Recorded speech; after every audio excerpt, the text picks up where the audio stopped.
and Will M. Watt. Jethro.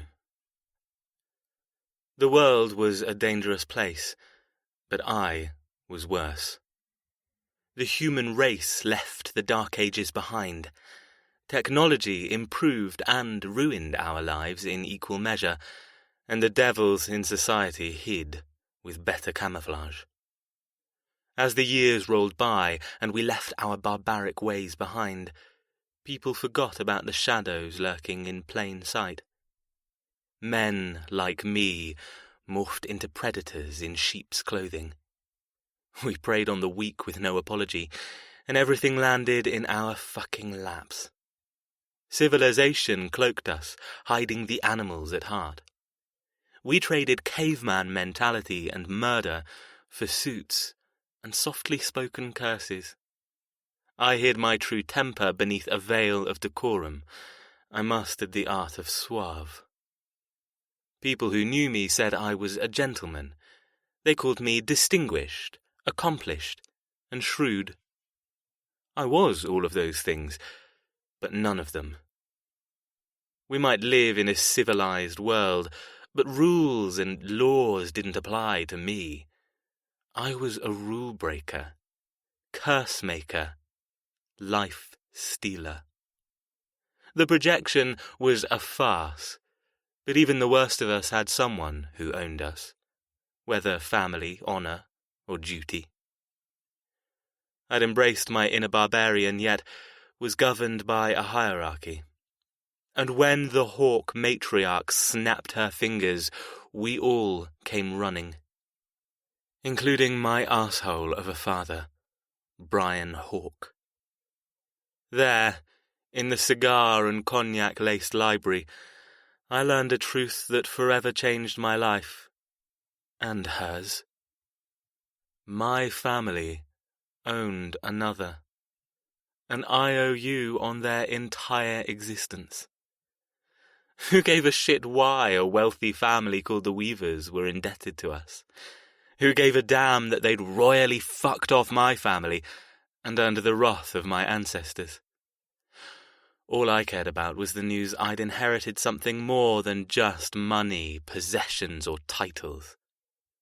My 29th birthday gave me a pet, a toy, a responsibility I didn't want, debts I had to extract from unwilling flesh, a job to uphold our family honour.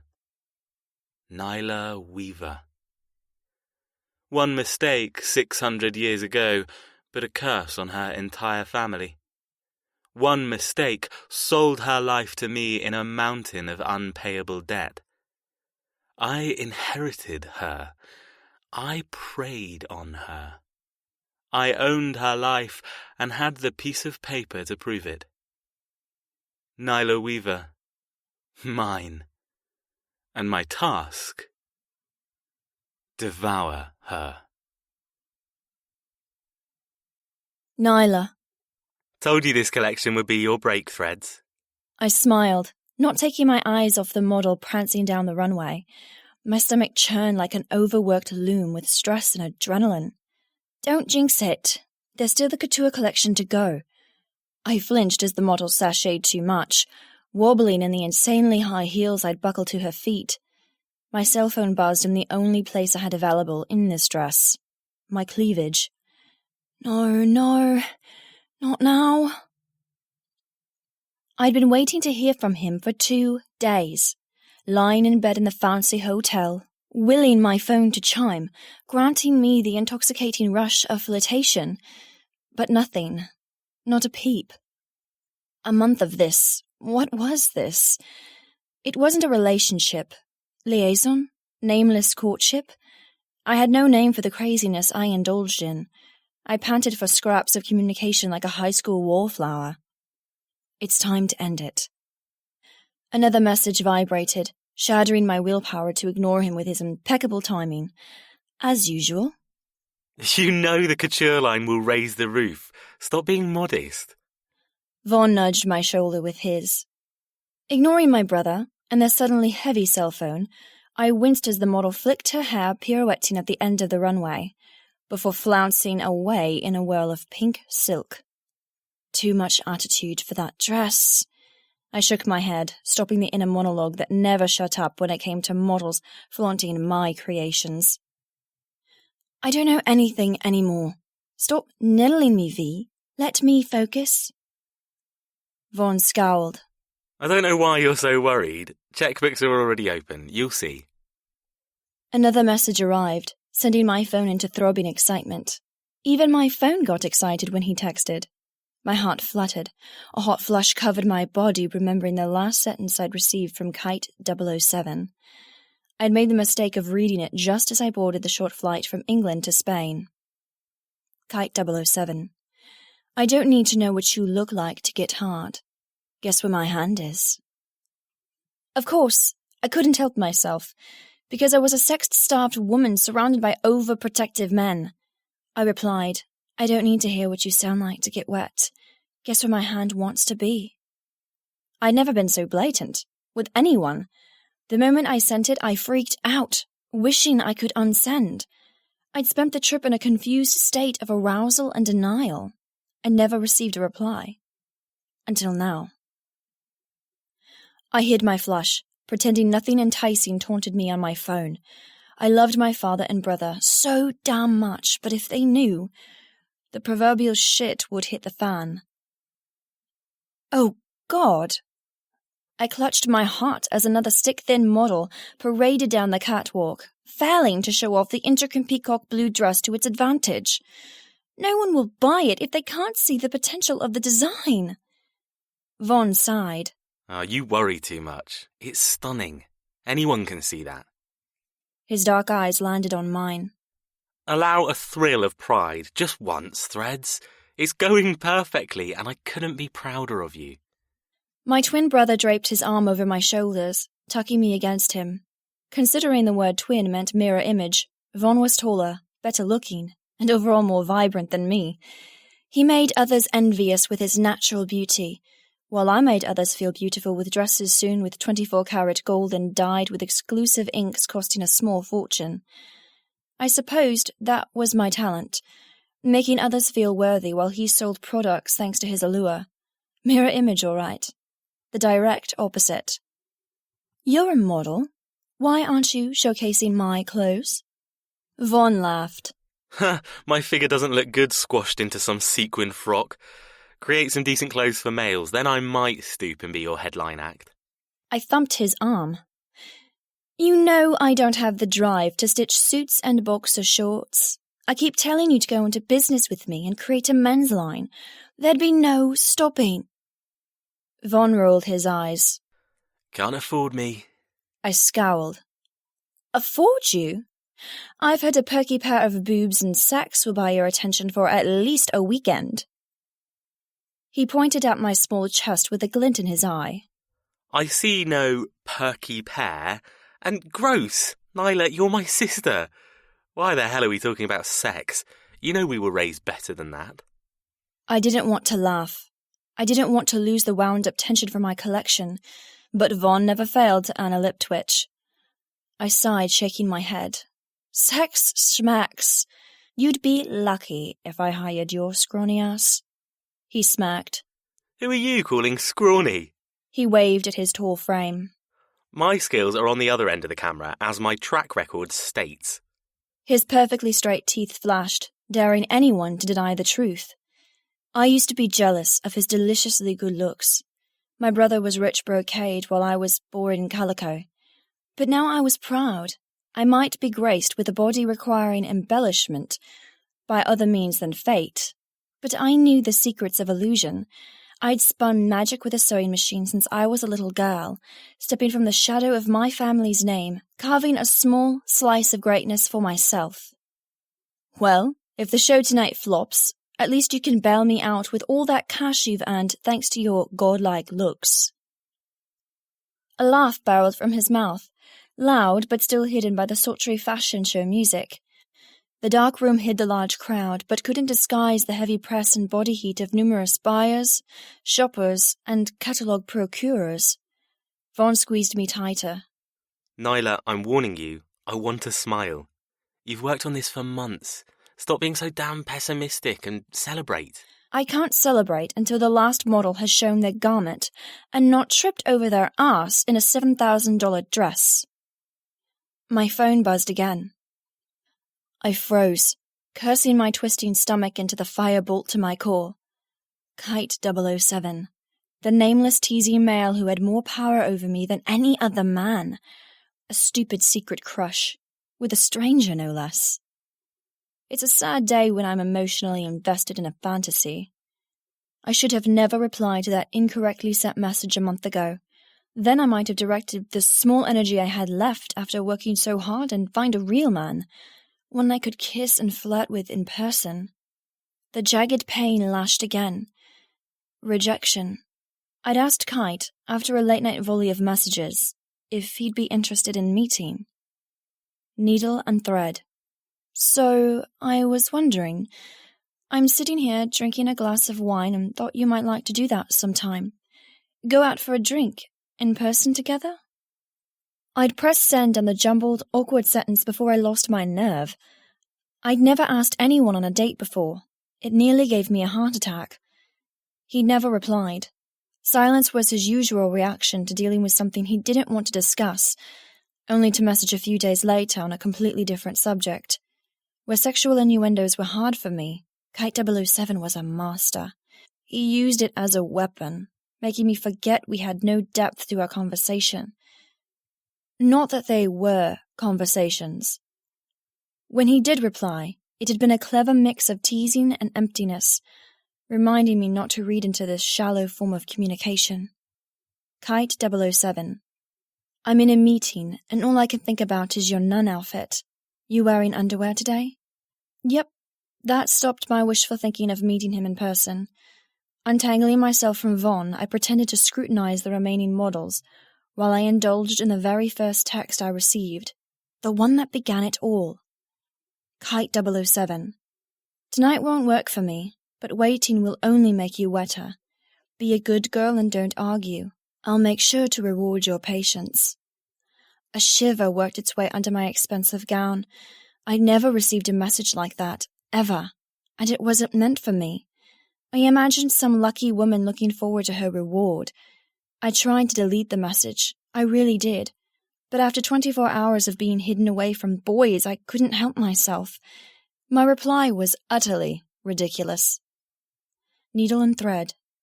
I'm afraid you're talking to a nun who understands nothing of sexual hints and not-so-subtle suggestions. Patience to me is payment after waiting for a microwaved chocolate pudding. Wet to me is the brief enjoyment of a shower before the slave labor of my job. If your intention was to make me, an unknown stranger who could be your mother-in-law or an arthritic 80-year-old, wet and impatient, perhaps you could bribe me with sugar, a hot bath, and a night off from work. Then perhaps I'll obey and deserve your veiled insinuation of pleasure. By the way, if you haven't guessed, wrong number. And so began a mistake that I had no intention of stopping. I groaned under my breath, never failing to suffer a wash of embarrassment. I had no idea where the flippancy came from. I wasn't a nun, but I wasn't far off. Thanks to the 2 permanent men in my life, dating was a rare event. A curvy model coasted down the runway in my favorite creation of cream lace, Victorian collar, and external bustle. I intended to head the trend of a historical fashion comeback. Oh, that would look better on you. Vaughn's husky voice cut through the graceful music. I shook my head. No chance. Looking down at my small cup size and overly trim frame, thanks to my obsessive running, I added, You need femininity to pull off a corset like that. I'm a rake. Only because you exercise too damn much. Only because I have you and father stopping me from getting exercise in sexual form. I didn't believe in self-pleasuring. Running was my only hope at a release. The model spun in place, swirling her train before disappearing up the catwalk. I suffered a moment of envy. It would be nice to have boobs and hips. Vaughn's strong fingers caught my chin, breaking the unlockable stare I had on the strutting model, guiding my nondescript black eyes to his vibrant chocolate ones. We're going out tonight, hitting the Milan nightclubs. The low lights around the runway made his skin glow with a natural, dusky tan. His blue-black hair was the one beautiful thing I shared. Thick, dead straight, and so glossy people said it was like looking into black glass. My one saving grace. Oh, and my ability to sew. And flirt with a stranger on an impersonal device. My phone buzzed, a reminder my inbox had something delicious for me to read. And it would be delicious. Damn it! The urge to look almost broke my self-control. What the hell was he doing messaging me? We knew nothing about each other. We shared nothing but dirty fantasies. My mind once again jumped back to the first relay of texts. Kite 007. Shit, you're a nun? Sorry. What's the correct term of address, sister? I apologize for the incorrectly sent message. Despite your godly perfection and sheltering, you deduced correctly. It was in fact very sexual. The woman in mind would never be welcomed into a sanctity such as yours. I'd had no reply to that, but he'd sent another 20 minutes later. Kite 007. Sister, I need absolution. I find myself consumed with the image of a sexy nun stripping and sliding into a hot bath with chocolate sauce on her lips. Does that make me the devil, or are you for making me lust for someone I shouldn't? For the first time in my life, I had felt the rush and power and need. This unknown man lusted for me. He'd replied based on what I'd sent. He'd been right about the blushing, but only because I was sheltered, not because I decided to dress in black and white garb for the rest of my life. I came from rainbow fabric. I drank textile ink as mother's milk. I learned how to sew before I could walk. I could never become a nun, purely because of the boring fashion choices. My fingers shook as I messaged him back. Needle and thread. I'm blushing, but happen to be wearing something a lot more interesting than black and white or a boring shift. I had no idea what made me reply. I'd never been so bold, and he was taken, obviously. He'd been messaging a girl. Kite 007. Oh, see, you can't say things like that to a complete stranger who mistakenly messaged a hot nun who doesn't conform to the dress code picked out by God. Tell me. Needle and thread. Tell you what? Kite 007. What are you wearing? And that was where I freaked. He could be a 29-year-old pervert who tracked down my number from one of my runway shows to stalk me. Nothing was as it seemed in today's world. Needle and thread. I hope you find the person you were trying to contact. Enjoy your night of sexual torture. Goodbye. I'd closed my phone and done exactly what I'd said, microwaved a chocolate pudding, and slid into a hot bath, only to be interrupted by a reply. And another. And another.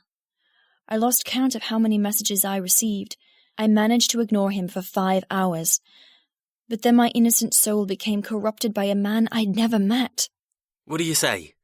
Vaughn pursed his lips, accenting his well-formed jaw and rounded cheekbones. I blinked, shattering memories of phone flirting. Huh? Tonight. You, me, a bottle of tequila and some bad decisions. My brother rolled his eyes. I'm not having you holed away in your hotel room on your own. Not after a show like this. Vaughn's voice cajoled. His face, a cross between a cherub-faced youth and a heartbreaker man, implored. I could never say no to him, just like countless other women. It didn't help he was heir to a textile business that'd been in our family since the 13th century, and a seriously good catch. We had pedigree, history, the bond between past and present, dreams and requirements, freedom and obligations. We had plenty of it, and the weight of what was expected of me hammered me further and further into the ground. No tequila, no nightclubs. Let me unwind in peace. I need some quiet after the hectic day I've had. All the more to get messy on a dance floor. Vaughn grabbed my elbow, attempting to swing me around in a complicated dance move. I stumbled. Get your grubby hands off me, V. Vaughn was the only one who didn't inherit a nickname based on the industry that consumed not only our lives but our ancestors too. That's no way to speak to your brother, Threads. V laughed. What's this? My two offspring fighting?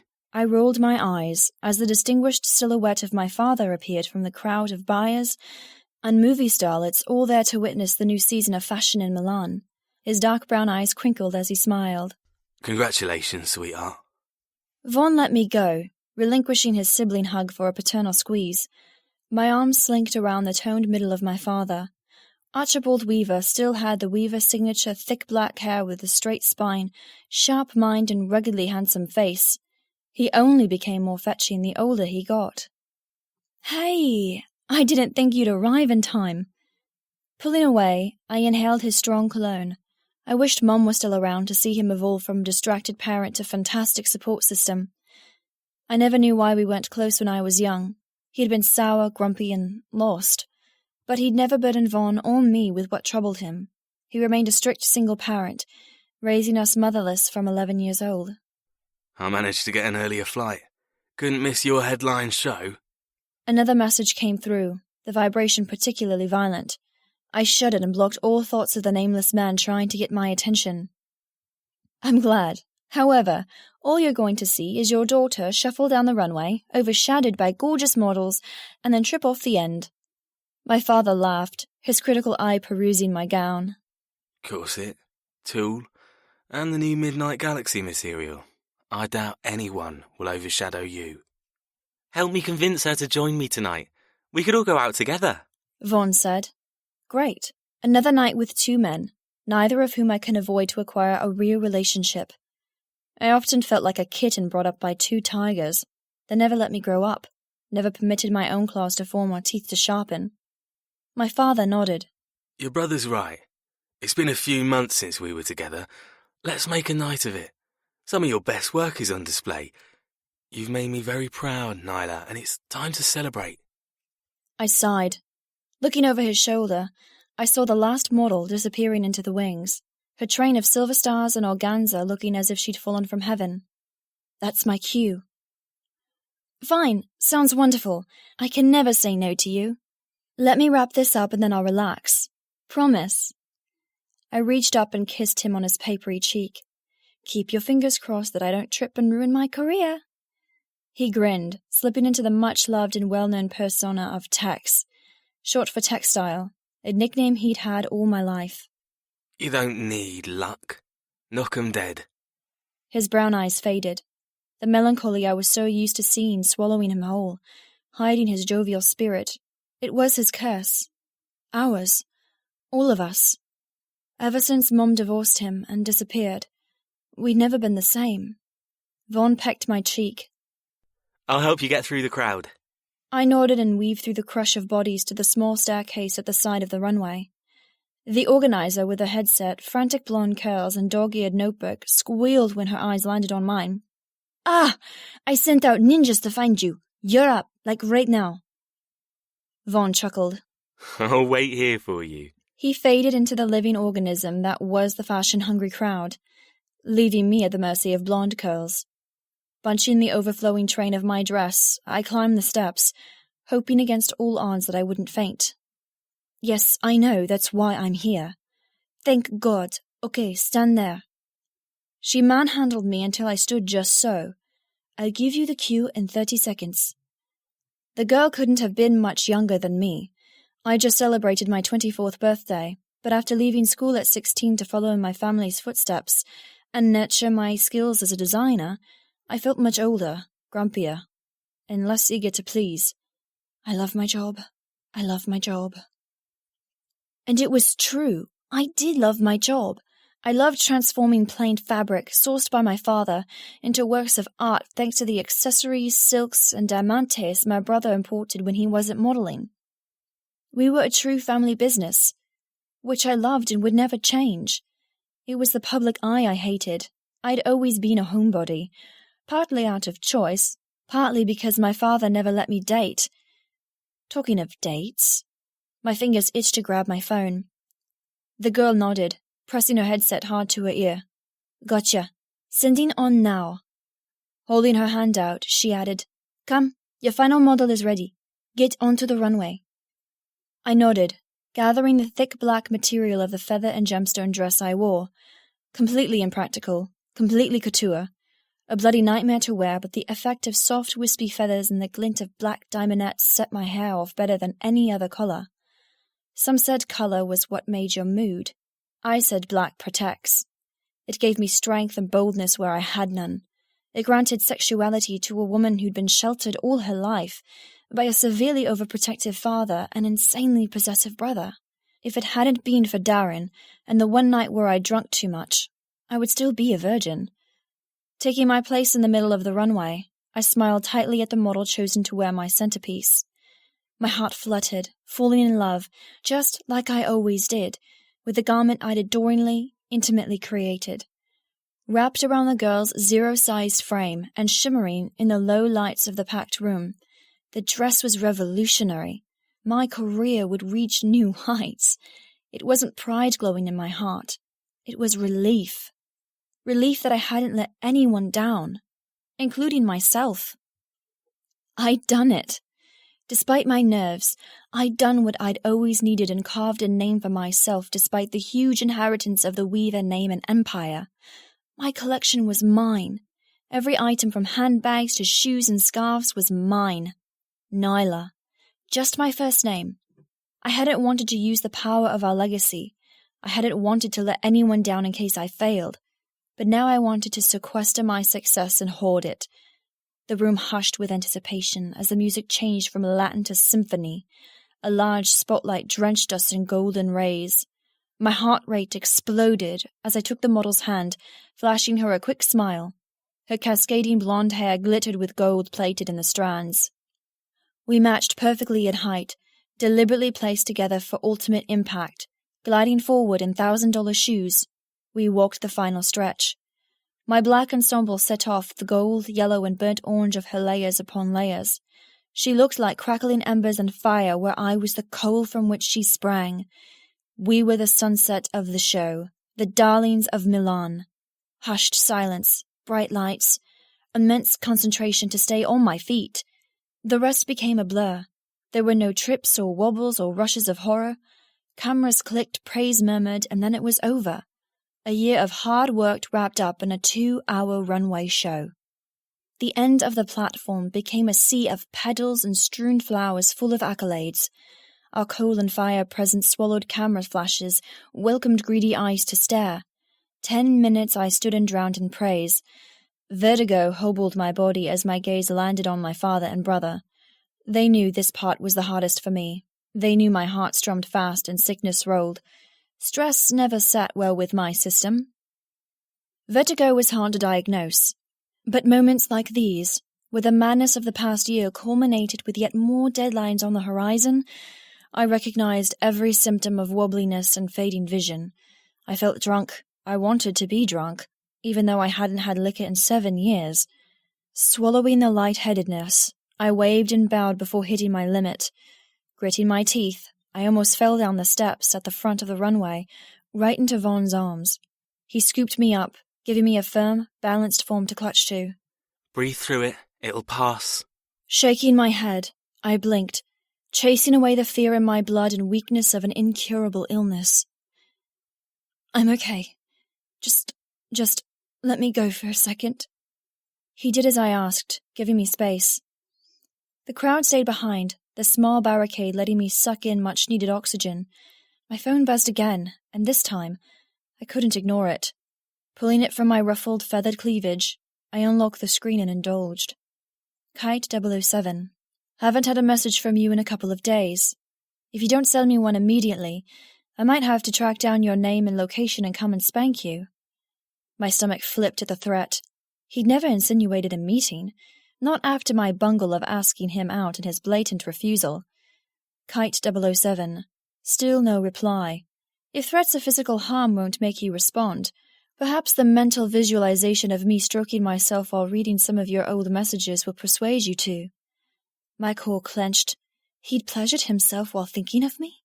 A stranger touching himself shouldn't give me such a thrill. Kite 007. My naughty nun. I don't know what you're doing, but I've disgraced myself by coming all over my hand at the thought of you naked and smeared in chocolate. Hope you're happy. What are you reading? Vaughn peered over my shoulder. My cheeks flamed, and I wiped the screen of evidence that despite his and my father's best intentions, I'd managed to find a man interested in talking sex with me. I couldn't wait to be in private to respond. Kite seemed more open. Maybe we could talk about real things and not just dirt. Nothing. Vaughn scowled, then a large grin brightened his face. Guess how many orders? My brain couldn't switch from wanting desperately to respond to Kite to normal conversation. Orders. He threw his hands up. Oh, seriously, your collection. Oh, sometimes I worry about you, Threads. Still grinning, he added. Your fire and coal collection has orders from all major retail chains in Europe and America, and the couture line is currently in a bidding war for exclusivity between a London boutique and Paris. He bounced with happiness, infecting me with energy. I told you this was your break. You've cemented your name. Nyla will be worn by celebrities around the world at their red carpet premieres. He lowered his voice. You're your own sister. You're more than just a weaver, you're you. And I'm so damn proud of what you've achieved. Twin intuition had always been strong, showing just how much he understood without me ever having to voice it. Tears sprang to my eyes.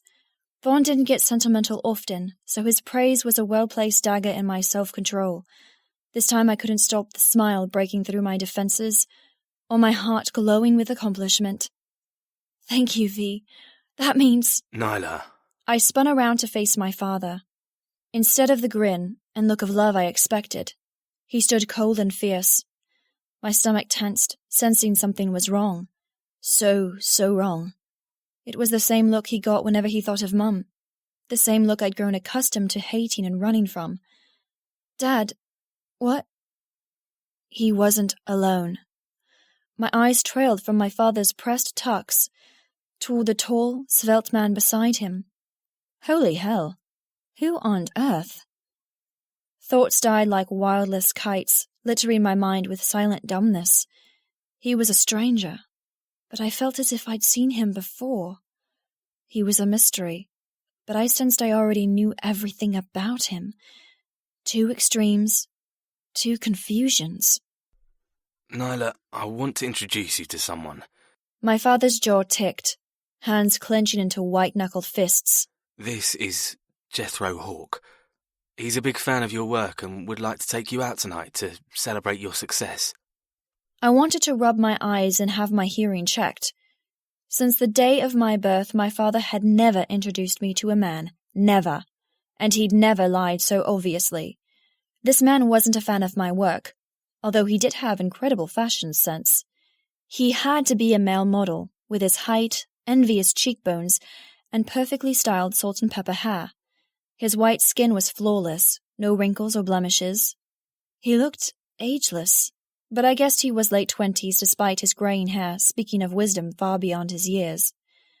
His hands were concealed in pockets of a dark charcoal suit, with a cream shirt open at the throat and a diamond pin piercing his jacket lapel. Tex? What are you... Vaughn's voice was quiet but possessive. Eyeing up Jethro, he stayed polite by offering his hand. Nice to meet you, Mr. Hawke. I appreciate your interest in my sister's talent, but my father has it wrong. Tonight she's unavailable due to a family commitment. I would have smiled if my stomach wasn't knotted as the 2 men assessed each other. Jethro slowly took my brother's hand, shaking once. Pleasure, I'm sure. And I, in turn, can appreciate your interest in keeping your prior agreement with your sister, but, alas, your generous father has allowed me the enjoyment of ruining your plans and stealing her away. His voice whispered through my gown, sending goosebumps down my spine. His accent was English, same as mine, but slightly more clipped. He sounded posh but rogue at the same time, refined but uncouth. My brother wasn't impressed, his forehead furrowed. I hope that isn't going to be an issue, Mr. Weaver. I've heard a lot about you and your family and would hate to upset you. Mr. Hawke's eyes landed on mine, capturing me in a cage of golden irises and effortless power. However, I've heard the most about your sister, and I have no doubt it will be a pleasure knowing her. I gulped. No one had spoken to me like that, especially in front of my father. Who was this man? Why did his very existence fill me with hot and cold and awareness and fear? Listen here. My father blustered. I tensed, ready for the outrage I knew he was capable of. But his lips snapped closed, and the fire in his gaze didn't erupt. Swallowing hard, he finished. I presume my obligations are complete. Jethro nodded, a lock of hair brushing his forehead. You presume correctly. Fear evolved to panic. Obligations? My God, is my father in some sort of trouble? I clutched his sleeve. Dad, the show's over. Let's go for that drink. I glanced at Vaughn, cursing my fluttering heart and the mixed match of emotions colliding inside. My father pulled me close, pressing a single kiss on my cheek. I love you, Nyla, but I've kept you to myself for long enough. Mr. Hawke has asked if he can take you out tonight. I agreed. Vaughn and I can wait till another time. He didn't say, only if you want to, of course. It sounded more like a sentencing rather than a freedom to date. Why this man? Why now? Vaughn moved closer. Tex, we already had plans. We can't just... My father glared at my brother, his gaze weighty with unsaid anger. Plans change, V. Now give your sister a kiss goodbye. She's leaving. I am? I took a step backward, clutching my phone. There was no denying Jethro Hawke was good-looking, and seemed to be successful judging by his attire. But if I was allowed to date, I wanted Kite 007, not this cold outlander. You are. Jethro held out his hand, his gaze noosing me tighter in their golden cage. I'm taking you somewhere special. She isn't going anywhere with you unless she wants to, dickhead. Vaughn puffed out his chest, placing a hand on my lower back. Tex, tell him. My eyes flew to my father. What existed in his gaze sent frost crackling through my blood. His lips were tight, eyes bright and slightly glassy, but his cheeks were dark with rage. He glowered at Mr. Hawke. I've changed my mind. Not tonight. Vaughn huffed, nodding in agreement. The thick soup of male testosterone choked my lungs. Jethro smiled coolly. You've given me your word, Mr. Weaver. There are no ring checks. Aiming his sharp smile my way, he purred. Besides, Ms. Weaver and I have a lot to discuss. It's time we got acquainted, and tonight is the night. Excuse me while you all fight over me, but what about what I want? I crossed my arms. I'm tired, overworked, and not in the mood to entertain.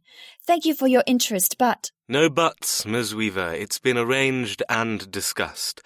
You will come with me because it's the only way your night will end. Jethro lowered his head, watching me from beneath his brow. I promise you'll have a good time, and I mean you no harm. Do you really think your father would permit me to take you out otherwise? Coldness etched his gaze. Aloofness whispered from his posture. Calculation radiated from his every pore. I'd never been so intimidated or so intimately challenged. My father might have permitted this, but he didn't condone it. Somehow, Jethro had achieved the unachievable and convinced my father he was dateable material. If he could manipulate ultra-bold Tex Weaver, I didn't stand a chance, and yet, despite the arrogance and chilly facade, he intrigued me. My father had kept me captive my whole life. This was the first man to stand up to him and grant a glimmer of freedom. The fear disappeared, leaving a flicker of interest. If this was the only man I could spend an evening alone with, I would take it. I would practice my non-existent flirting skills and grow my confidence so I could ask Kite 007 out again, and next time I wouldn't take no for an answer. Sucking in a gulp, I placed my hand gently into Mr. Hawke's. His touch was as cold as his demeanor and just as strong. I froze as his fingers tightened around mine, tugging me forward. Good decision, Ms. Weaver. I look forward to getting to know you better. My lungs dragged in his scent of leather and woods. Words deserted me. The show disappeared along with my worry and thoughts of Kite 007. Gone was the urge to return to an empty hotel room. This man was pure danger, and I'd never sampled anything but safety. And you, Mr. Hawke, I murmured. My date smiled, transforming his face from handsome to ruthless. Please, call me Jethro. Changing our grip from handshake to handhold, he pulled me forward. Away from my family, away from the men I'd known all my life, and toward a future I had no understanding of. Vaughn's hand fell from my lower back. I didn't look back. I should have looked back. I should have never placed my hand into that of a monster's. That was the last day of freedom, the last day that was my own. Individuality and uniqueness, those two words were so precious once upon a time. I'd been brought up with a gruff but fair father, and a brother who I would marry if it wasn't incest, believing I was unique, different, never before created. I hated being lied to. I hated even more believing those lies until the truth decided to come for me. Turned out, I was never an individual. I was a possession to trade. I was never unique.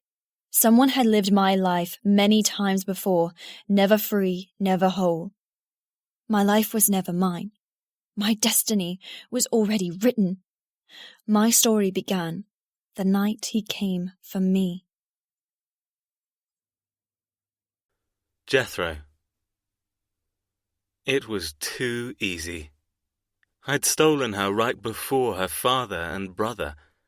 I'd taken her with no bloodshed or bones broken. Power wasn't threats or uncivilized fighting. It wasn't brawn or hard-won arguments. Power was holding something so absolute a man would do what he was told, all the while cursing your very soul. True power wasn't wielded by gangs or even loudly spoken governments.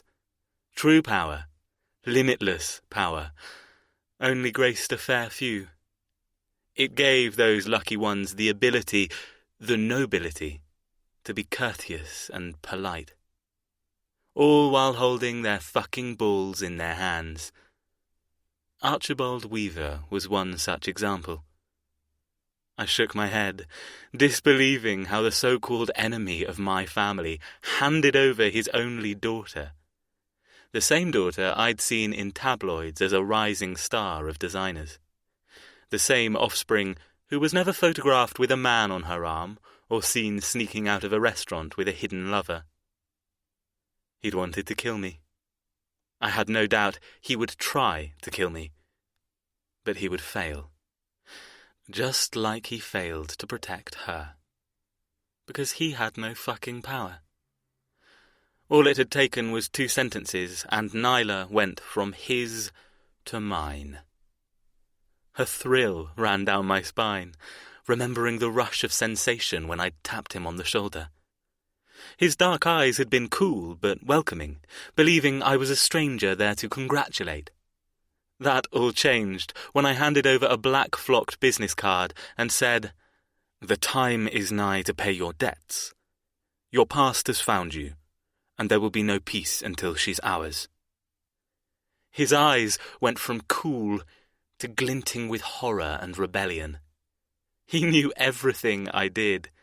He knew there was only one thing he could do, no matter that it would break his heart. This was his fate. Her fate. Their fate. It had been written and understood the moment he'd knocked up his wife. He knew the consequences, and he also knew the power we controlled. No matter his unwillingness and terror, there was no other course of action. Without a single word, he'd marched me to his daughter and placed her life in my hands. I hadn't believed my father when he said it would go so smoothly. After all, none of this made sense, but it had and it did, and now it was all on me. My education had begun a month ago. I'd been told of my upcoming duties, given history lessons of past debt collections.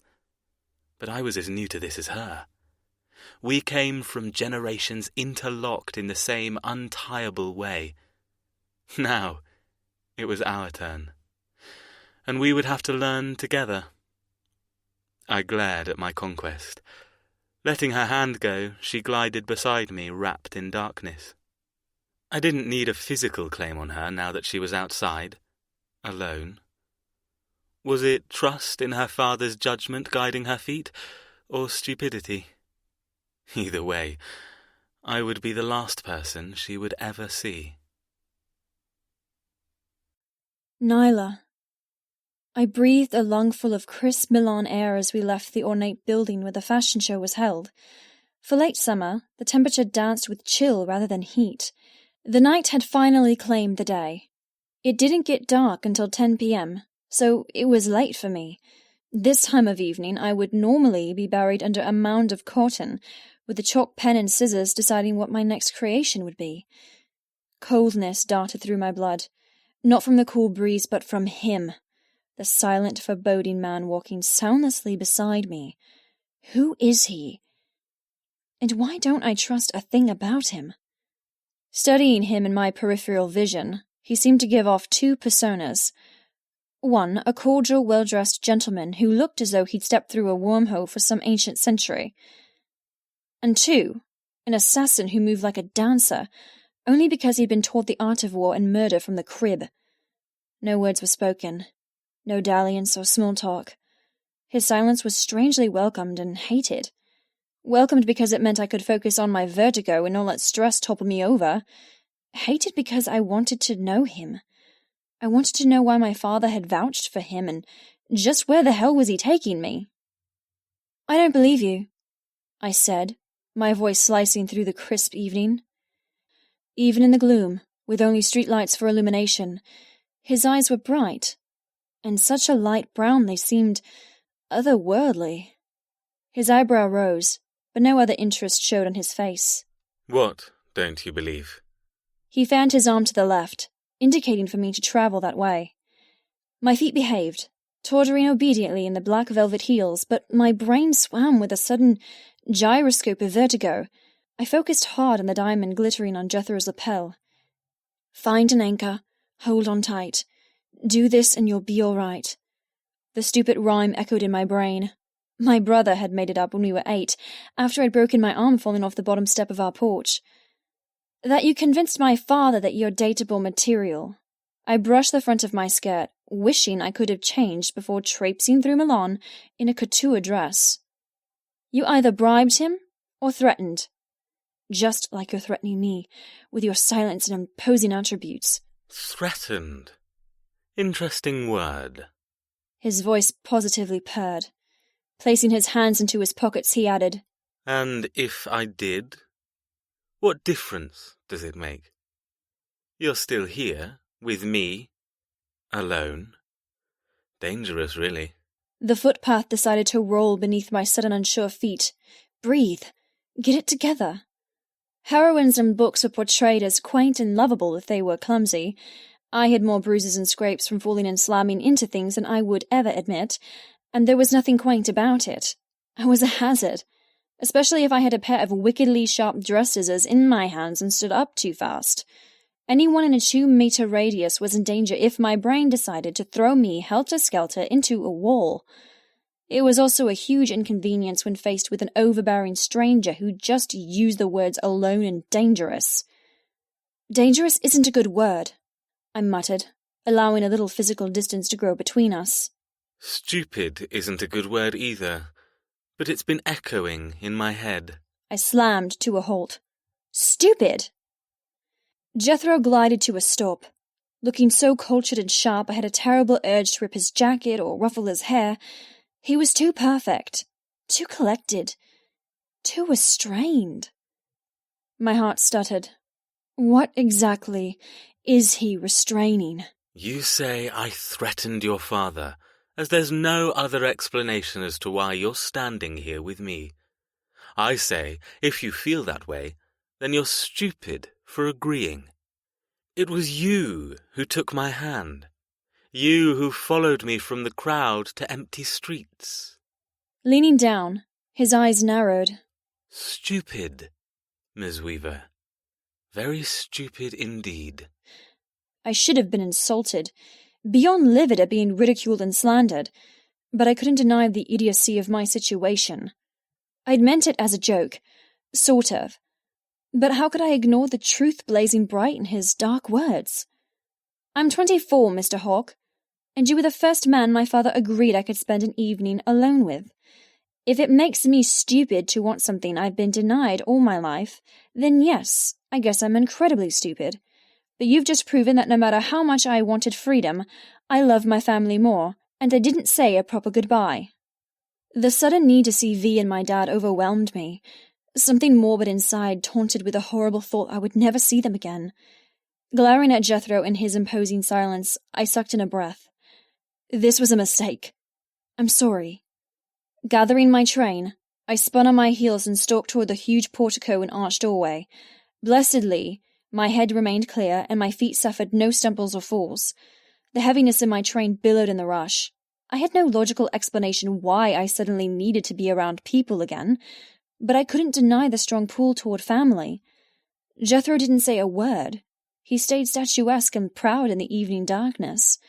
With every step I took, I expected him to call out or find some way to stop me. He didn't seem like a man who accepted no for an answer. But only silence followed, pushing me faster toward the door. The moment I stepped through the polished entry and into the hive of heat and voices, I plucked my phone from my cleavage. There was one person in particular I wanted to speak to, a stranger I'd never heard or seen. My father had allowed me one night of freedom. I didn't want it with Jethro, but I did want it with someone else. Maybe Kite lived close by. His number prefix said he dwelled in the United Kingdom. Like me, it wasn't a long flight to get back home. I lived in London all my life, moving from the outskirts to downtown 5 years ago. The Weaver Empire had always been based in London, right from conception, and probably always would be if business continued to boom. I opened a message to Kite 007.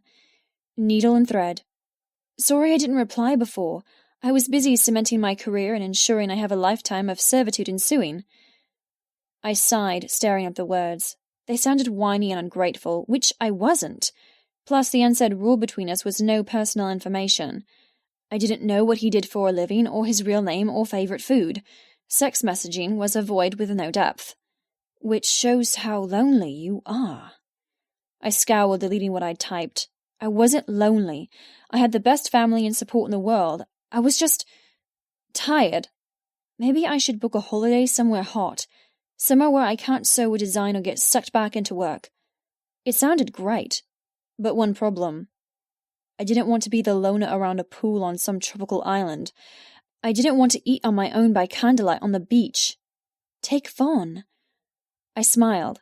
People already whispered that our relationship was too close. Going on an island getaway? That would definitely get the gossip columns buzzing.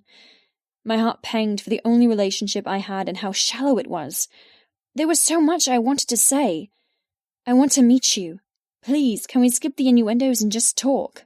I'm at the Nyla Coal and Fire exclusive in the heart of Milan. I want to go for a drink with you.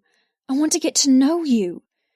I couldn't type any of that as it was against the rules. The unsaid rules hinted at by Kite. No personal details. No oversharing. No information of any kind but sex. Damn rules, damn life, damn men. My fingers flew over the screen. Needle and thread. All I can think about is you and your wandering hand. I'm mad at you for coming without me, but not mad because you came while thinking of me. I've had a long night and plan on releasing my tension the moment I'm alone. A cynical smile twitched my lips. Kite would think I meant self-pleasuring. I really meant hitting the treadmill and running until my legs turned to jelly. My phone came alive in my hands. Kite 007. Me and my wandering hand missed you. By a long night, I'll take it you mean on your knees servicing God in prayer. Let a man indulge in the dirty thought. Message me when you're alone. I can help with your tension. I looked up. Couples mingled, groups gathered. Fashion was the celebrated highlight of the evening, with guests dressing in their absolute best. But it was smiles and genuine happiness that made the evening glow. I missed being happy. I hadn't laughed or smiled properly since Mum left. I could never understand how she could love us as much as she claimed, then switch off her heart. Just like that. When she'd returned from her disappearance to file for divorce from my father, she'd ruined him, completely and utterly stole his heart and shot it to pieces on the lobby floor. I remembered that day. I remembered thinking she returned with such a pretty necklace, so sparkly it blinded me when she blew kisses as she walked out the door, the final time. Ever since that day I'd been afraid of love. Afraid of the pain it could cause and how easily something so pure could turn into something so filthy. Anger filled me. Anger I rarely let myself indulge in. I would never admit the pain my mother caused, but it was the driving force behind my workaholic nature. It was the catalyst of my life that turned me into the woman I was. Alone, Afraid. Angry. So damn angry. Sliding my fingers across the keypad, I sent an impulsive message. Needle and thread. What if I don't want to be alone? What if I wanted help physically rather than a meaningless text? Would you help then? I probably shouldn't have sent it. I already knew his response. But what was so wrong with me that no man wanted to face the wrath of my father and take me for a drink? Jethro stood up to him. I frowned, clutching my phone. That man didn't count. He was as terrifying as my father, and his motives weren't genuine. He didn't want to listen to my tales of woe over dinner. He wasn't there to woo me. He wanted something more. And it was the more I was petrified of. Kite 007. Okay, whose balls did you steal to write that? You know that doesn't work with me. I'm not some boy you can snap your fingers at and I'll come running. Pain lacerated my chest, but I already expected it. Before I could reply, another message vibrated. Kite 007. You just had to fucking do that, didn't you? What do you want from me? A commitment? A relationship? You knew what this was. I thought you were having fun getting off. Same as me. Why ruin what we have? My heart, the same useless organ that never been in love, cracked with agony. His anger bled from my phone, poisoning my hand. Fantastic. The only outside interaction I'd had, and it was over. But why his sudden viciousness? Needle and thread. All I asked was a simple question, but you jumped down my throat. What is your deal? Don't tell me. I can guess. You're only happy when you're in charge. But guess what? I can simply delete your number and never reply to you again. You were the one who found me. Remember? I breathed hard, huddling over my phone. I wasn't done. It was refreshing to finally allow myself to be angry. I wanted to pour it all out before I could swallow it back down again. Needle and thread. I think you need to come again, Kite. Your temper is completely uncalled for and misdirected. All I implied was a meeting, one phone call, a kiss maybe if we hit it off in person. Why is that so hard for you? I'll tell you why. Because you're commitment-phobic and a cheater. Congratulations on your collection, Nyla. I'm sure. I looked up into the eyes of a stranger. The woman had plump lips and wore black eyeshadow. She paused mid-sentence. Are you okay? I hated her concern. I hated that I came across as some stupid girl who could make exquisite clothing but never grace someone's arm. I don't want to be here anymore. I needed fresh air. I needed silence. Him. The silent masculinity of Jethro Hawk suddenly called to me like a cooling balm after a burning fire. He might scare me, but he had a body to touch and a mind to explore. Motives or not, he wanted me for the evening, and I was feeling reckless. Yes, I'm fine. Excuse me. Bunching my skirts, I dodged groups of people heading for the exit. My phone buzzed as I reached the door. Kite 007.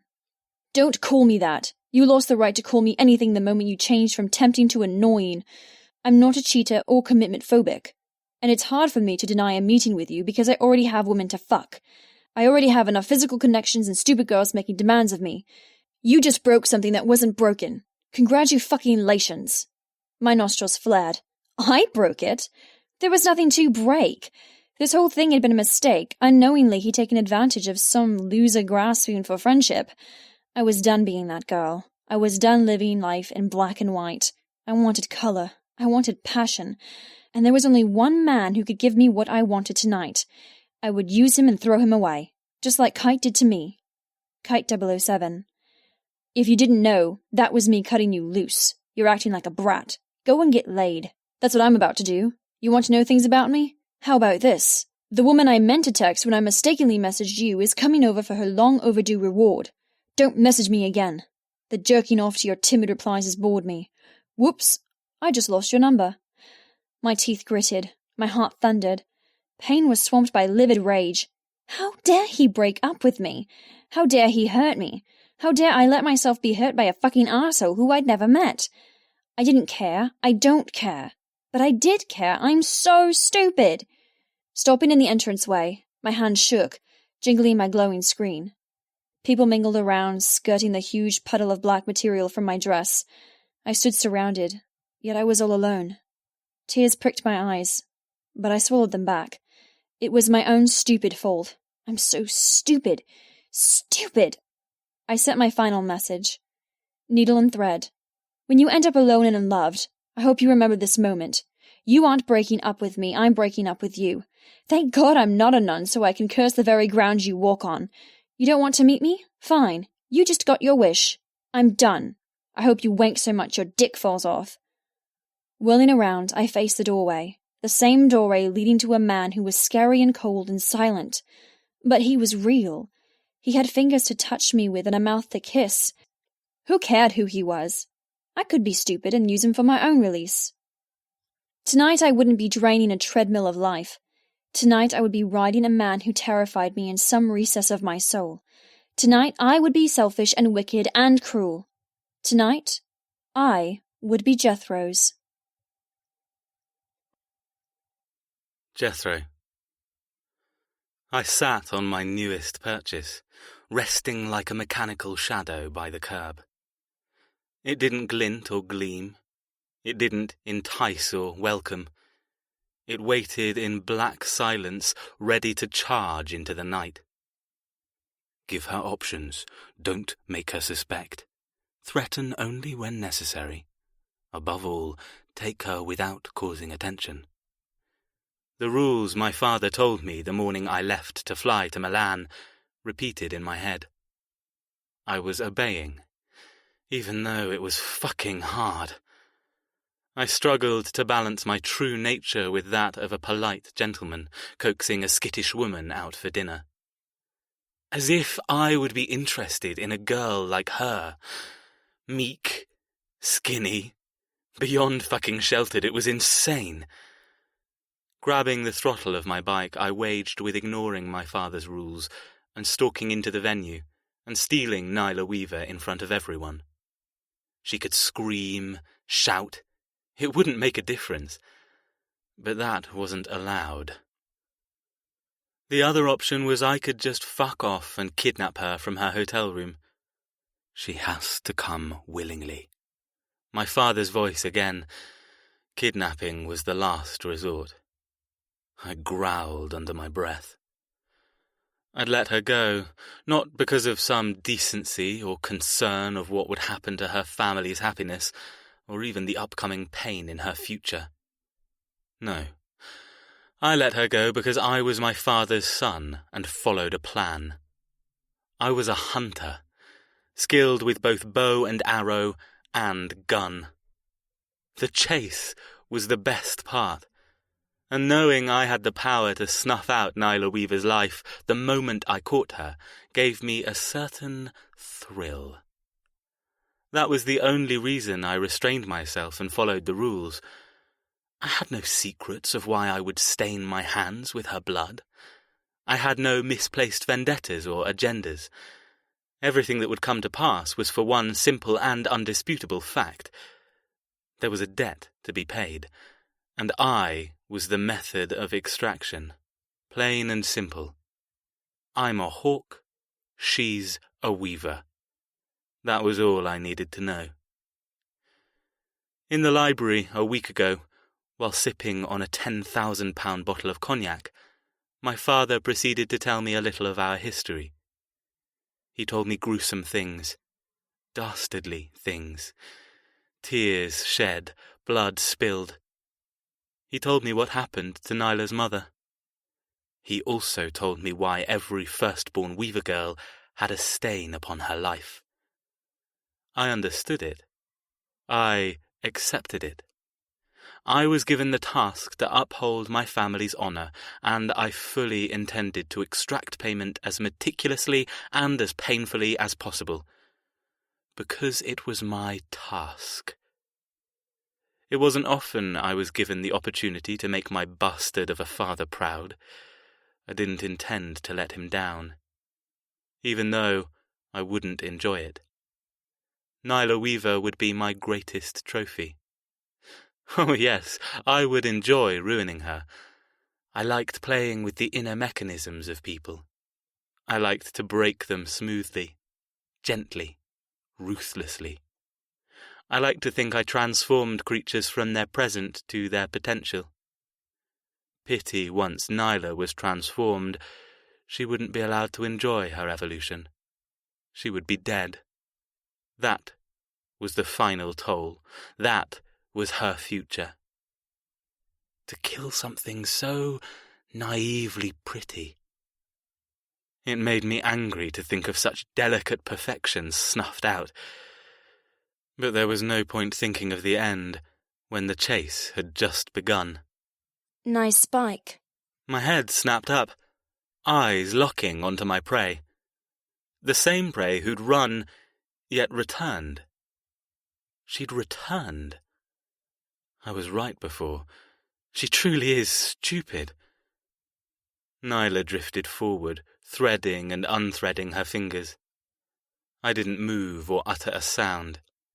She responded to my silence. Like everything, I'd learned that cursing and yelling could be frightening, but silence. It was the empty void where enemies' fears polluted. Stay quiet long enough and horror would be struck with one whisper instead of a multitude of profanities. She waved at my bike, her eyes wider than before, darker than before. Deciding to grant her a reply, I said, "It's my version of accessorizing." The sleek Harley-Davidson was a new purchase. Stroking the throttle, I tilted my head. Her dusky skin had colour. Her pronounced cheekbones were flushed, trailing residual temper down her neck. Something had happened. Something had upset her. Did she find her father only for him to disown her and send her back to me? I frowned. Could Archibald Weaver truly send his only daughter not once, but twice, to her death? He knew what awaited her. He knew what would happen if he didn't give her up. But was family honour that strong? Or was there more to this debt than I'd been told? Either way, it was time to go. Time to begin her nightmare. "You returned." She nodded. I returned. I want something from you, and I'm not going to be shy about asking. A flicker of surprise caught me unaware. She came across shy and timid, but there lurked steel in her voice. Little did she know what I wanted from her in return. "Fair enough, I have something to discuss with you. Don't make her suspect." What? "Your future. Your death." "Nothing important, but we need to go." "Time to begin. The time is nigh to pay your debts." Nyla came closer, shedding the tameness and embracing courage. I would have been intrigued if I didn't already know everything about her. Such a silly girl, a silly toy. Whatever she wanted from me, I'd oblige. After all, she'd been given to me to do as I pleased. And everyone knows you don't give a pet to a killer. Nyla. "Get on." I blinked. Excuse me. Jethro didn't move. He didn't look condescending or annoyed or anything other than cold and collected. Nothing seemed to interest him. I thought I could use him for sex. He didn't look like he knew what a smile was, let alone passion. His legs bunched beneath the dark charcoal of his trousers, steadying the heavy motorcycle between them. "I said get on. We're leaving." I laughed. What a ludicrous suggestion. Waving down my front, I hoped he wasn't blind, because no one could ignore the kilograms worth of black diamantes or acres of material I wore. I struggled to get here in a limousine. There's no way I can perch on the back of a stupid motorcycle. Jethro's lips quirked. "Come closer. I'll fix that." My heart jumped. I clutched my phone tighter. No response from Kite, which is a good thing. I just had to keep telling myself that. I never wanted to hear from him again. Fix it how? "Come here and I'll show you." His eyes drifted down the front of my dress. I'd been around powerful, attractive men all my life. Both my father and brother were well known for being eligible bachelors, but they lacked something that Jethro held in abundance. Mystery. Everything about him spoke of trickery and wile. He'd barely spoken, yet I felt his requests. For some stupid reason, it felt as if he'd trained me with his silence to be alert, ready, eager to please. I hated his effortless power. Backing away, I shook my head. I won't. A small smile graced his lips, golden eyes flashing. That wasn't very polite. I gave you a request, kindly delivered, respectfully even. His fingers tightened around the handlebars. Should I ask again? Or will you rethink your reply? A trickle of fear blustered down my neck. I knew that glint in his eye. Vaughn would get it when we were younger. It meant destruction. It meant getting their own way. It meant a world of pain if I didn't obey.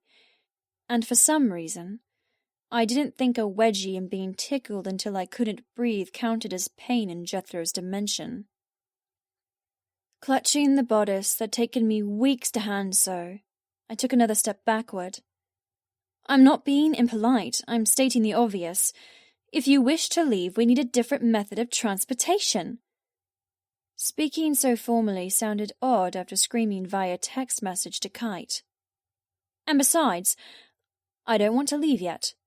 I promised myself I'd ask you something, and I'm not going anywhere until I do. God, Nyla, what are you doing? Nerves attacked my stomach, but I kept my stance. I wouldn't back down. Not this time. Jethro shook his head, displacing his longish, salt-and-pepper hair. His smooth face remained expressionless with patience, but it didn't relieve. It terrified. With precision born of wealth and confidence, he kicked the stand down and placed the bike into a resting position. Swinging his leg over the machine, he climbed the curb and hunted. No, don't let him touch you. I stumbled backward, a slight edge of dizziness catching me off guard. Jethro caught me, placing his large, cold hands on my waist. I froze, breathing shallowly.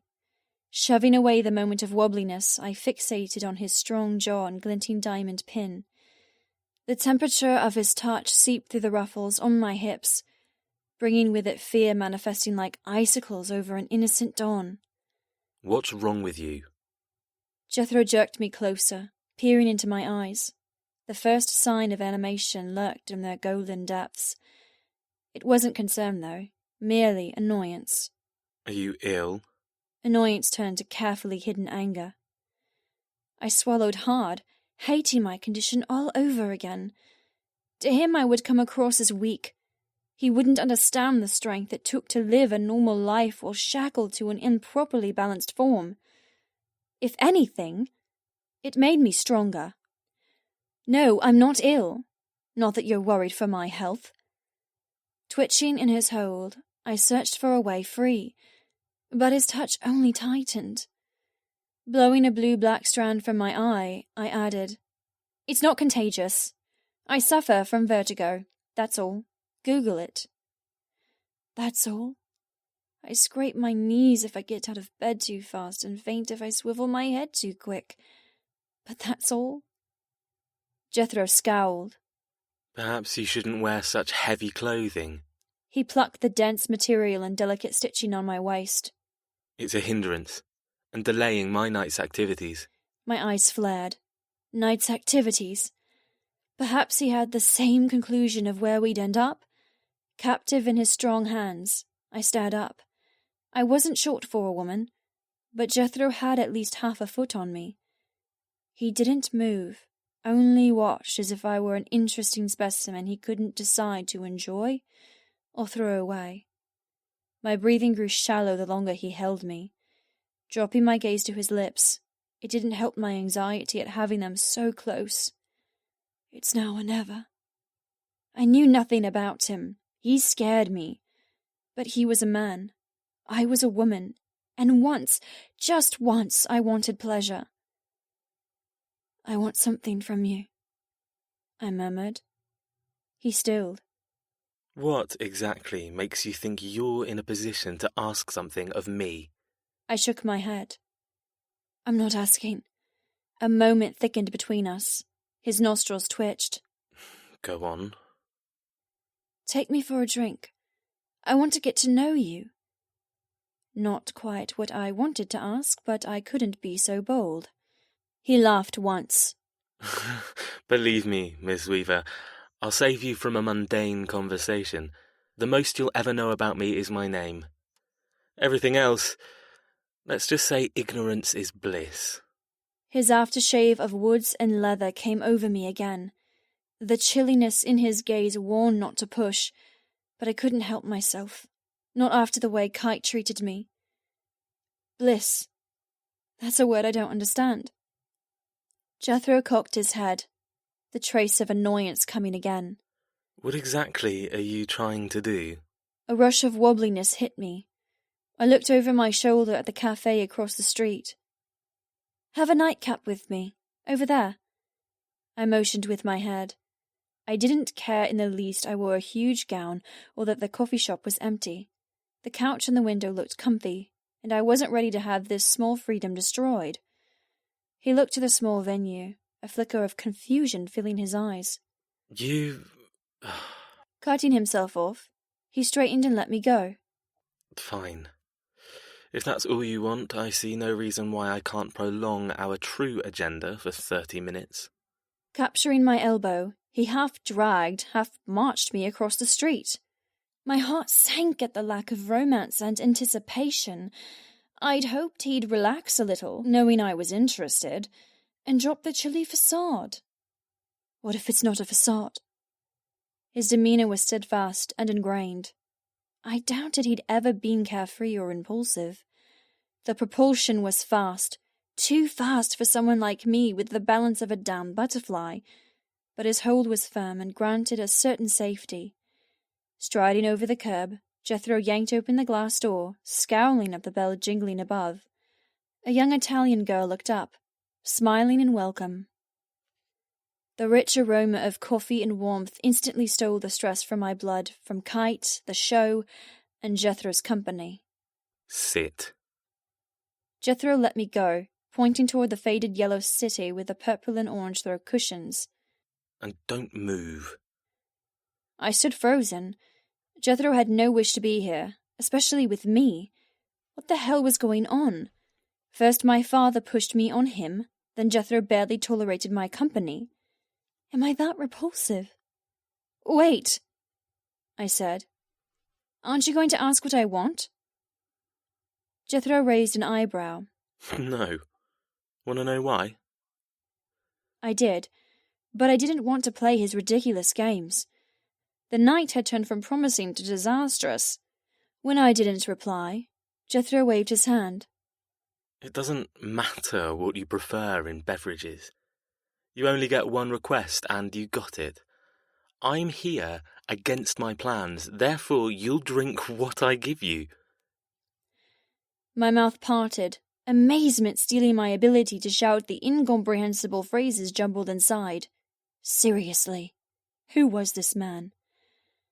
Jethro strode away, leaving me gawking at his powerful back, dressed in an immaculate tailored suit. He completely ignored me while he ordered. Not wanting to stand like a dismissed damsel, I moved to the couch and sat in a cloud of Midnight Galaxy material.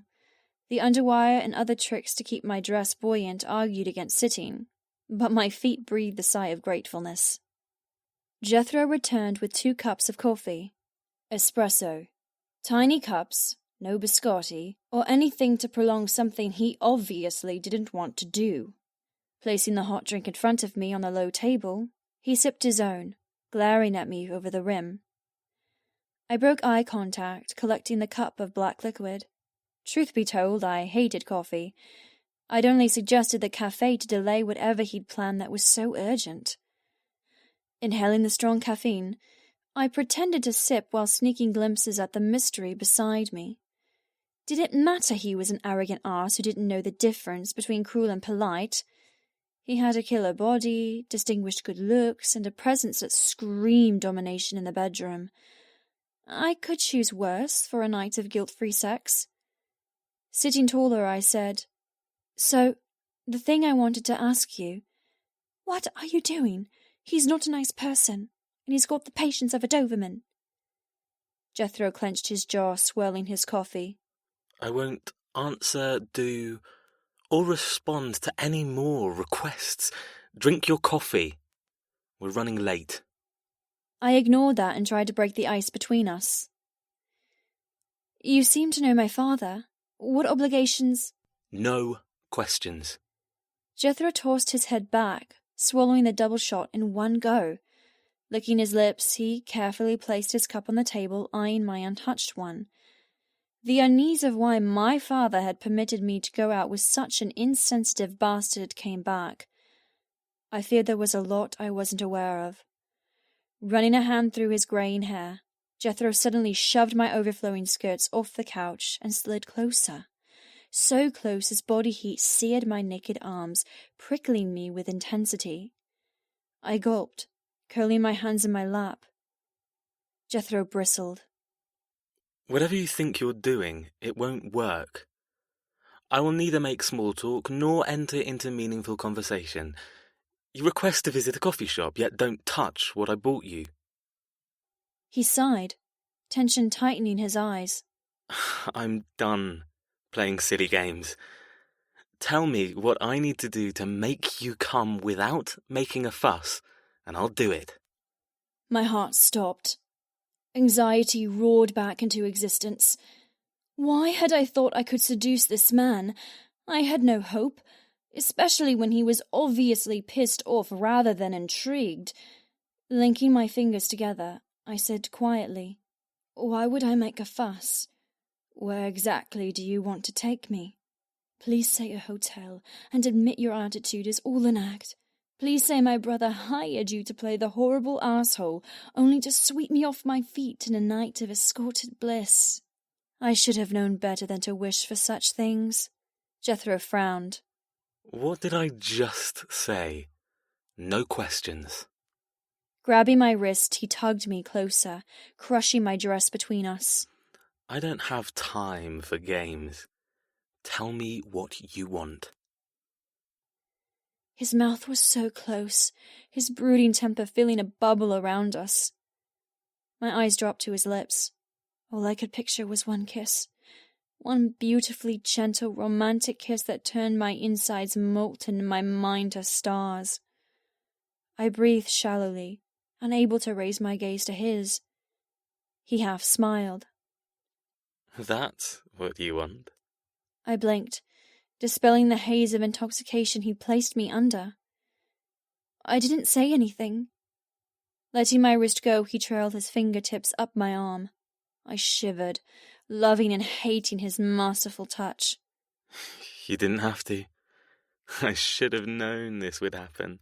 My eyes flared. Known? Embarrassment came swift and hot. Was I so obvious, so needy?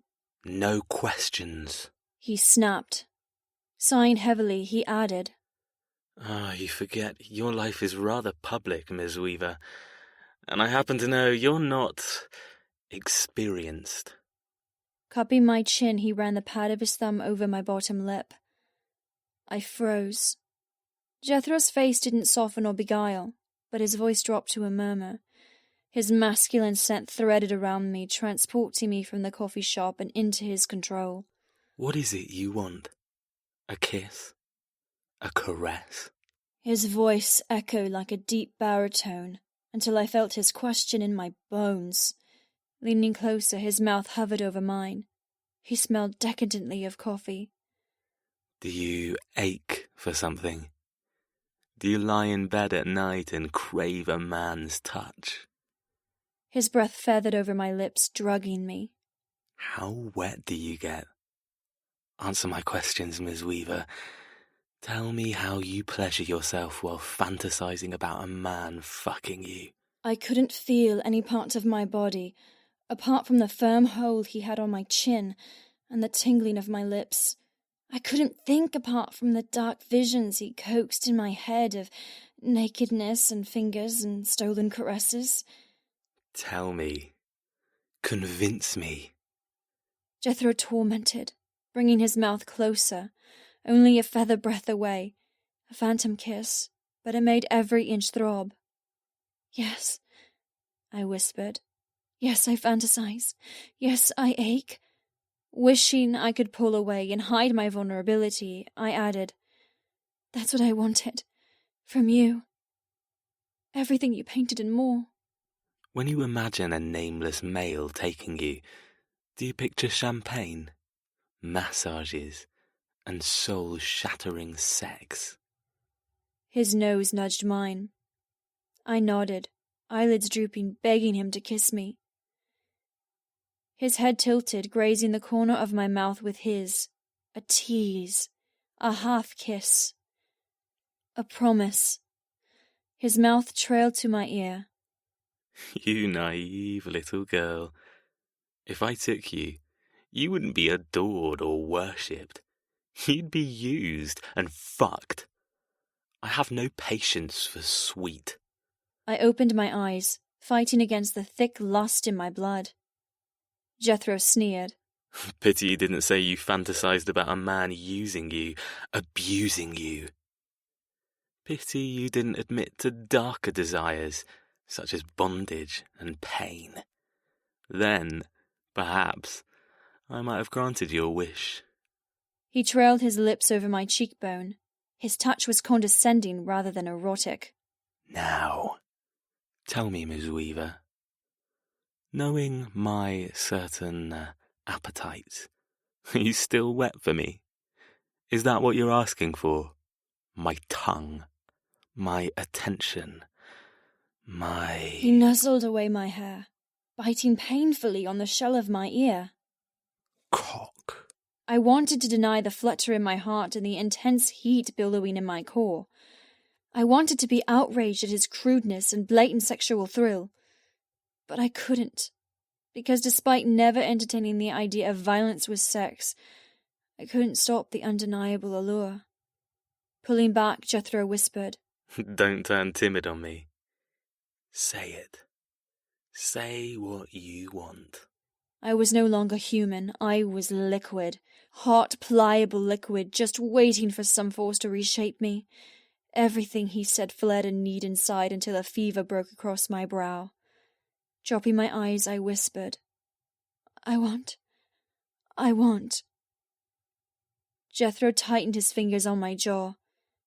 Say it. His eyes flashed in the misconception that he didn't know passion dissolved. He knew it. He wielded it. He hid it beneath layers and layers of mystery I would never hope to unravel.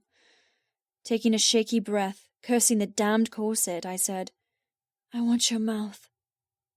He nodded. Fine. But I'll have yours first. His thumb stroked my lips again, breaking the seal of my red lipstick and penetrating my mouth.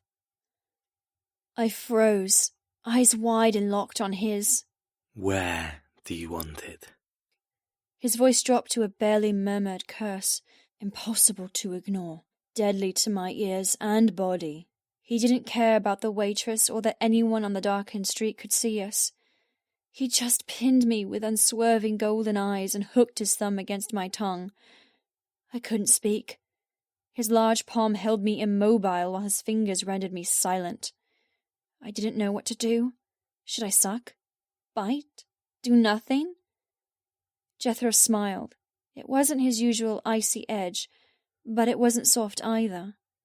Follow your instincts. You want to suck? So suck. He forced his thumb deeper into my mouth, eyes darkening. He so easily placed me into a position of submission, but I'd never felt so powerful. Closing my lips, I sucked. Once. His jaw clenched, but nothing more. I did it again, licking his finger with an eager tongue, my mouth filled with liquid, tasting him, wanting him. Every suck sent a wave of insatiable need to my core, making me wet. Jethro's shoulders tensed. See? You didn't need to tell me what you wanted. Your body does that for you. You've surprised me, and that isn't an easy thing to do. My dress rustled as he wrapped an arm around my waist, dragging me against his hard body. I went willingly, trapped in so many ways. My mind was consumed with only him. There was peace in that moment. Lust, yes. Feverishness, definitely. but also serenity at the complete attention he demanded. I didn't have to think of my family, my company, my endless work schedule. I was nothing but flesh, blood, and bone. I was need personified, and only Jethro could put out the fire he cajoled. His lips brushed against my ear again. I tensed for the bite of teeth. Know what else your body tells me? I shook my head, swirling my tongue around his thumb. My core clenched, my mind blanked. You need something. You want something that you're not ready to understand. Jethro placed a delicate kiss against my jaw. You need it so bad, you'd allow me to run my hand up your knee, between your legs, and sink my fingers deep inside you this very second. You'd open up your innocent thighs, even with witnesses, and moan as I sank my cock deeper than anyone. A bubble formed in my chest, twisting and glistening with a mixture of denial and agreement. His thumb pressed hard, pinning my tongue below. I jerked, eyes tearing wide.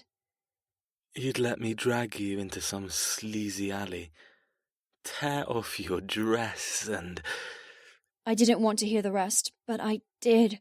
Oh, how I did. He'd taken the power of speech away. I couldn't deny anything he said. And I didn't want to. For the first time in my life I had something real, cheap and shallow, just like Kite, but hot-blooded and absolute. I would willingly trade my flawless reputation for one night of sordid incredibleness. What does that make me? I flinched, answering my own question. Lonely. I hated that word more than any other in the dictionary. Jethro's thumb slinked slowly from my mouth, holding me firm. You'd let me make you scream, Miss Weaver. And because of that willingness, I would never bow to what you want.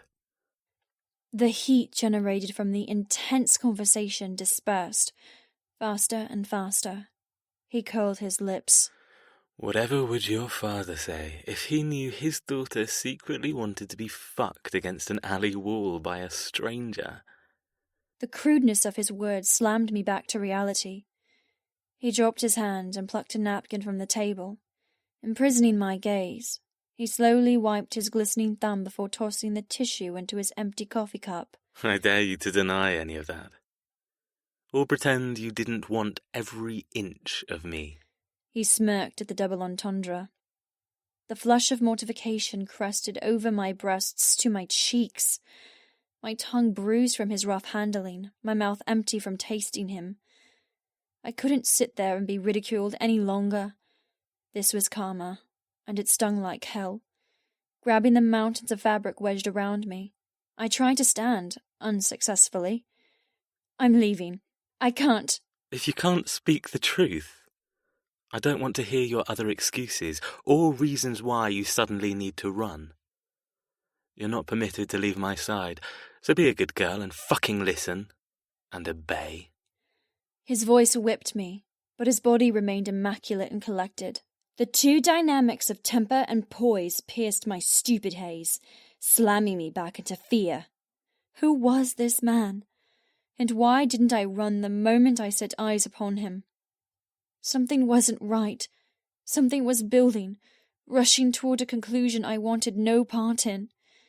Jethro stood upright, jerking me to my feet. I take by your silence you've made a sensible decision and acquiesced. I'm also assuming that this, whatever this was, is over? His fingers bit into my bicep, shaking me. Stop acting the fool and realize what is happening. Anger replaced my embarrassment. It was like Kite all over again, only worse, because this was real and I had nowhere to hide. I have no idea what's happening, and I'm not going anywhere with you. You've proved that you find me gullible, stupid, and unworthy of your precious time, so leave. I'm not keeping you here. Twisting my elbow, I tried to get free. I don't want to do this anymore. Jethro smiled coldly. Ah, there's the conundrum, Miss Weaver. You're not keeping me, but I'm keeping you. I stopped with my hand over his, unsuccessfully trying to pry his fingers off my arm. What? The dreaded drunkenness of vertigo took that moment to tilt my world. Jethro took my weakness as an opportunity, pulling me toward the door. He didn't give me any support other than the harsh hold on my upper arm, leaving my untouched coffee on the table. I'm leaving, and you're coming with me. The door jangled as we exited in a flurry of bustle and feathers. I gasped as a frosty gust cut through the warmth lingering on my skin, decimating all remainders of the cafe. Slamming my heels into the pavement, I snarled. You seem to have the wrong information. I'm not going anywhere with you. Jethro didn't reply, dragging me effortlessly across the road to the shadowy entrance of an alley and his bike. An alley.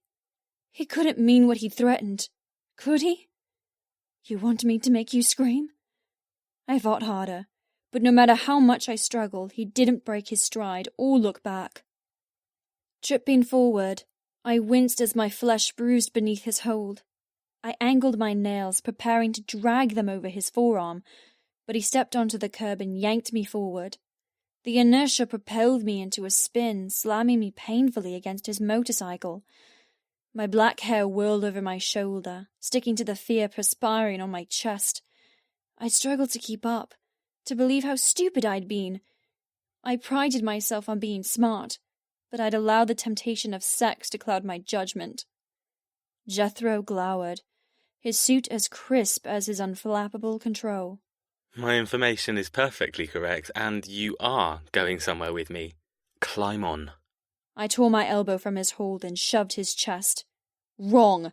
Let me go! He growled under his breath. Stop before you get hurt. I pushed him again, focusing on the ridiculousness of my night rather than the rapidly expanding terror in my heart. I told you, I came in a limo. There's no way I can travel on a two-wheeled death machine. Jethro rolled his shoulders, maintaining his cool. I gave you one rule. Never ask questions. I'm giving you another. Don't ever argue with me. My heart raced. Glancing around, I searched for late-night stragglers, party-goers, moonlight walkers, anyone who could intervene and save me. The roads were empty. Not one. Not even a scurrying rodent. Please. I don't know what game you're playing. He shook his head, exasperation in his eyes. Game? This isn't a fucking game. Glaring at my dress, he encroached on my space. Pressing his lips together briefly, he muttered, I hope you're wearing something beneath this. My lungs stuck together. What? Why? Because you're going to be indecent if you're not. With a savage jerk, he tore the endless seam, stitching, and hard work of my dress. The rip sounded like a scream to my ears. Horror swarmed as the outer layer fluttered to the ground, followed by organza, feathers, and beadwork. My jaw hung open. No! Jethro spun me around, his hand skating over my lower back. You're like a damn pasta parcel. With strong fingers, he tore the second layer of heavy ebony silk. The sound of shredding broke my heart. All that work! My father would be pissed to see his expensive material littering the dirty pavement. My blood existed in the needlepoint from pricking my fingers. My tears soaked the train from overworking. He couldn't do this! I couldn't speak, struck mute by shock. Good God, another? Jethro spun me back to face him. I swished in the remaining starchy petticoats, the tool beneath the dress that granted such volume. I can't do this anymore. I plastered my hands down my front, seizing the remainder of my gown. No, please. Jethro ignored me. With one last brutal tug, he tore the petticoat off, disposing it on top of the already ruined layers. Tears glassed my eyes. Oh my God! What did you do? The cool Milan air swirled around my naked legs, disappearing up the thigh-length satin skirt I wore to prevent chafing from the petticoat underwire. My entire ensemble destroyed. I'd been the only female in a household of men, I spent an entire lifetime covering up my girlish body with lace and camisoles and tulle. Femininity was something I created rather than lived. To see it demolished on a filthy sidewalk enraged me to the point of tyranny. Gone were my tears. I embraced furiousness. How could you? Shoving him away, I fell to my knees, trying to gather the rhinestones and swatches of handmade lace. You ruined it! All around scattered couture fashion. Diamantes glittered on bland concrete, feathers twitched, dancing away on the breeze. I'll ruin a lot more before I'm through. Jethro's barely uttered words existed, then didn't, snatched by a gust of wind. I glared up at the man I'd stupidly returned for, all because a stranger hurt my feelings. A man I'd allowed to manipulate me and make me heinously wet in a coffee shop. Does it make you feel better? Destroying others' things? Don't you care that you just ruined something that took hours upon hours to create? What sort of cruel... Stop! He held up a finger, scolding me like a little child. Rule number 3. I don't like raised voices, so shut up and stand. We glared. Silence was a heavy entity between us. He was right. I was so stupid. He'd successfully hurt me more than anyone since my mother left. His callousness gave no room for hope or tears. And I knew it all along. I'd seen his coldness. I felt his hardened will. Yet it didn't stop me from being an utter fool. Grabbing a puddle of cloth, I yelled, "Leave me alone!" God damn it, you're testing me. He ducked suddenly, grabbing my bicep and hauling me to my feet. He shook me, hard. My corset dug into my hip bones now that it had no bustle or layers to rest upon. You don't get to ask any more questions. You don't get to yell or act ridiculous. This is happening. This is your future. Nothing you say or do will change that. It will only change the level of pain you receive. He shoved me back against his bike. Your dress is conveniently no longer an issue. Get on. We're leaving. Fury exploded through my heart, thankfully keeping my terror at bay. Don't think about his threat. Focus on making him yell. Loudness. I needed commotion to garner attention and safety. You just ruined my showpiece. That dress was already sold to a high-end boutique in Berlin. You think I want to go anywhere with you after you ruined over 2 months' worth of work? You're insane. I'll tell you how this is going to go. Ms. Weaver, shut the fuck up. I'm done with this charade. His face remained impassive, but the muscles beneath his suit bristled. Moving horribly fast, he tugged my long, unfettered hair, crowding me against his bike. Wincing against the pain in my scalp, I tripped, splaying over the leather seat. Looking around quickly, he relaxed when he noticed we were still alone. If you knew me, you'd know how I react to incorrect statements about my mental health. If you were smart, you would know never to raise your voice and to maintain proper decorum in public. He bowed his head, brushing his nose threateningly against my ear. But seeing as you don't know me, I'll withhold the punishment, for now. But a word of warning, Ms. Weaver. Just because I don't lower myself to the unattractive use of volume doesn't mean I'm not pissed. I'm very fucking pissed. I gave you an order, and you've disobeyed numerous times already. This is the last time I'll ask politely. Pulling away, he grabbed my middle and with strength that terrified, plucked me from the ground and plonked me on the back of his bike, side saddle. Giving a mock salute, Jethro said, Thank you for obliging me. I'm so glad you decided to climb aboard. With a scowl, he noticed my high heels. Dropping to one knee, he tore them off my feet, throwing them over his shoulder. They disappeared in the clouds of decimated fabric behind him. I truly was Cinderella. Only my prince threw away the glass slipper and stole me away before midnight struck. My prince was evil. My prince was the villain. I couldn't breathe. Run! Kick him! Do not let him take you! All manner of horrible situations ran wild in my head. I'd been brought up in a safe neighborhood, instilled with common sense and morals. Yet nothing had prepared me to fight for my life against a lunatic who came across as sane. You can't do this. I don't want to go with you.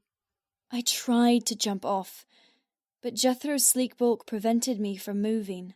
He loomed upright like a terrible sentence, a judgment of my past and present. You have no choice. You're coming with me. Your wishes have no relevance. Stabbing him in the chest with my fingertip, I shouted, My wishes are completely relevant. You can't take me against my will. That's called kidnapping. My body flushed with hot anger. Let me go before I scream. Vaughn. Shit. I wanted my brother. The amount of times he protected me growing up from bees and badgers and boys who picked on me at school. Vaughn! Jethro shook his head. It's too late for any of that. And don't scream. I don't do well with screamers. He chuckled mirthlessly. Unless I'm the reason for said scream, and we're in private. I ignored the scream topic and focused on the horrible ultimatum. Too late. What's too late? I wasn't on some countdown when my life ended as I knew it. I didn't agree to any of this. I didn't. But maybe Father did. The thought stopped me like a knitting needle to the heart. He'd introduced me to Jethro over any other man. He'd encouraged me to go with him, against my brother's wishes. Jethro might have been able to hoodwink my father, but I saw his true colours, and I wasn't going to tolerate it any longer. This fiasco had gone on long enough. I opened my mouth to scream. My lungs expanded with a plea. Help! Jethro lashed out, slapping a cool palm over my lips. The first sign of uncontrollable emotion blazed in his eyes. He sighed heavily, shaking his head. I hoped you'd be more intelligent than that. I slapped him. The sharp ringing of flesh against flesh froze time. I didn't move, or breathe, or blink. Neither did Jethro. We stared at each other until all I knew was gold from his eyes. The air dropped from autumn to blustery winter the longer we glowered, freezing over with his temperature.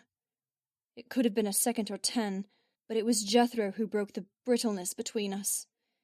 His cold fingers trailed from my mouth to my throat, wrapping tight, unforgiving. The action showed the truth, the inhuman truth. This man was fastidiously groomed and softly spoken, but beneath it all raged a devil in disguise. His touch told endless information of the man he tried to hide. He was the ultimate in camouflage. He was iron-fisted and remorseless. Tilting my neck with bruising fingers, he murmured, Obey, and I won't hurt you. Fight me, and I'll make you scream. Every muscle in my body jolted. The decimation of my dress no longer mattered. All I cared about was running as far and as fast as I could. Tears bubbled in my chest. I bit my lip to stop the rapidly building sob from escaping. Jethro never let go of my throat. I'm not here to kidnap you. I'm not here to knock you out or drug you. Call me old-fashioned, but I'd hoped you'd come willingly and prevent both of us an inconvenience. Stroking my hair with his free hand, he cupped the back of my skull. You're probably wondering why I said you have no choice but to come with me. Because I'm a fair man and believe in equality, even between hunter and prey. I'll tell you. His breath was the only warm thing about him, scalding my skin with words I didn't want to hear. I'm here to extract a debt. The reason for that debt will be revealed when I'm good and ready. The method of payment for that debt is entirely up to you. My brain swam, trying to understand. What? His fingers tightened, cutting off my air supply. Choking. The instinct to fight overrode my frozen terror. I squirmed, scratching my nails over his wrists. My nails didn't affect him. If anything, it made him calmer.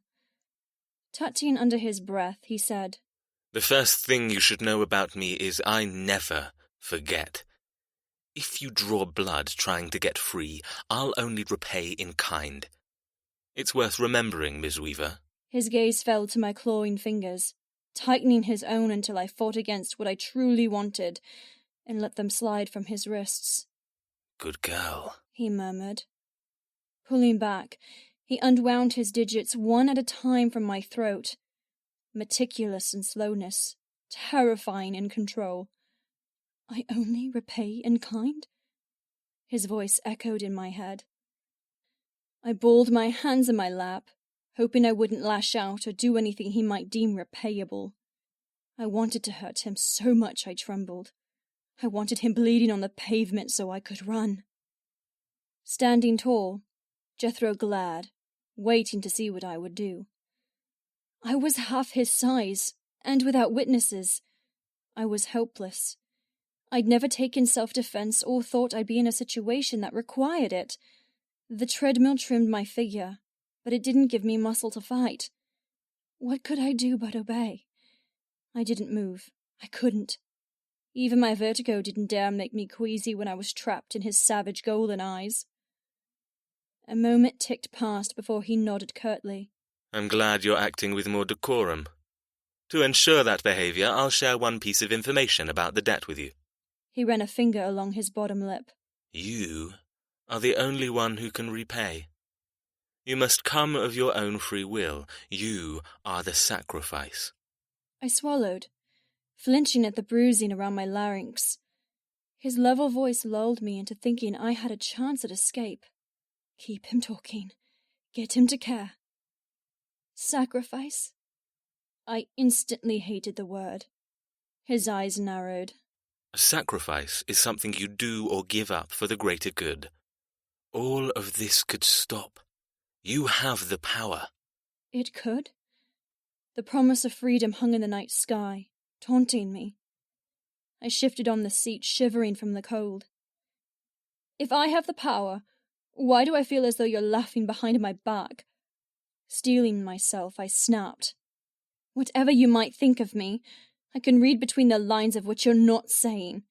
What are the consequences if I don't go with you?" I felt ridiculous, talking of debts and consequences. None of this made sense.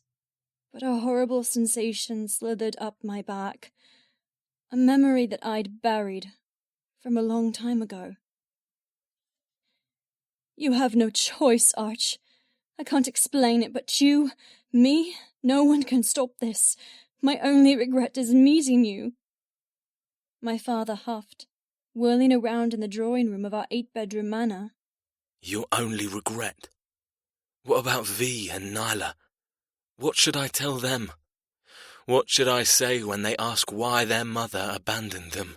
My mother, with her glossy ebony hair and dusky skin, stood tall and fearless. But from my hidden spot by the stairs, I knew the truth. She wasn't fearless. Far from it.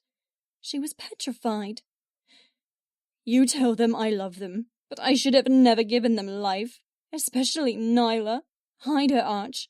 Don't let them know. Change your name. Run. Don't let the debt get her, too." The memory had ended abruptly, thanks to Vaughn throwing a soccer ball at my head and shattering the final moments my parents had together. That had been the last time I ever saw her. I rubbed my palm against my chest, cursing the tightness around my heart. Confusion weighed heavily, equally as pressing as despair. Jethro smiled. "I'm glad you're being more reasonable. That is one question I will answer. The consequences of not coming with me are Vaughan and Archibald Weaver, amongst other things." My whole world flipped upside down. And this time it wasn't vertigo. "Your life for theirs." He shrugged. Simple, really. But don't worry about the details. There's the fine print and endless history lessons to explain. My heart stopped. My life for theirs?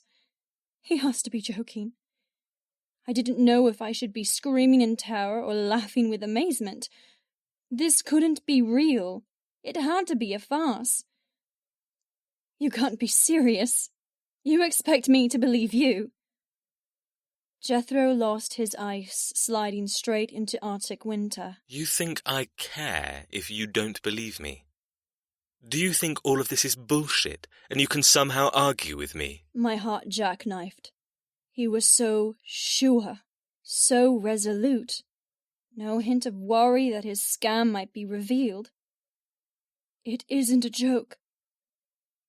Jethro lowered his voice. I'll let you in on another secret about me. I never do things by half. I never take chances, and I never hunt alone. Leaning closer, he finished. Ever since I set eyes on you, your family has been watched.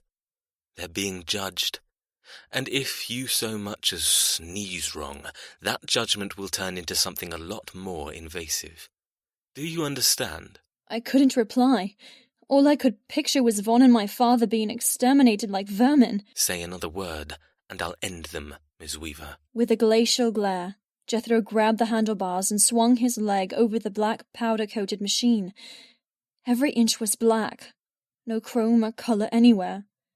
Shit, what do I do? I had to run. Run! But I couldn't. Not now he threatened my family. Not now my brain had unlocked a memory, adding weight to Jethro's lunatic suggestions. Not now I believed. A debt. I didn't know what it was. It could have been code for something I didn't understand or literal and requiring payback. But one thing I knew.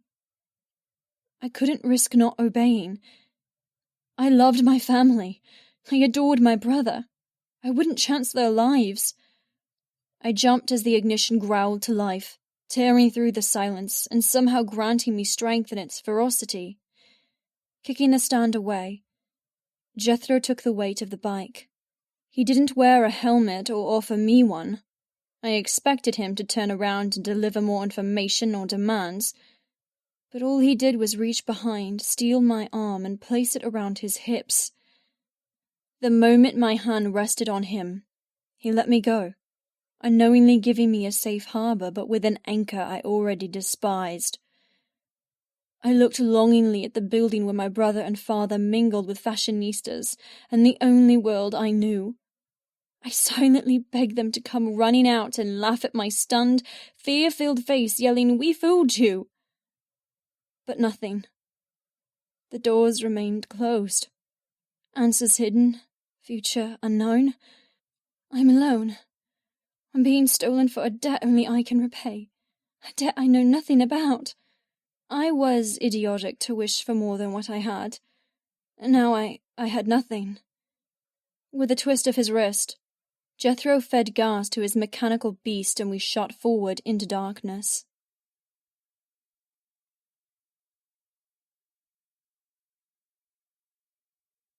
The Milan airport welcomed me back. It felt like an eternity since I flew in, though in reality it had only been 2 days. My skin was icy, and despite my repellent dislike for Jethro, I hadn't been able to stop huddling against him while he broke speed limits and took corners at hyperspeed on his death machine. My tiny skirt and sleeveless corset weren't meant for gallivanting around Milan so late.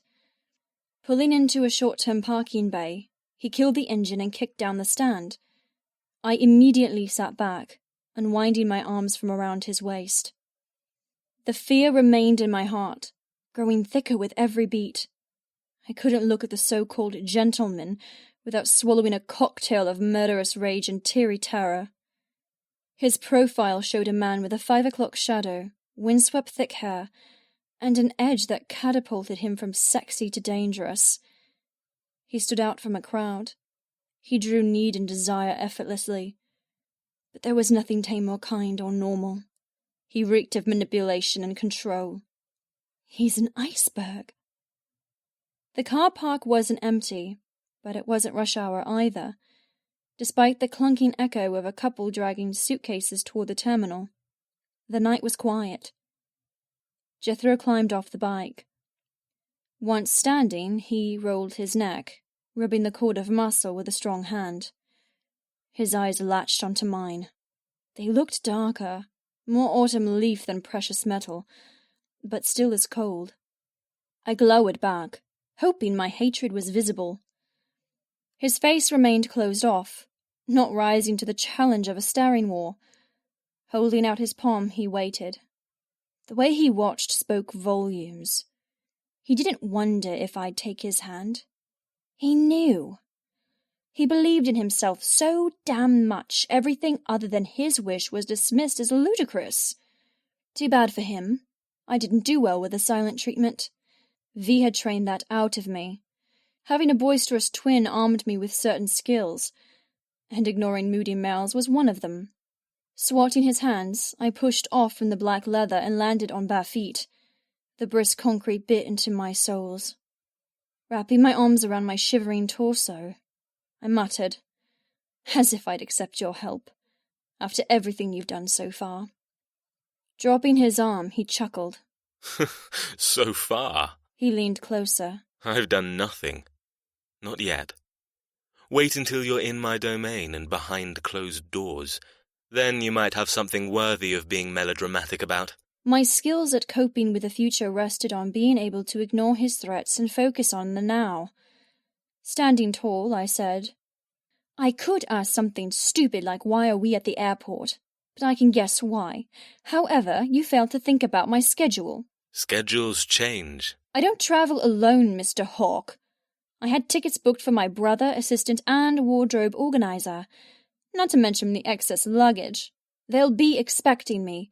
Hell, my assistant will be expecting me back at the hotel tonight.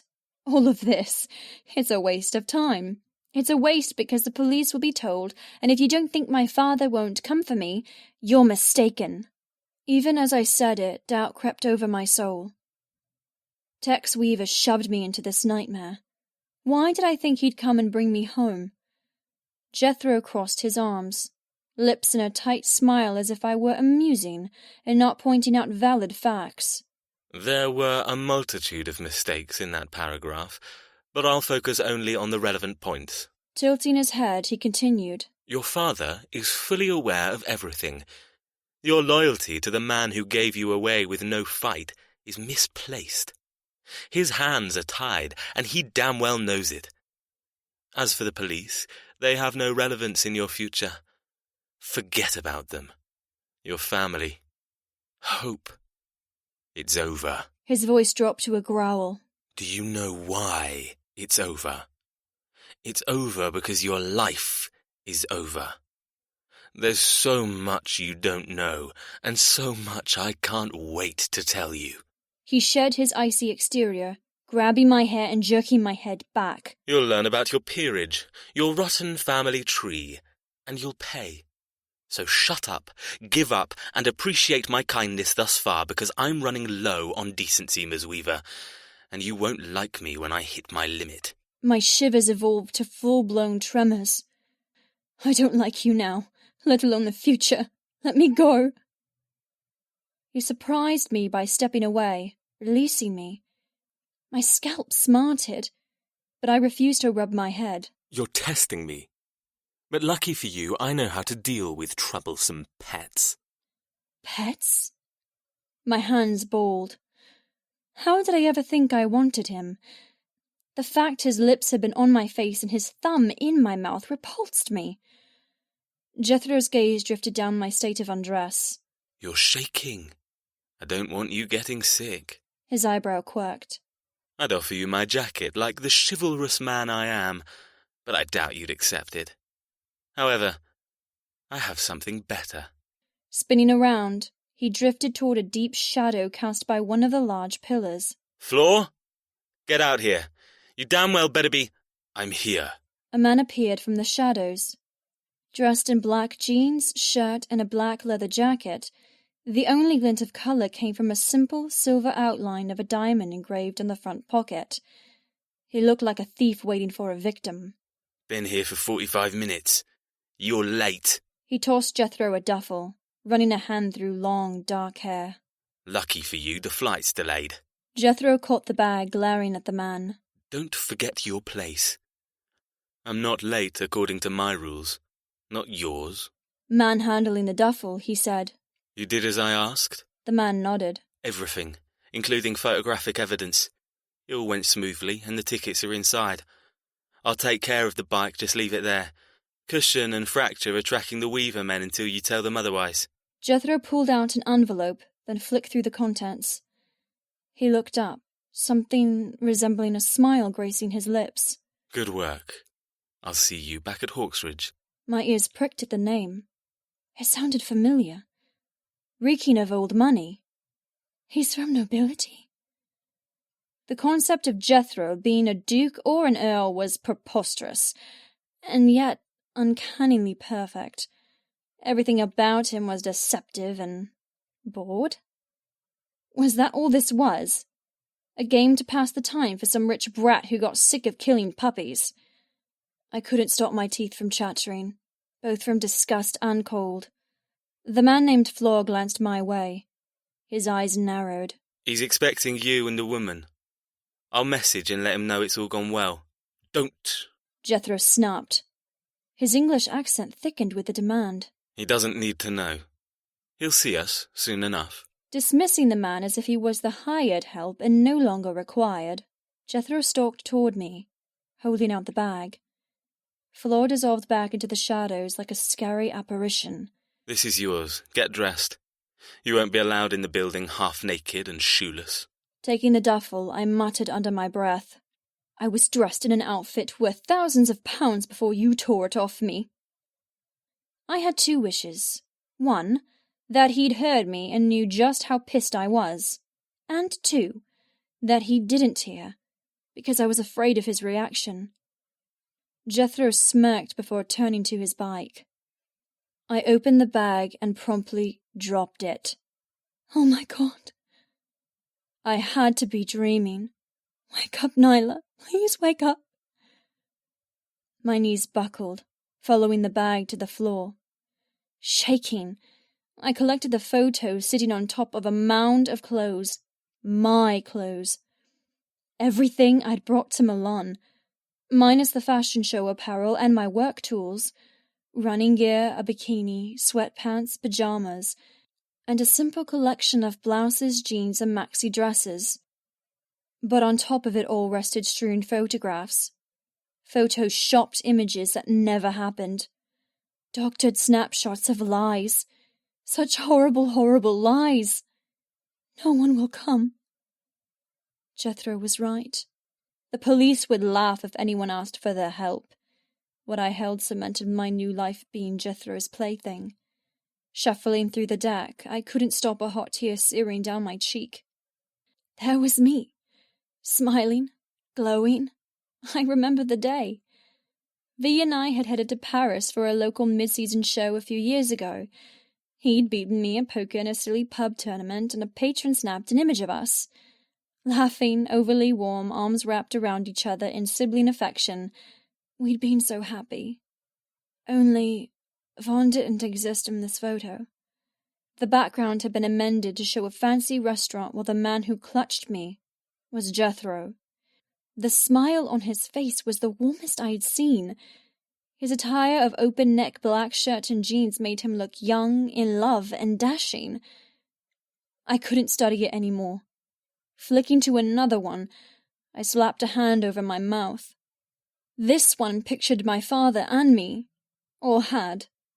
He'd splashed out for the annual staff retreat, and we'd gone on a 1-week cruise around the Mediterranean. We'd stood with the setting sun dancing on the orange-tinted waves, dressed in loose-fitting cruisewear that I'd created only days before.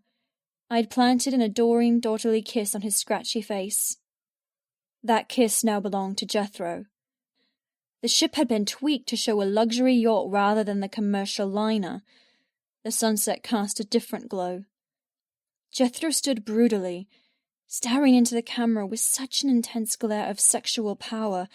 No one would disagree that there was chemistry and need between us. The way my body curved into his, the sweetness and trust I displayed, only helped confirm the illusion of a couple besotted with each other. The photos wobbled in my hands. Another tear stained the glossy deception. I looked up. Not caring, my heart was ripped out and beating coldly on the car park floor. How? Gritting my teeth, I tried again. Destroying my dress wasn't enough. You had to steal my past too? I held up a photograph of a half-naked Jethro, holding my chin as he kissed me. That wasn't based on my dateless life, but it was so lifelike, so true, so incontestable. How did they make it look so realistic? Jethro shook his head, rolling his eyes. Locking the bike, he pocketed the keys before turning to face me. Dropping to his haunches, he whispered, I not only stole your past, I've already stolen your future. Never breaking eye contact. He tapped the photographs in my hands. You didn't see them all. Flick to the back. They're especially for you. I couldn't unglue my lungs. I didn't think I'd ever be able to breathe without pain again. Splitting the tower of pictures, I glanced at the last ones. Immediately, I looked up, all sense of decency and pride gone. Please, you can't. It will break their hearts. Tears scalded the back of my throat. My eyes burned, glancing down again. This one showed my empty hotel room, exactly as I left it, with last-minute ribbon and feathers littering the bed before rushing to the show. But now my toiletries from my nightstand, my laptop, and belongings were gone, including my carry-on and suitcase. The room was abandoned. It looked as if I'd packed up and left my dreams, livelihood, and family without so much as a backward glance. This would break my brother and father's heart, because it was the exact same way of how my mother, Emma Weaver, left us. But unlike my mother, there was a simple note placed upon the dresser. Turn it over. I took the liberty of asking for a close-up so you can read what you wrote as your final goodbye. Jethro murmured, stealing the photo from my fingers and tapping the fresh one revealed beneath it. I curled over my knees, cradling the glossy replica of a goodbye letter penned in my hand. The writing was exactly like mine. Even I couldn't tell the forged sweeps and cursive from reality. It's time I came clean. I've been lying to you for a while now. I've fallen in love and decided that my life is better with him. I'm done with the deadlines and unachievable pressure placed on me by this family. I know what I'm doing. Don't try and find me. Nyla. I looked up. My heart collided with my ribcage, bruising, hurting. So much pain. I couldn't contain the sorrow when I thought of V reading this. To be left behind by both his mother and sister. They won't believe this. They know me better than anyone. They know I wasn't in a relationship. You said Tex knows all about you and why you're doing this. Please. Jethro laughed. It's not for your family, Ms. Weaver. It's for the press. It's for the world stage who will make this fiction a reality. Your brother will find out the truth from your father, I'm sure. And if they behave, they'll both remain untouched. Believe me, this isn't to hurt them. If I wanted that, I have much better means. He cupped my cheek, brushing away long strands of my hair. No, this was just an insurance policy. For what? I breathed. So no one believes your family when they break and try to find you. They'll be all alone, just like you, controlled by the hawks who've owned the Weavers for almost 600 years. 600 years? But... Jethro sniffed, his temper building like a ghost around us. Stop crying. The images portray the truth. It proves you did what you did, and no one can be angry or distrustful. What did I do? Ah, Miss Weaver, don't let shock steal your intelligence. You left voluntarily. He waved at the photo. This confirms it. But I didn't. I whimpered. I didn't leave. Jethro tensed. Don't forget so soon what I taught you. You are the sacrifice. And you... His eyes dared me to finish his sentence, to admit to everything I'd done, by protecting my family. His fingers twitched between his legs, looking like he wanted to strike. I'd never been good at confrontation. Not that my father yelled often, or Vaughn and I argued. I'd grown up with no need to fight. I knew how precious my family was. My mother left, proving just how heartless someone could be if they didn't hold on to love. So I'd held on with both hands, feet, every part of me, only to have it torn away so easily. You'd rather they lived and never saw them again than die because of you? Hanging my head, I murmured. A sacrifice comes of their own free will. Therefore I left voluntarily. Jethro nodded, patting my thigh like the pet he thought I was. Covering the photos with his large hand, he pressed down until my elbows gave out and I lowered them. Good girl. Keep behaving, and the next part won't be too hard to bear. Another rush of tears suffocated me, but I swallowed them back. He told me to stop crying. So I would. Jethro stood, reaching down to scoop up the awful photos and duffel bag of belongings. Come, we have to go. He didn't offer me his hand to climb to my feet. The simple act of raising myself from cold concrete to freezing air taxed my already fractured world. Rolling vertigo pitched my balance, sending me reeling backward. My arms shot out, searching for something to grab hold of. With drunken eyes, I begged Jethro to catch me. But he just stood there, silent, exasperated. He let me trip and fall. I cried out as I collapsed on the ground. My fingernails dug into the rough flooring, holding on while the parking garage danced around like a nightmarish carousel. Pain radiated from my hip bone, but it was nothing compared to the overwhelming nausea. Stress.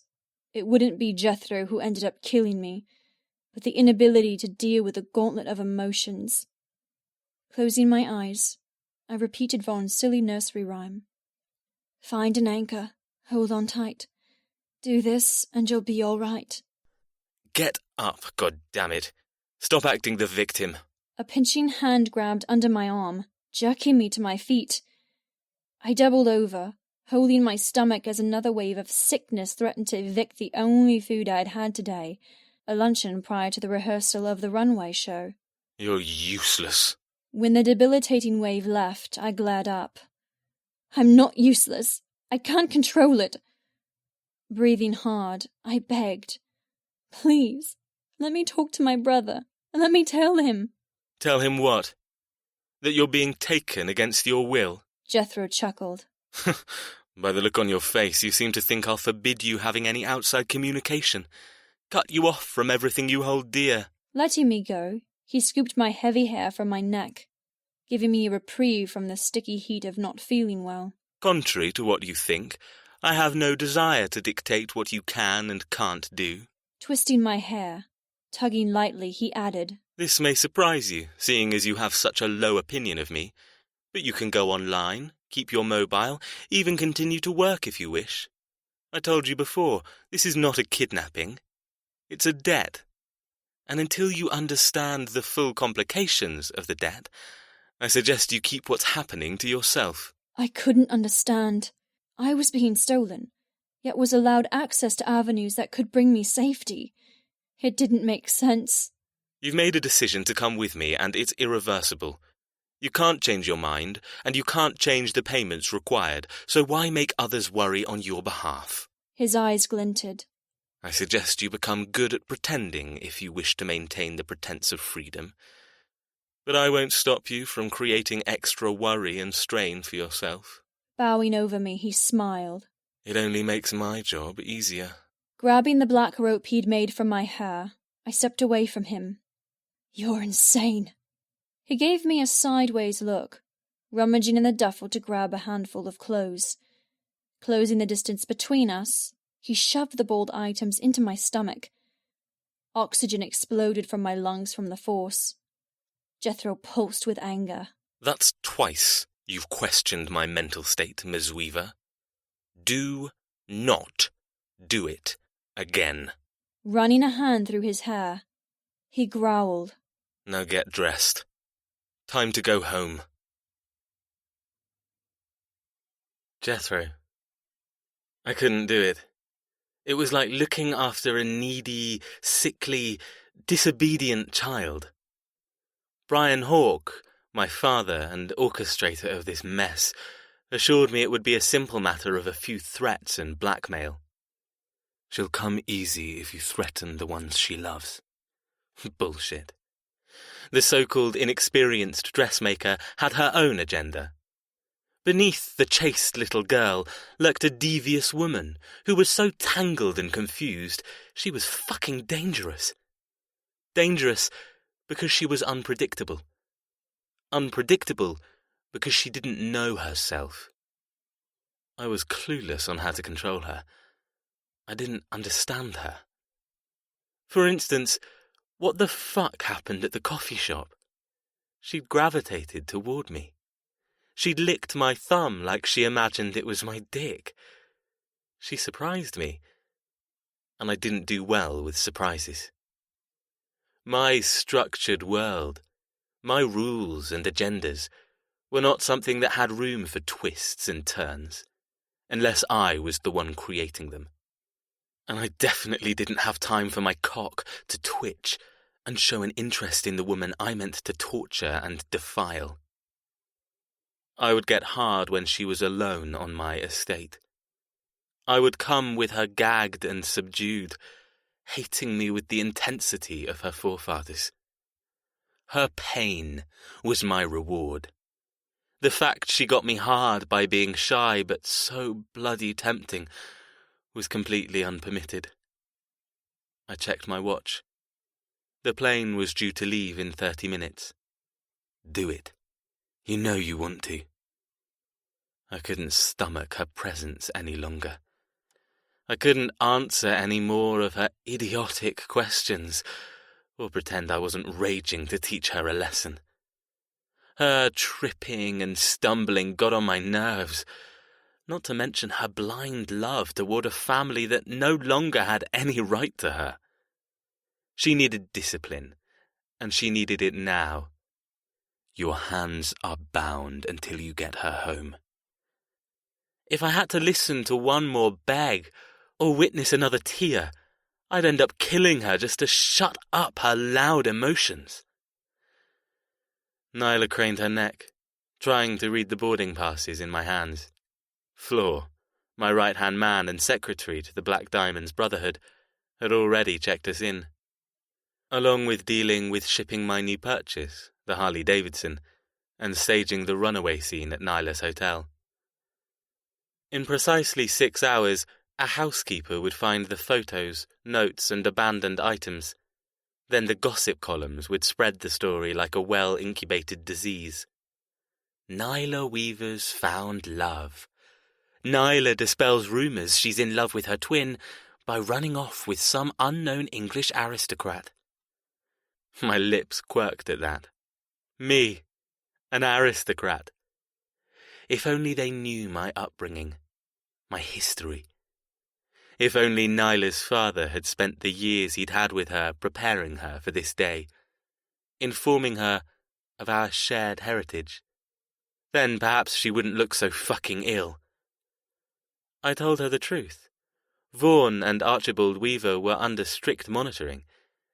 If they obeyed and went along with the ruse of Nyla leaving for love, all would be harmonious. If they didn't, well, the Weaver line would be snuffed out with the aid of a silenced pistol. And we didn't want that.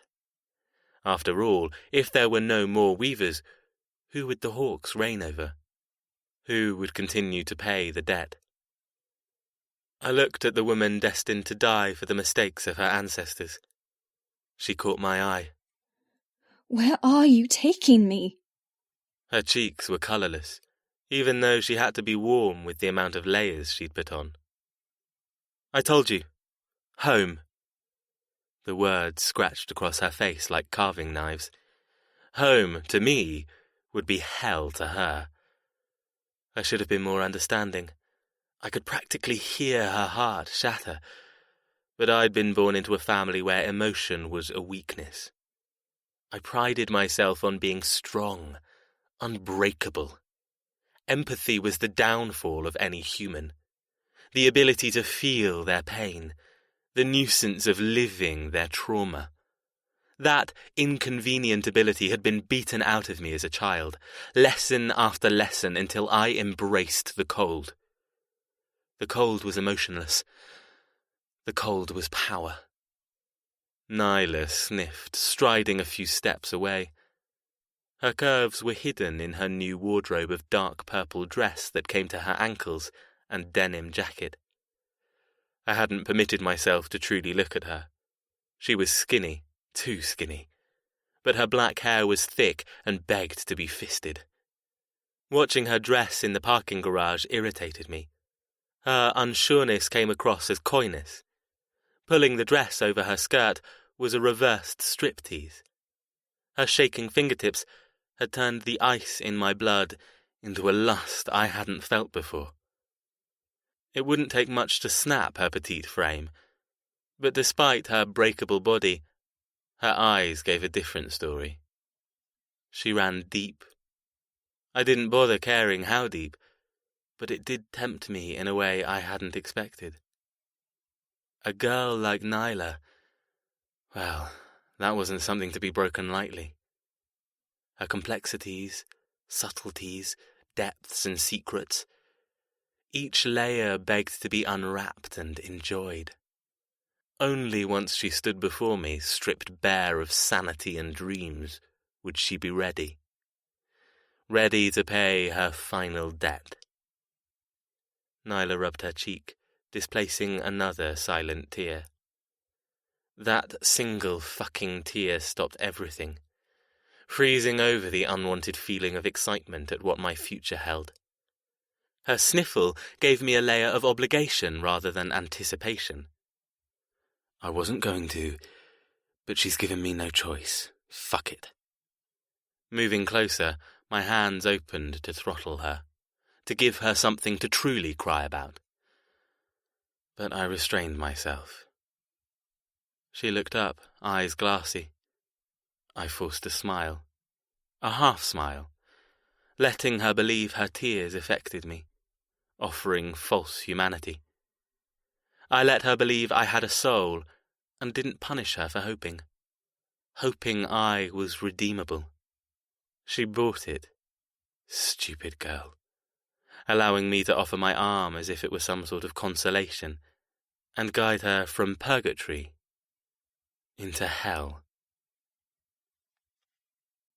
Nyla. The airport bar reeked of sad goodbyes and tears, just like my soul. I rolled my eyes. I didn't like the sort of person Jethro made me, someone who only saw the negative and was ruled by fear. I'm an award-winning designer. I'm wealthy in my own right.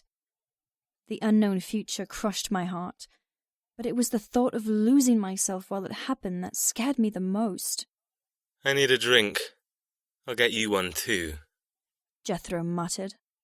I spun to face him. Big mistake. I stumbled to the left, cursing the suddenly tilting room. My vertigo wasn't normally this bad. An episode a day was my norm, not every time I tried to move. A cold hand grasped my elbow. That condition you have, it's really going to get on my nerves. The floor steadied beneath my feet. I tore my arm from his hold. Leave me alone then. Get on the plane and let me fall over in peace. He shook his head, gold eyes darkening with impatience. I have a much better idea. I looked away, taking in the low, square-lined sofas, sad plastic plants and dirty carpeting. This can't be happening. Everything seemed surreal. I was at an airport with a man who threatened the lives of my brother and father. I was about to climb on a plane with him. I was about to disappear, and probably never be found. It wasn't rational. It was completely nonsensical. Suddenly, a drink sounded perfect. Alcohol and vertigo didn't mix, but damned if I wanted to exist full of grief and horror. Jethro motioned toward a booth by the window, where large spotlights turned the black sea of tarmac into false daylight, casting a warm glow on sleeping jumbo jets ready to depart. Not giving me a chance to say anything else, or to even relay my preference, he stalked away, beeline for the bar. Quick, now! The moment he had his back to me, I pulled my cell phone from my jacket pocket.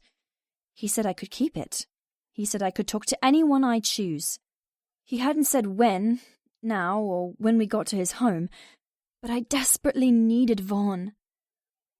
My eyes burned as I unlocked the screen. Hunching over the glowing device, I did as my captor ordered and made my way to the booth. Typing in the number I knew by heart and practically the only number I ever called, I sucked in a breath. A wall planted itself in my way. A cold, unforgiving wall. My head snapped up. Jethro crossed his arms, anger radiating from every inch. What are you doing? I swallowed hard. My palms grew slippery with nervousness. You said I could keep my phone. You said... I know what I said. I may not stop you, but you still need permission. I am, after all, in control of your life from now on. Peering into my eyes, he added, Don't make a rash decision you can't undo, Ms. Weaver. His English accent clipped my name in an unfamiliar way. He spoke it as if it were dirt, a filthy word contaminating his mouth. My finger hovered over the call button for my twin, the one man who I could say anything to and he would understand. Summoning what useless power I had, I said, Please, may I make a phone call? I won't be stupid. I know what's on the line. Jethro tutted under his breath. That's the problem. You don't know. You think you do. You think all of this is a joke. You're not grasping the depth of what this means. Nor will you until you've been educated. Taking a step, closing the distance between us, he breathed. But you do know one thing. You know what I will tolerate. Lying to me is another offence that comes with swift punishment. Stay honest, polite, and obedient, and your heart will remain beating. I wanted to scream at him. His quiet voice was worse than being yelled at. It was so decent, so eloquent. It made all of this seem normal. And it so wasn't. So not normal. I understand. Do I have your permission? My jaw ached as I gritted so hard, refraining from what I really wanted to say. If I wasn't so afraid of this psycho, I would hit him. I would leap onto his back and pummel him until he bled, just to see if he did bleed, because a part of me expected him to be nothing but stone. He frowned. Fine. But I'll remain in earshot for this first conversation. I shook my head. No, I need privacy. He smiled, a thin ribbon of emotion. You need to realize privacy is a luxury you'll no longer have. Everything you do from now on will be monitored. Nothing will be hidden. Everything must be approved. Everything. A horrible image of me begging to go to the bathroom only to be refused filled my mind. Not only had he taken me for something I didn't understand, he'd stolen my basic rights as a human. I truly am a pet. Jethro's hand whipped out, stealing my phone. No! Being separated from it made all of this far too real. The starkness of my situation hammered at my soul. Staring at the screen, he scrolled rudely through my contacts. My very limited contacts. His eye twitched, handing the device back. You seem to live in a world dominated by males. The only names in your preferred list are men, aside from a mysterious entry. Kite 007. He stiffened. Care to tell me if that person is female? I somehow doubt it, seeing as it's clearly a reference to the ridiculous James Bond franchise. Snatching the phone, I said, I don't care to tell you anything. Leave me alone. I'm calling my brother. I gave you my word I wouldn't jeopardize whatever you're planning until I know the full story. Jethro placed his hands into his pockets. His cream shirt and diamond pin were the epitome of class. In an ordinary circumstance, I would have been honoured and thrilled to have a date with a man with deliciously thick grey hair and a handsome face. I'd always preferred men over boys. But he had to ruin it. He ruined everything. Jethro didn't move, just stood there, silently. There was no winning. He wouldn't raise his voice or strike me to get his way. Not in public, anyway. But his posture intimidated me until I gave in. Staring at the awaiting number, I deliberated against calling V. What did I hope to achieve? It would kill me to hear his voice. But what if it's a lie, and the moment he's got you where no one can see, he takes the only thing you have left? I couldn't risk it. Not if I could speak to V one last time. Locking eyes with my gorgeously groomed nemesis, I pressed the call button and held the phone to my ear. Being granted no privacy was horrid. My back stayed straight, and all feelings of weakness were buried beneath false strength. Do not cry. Do not cry. The call connected on the first ring. Vaughn never kept me waiting, almost as if he sensed it was me calling. Twin empathy connecting us once again. Shit. What if he hears? What if he sensed my unhappiness? How would I stop him from coming for me? Wherever I was going. Vaughn's husky voice came down the line. Nyla? Tell me where you are. I'm coming to get you. Tex is acting really strange, and I'm done not being able to get a straight answer. I sighed, turning my back on Jethro, staring at the airplanes below. So many things ran through my head. I wanted to ask how Dad was acting strange, what all of this meant, but I kept it all bottled up. For him? For them? I'm fine, V. I need you. Come get me. Save me, please. You don't sound fine. Where are you? In hell with a monster. Looking around the bar, I shrugged. I'm exactly where I need to be. To keep you safe. Stop the bullshit, Threads. What's really going on? Sighing hard, I pressed a palm against my feverish forehead. I sucked at lying, especially to V. Something's come up. I'm going away for a little while. A holiday where I can unwind. I should be able to contact you if the Wi-Fi and phone lines are good. I couldn't stop rambling. Tonight really put a strain on me, you know. It came together so well, but it wasn't easy. You saw how bad it got towards the end. I just need... What you need is a fucking spanking. You don't just leave without talking this through. Vaughn paused, a disbelieving huff coming down the line. You can't be serious. We had plans. You said you'd come with me when I went to Bangkok next week for more merchandise. We've booked the flights and everything. I didn't want to be reminded of everything I was walking away from. I'm sorry, but I can't go. You have to trust me and not push. Just accept what I'm telling you and that I need some alone time, okay? You'll be able to contact me by phone and email. This is bullshit. V, please. Be supportive like you always are. Don't make this 10 times harder to say goodbye. Skype? I need to see you, Threads. Something doesn't feel right. You're keeping things from me. A firm fingertip prodded my shoulder. Jethro whispered. No Skype. I didn't know how he heard V, and didn't want to ask why Skype wasn't permitted. Why doesn't he want my family to see me? Because who knows what you'll look like when he's finished. The fear I'd been able to keep leashed suddenly swamped me. I moved forward, collapsing into an uncomfortable booth. Threads? Threads! Vaughn's voice echoed down the line. God damn it, Nyla, what the fuck is going on? Sighing, I rested my elbows on the table. The weight of aloneness and depression settled heavily.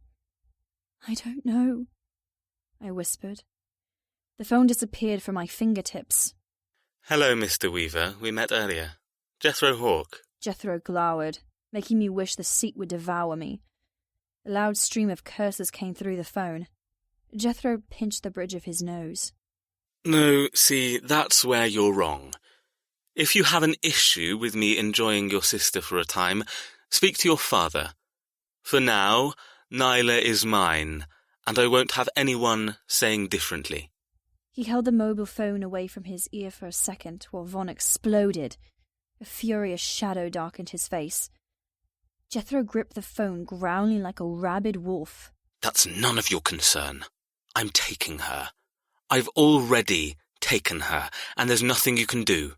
Goodbye, Mr. Weaver. Don't make me regret my kind generosity toward your sister so soon. He hung up, tossing me the useless phone. If you want a piece of advice on how to survive the coming months, don't talk to your brother again unless you want to pay a serious price. He's detrimental to your willingness to obey, and a fuckwit. Tears welled. I didn't want to cry. Damned if I'd shed any more useless liquid over this bastard. Don't call him a... I stopped mid-sentence. There really wasn't any point in arguing. He'd win. Just like he'd won up till now, without a curse uttered or shout yelled. I'm meek. He was controlling me with no ropes or chains or curses. I was under his horrible spell, threatened by the illusion of him murdering the people I held most dear. My eyes flickered toward the exit behind him. Jethro followed my gaze. He sidestepped, waving his arm toward the temptation of running. You want to leave? Go. If you're so selfish to let others die for you, I'm not going to stop you. One phone call from me, Miss Weaver, and this all ends for them. I didn't move. Deliberation a heavy cross on my shoulders. How could I sit there and let him take control of my life? But how could I ever live with myself if I ran? He'd kill my family and there'd be nothing to run toward. I hunched, deliberately looking away from the exit. Jethro came closer, crowding me into the booth. Good choice. Now sit there, don't move, and I'll get you something that'll make this easier. He turned away, but not before I heard his murmured. For me, at least. I waited until he stood at the bar, smiling at the barmaid before I opened a new message. My hands shook, jiggling the phone, but I wouldn't stop. He might not let me talk to people I love, but people I hated didn't matter. The one person who drove me into this mess might be my only hope at surviving it. If he forgave me. Needle and thread. Kite. I don't do this lightly, but my life has taken a certain change and, well, I would like to be able to message you if it gets too much. I'm sorry if I overstepped. I'm not going to say any more than, please. I need to be able to talk to you if I need to. I pressed send, hating myself and how weak I sounded. He wouldn't understand the strength and courage it'd taken to write that or bow into the meeker role. But I needed someone, a friend. And the sad part of my life was I had none. Resting my phone on the table, I stared unseeingly out of the window. Tears tried to take me hostage again, but I curled my hands, digging long nails into my palms. The pain gave me a distraction, letting me stay outwardly calm. Jethro took his time, talking softly to the Botoxed waitress. I wished he'd forget all about me so I could sneak out the door and never return. My phone buzzed. I'd never hoped for anything more in my life as I read the new message. Kite 007. Understand me too when I say I don't forgive or forget lightly. But I appreciate your message. and can't deny you've got me intrigued. You've almost got me wanting to know what changed in your life to send you grovelling back to me. I'm not an idiot to know it must have been pretty big after what we said to each other. I'll let you message me in reply on one condition. There was nothing else. Glancing over at Jethro, he had his back to me waiting for his order. Still time. Still hope. I swiftly messaged Kite back. Needle and thread. I accept. Whatever your condition. Please just give me someone to talk to. No matter how cryptic and shallow he was, I needed it. So much. Kite 007. No details. I'll reply as long as your messages don't make me care. You've got the wrong man if you want sympathy.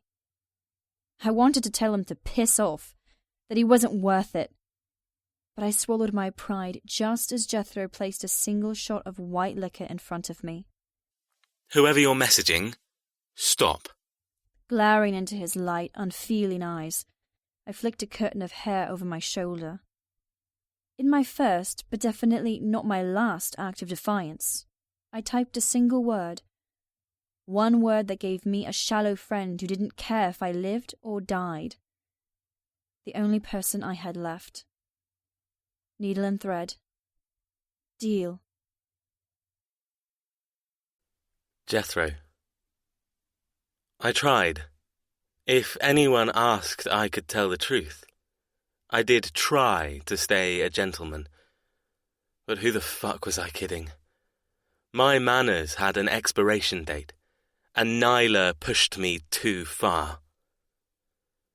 I guided her from the dismal excuse of a bar, through the terminal, and past security. Her arm stayed looped with mine, following submissively, obediently, like a good pet. Her feet glided in flat shoes, her dark eyes glazed but aware. It had been too easy, both breaking my word and dissolving the tablet into her drink. I said I wouldn't kidnap or drug her. That was before she showed some backbone in the coffee shop, and had the fucking audacity to ask me for something.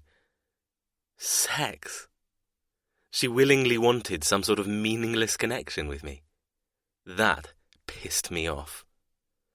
I'd been too soft, too genteel.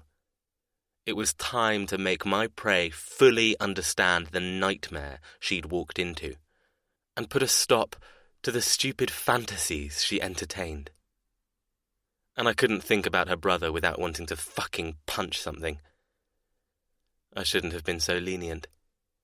I didn't care who she talked to, as long as she remained mine to torment. But him, he could ruin everything. The Weaver men had been a constant pain in the arse since the Hawks started taking their women. War had broken out. Lives were lost on both sides. But we won, and would continue to win, because they were pussies and we were strong. Nyla didn't say a word as I guided her down the air bridge and onto the plane. To an outsider she looked perfectly normal, perhaps a little tired and spaced out, but content and not in any way distressed. That was the wonder of this particular drug. Externally, she acted the perfect part. Internally, well, it wasn't my problem if she saw everything that happened. Her mind was unhindered, loud and shouting, but all motor control was stolen, and there was nothing she could do about it. She dealt with vertigo on a daily basis. This was no different. I'd taken her ability with the help of a simple chemical. In fact, I was kinder than vertigo, because I gave her something to hold on to. Patting her hand that rested on my forearm, I guided her into business class. Pointing at the window seat, I waited till she sat heavily, then buckled her in. Her breathing remained low and regular, but when I sat beside her, took her hand, and guided her face to mine, I saw the truth. She knew. Everything. Perfect. It's time to begin. Brushing black hair from her neck, I whispered, I should warn you of something. Running my fingers down the silky strands, I moved closer so I could breathe the threat. Silence was terrifying. Whispers petrifying. But barely spoken threats were the worst. Be afraid of me, Miss Weaver. Be afraid because your life is now mine, and I'm the master of everything that happens to you. But know this, it's not just me you'll have to fear. Her chest continued to rise and fall, no hiccup or flinch. But her eyes fought against the glass of unwilling intoxication, struggling to break the surface and no longer drown. There are others, many others who have the right to help me ensure the debt is fully repaid.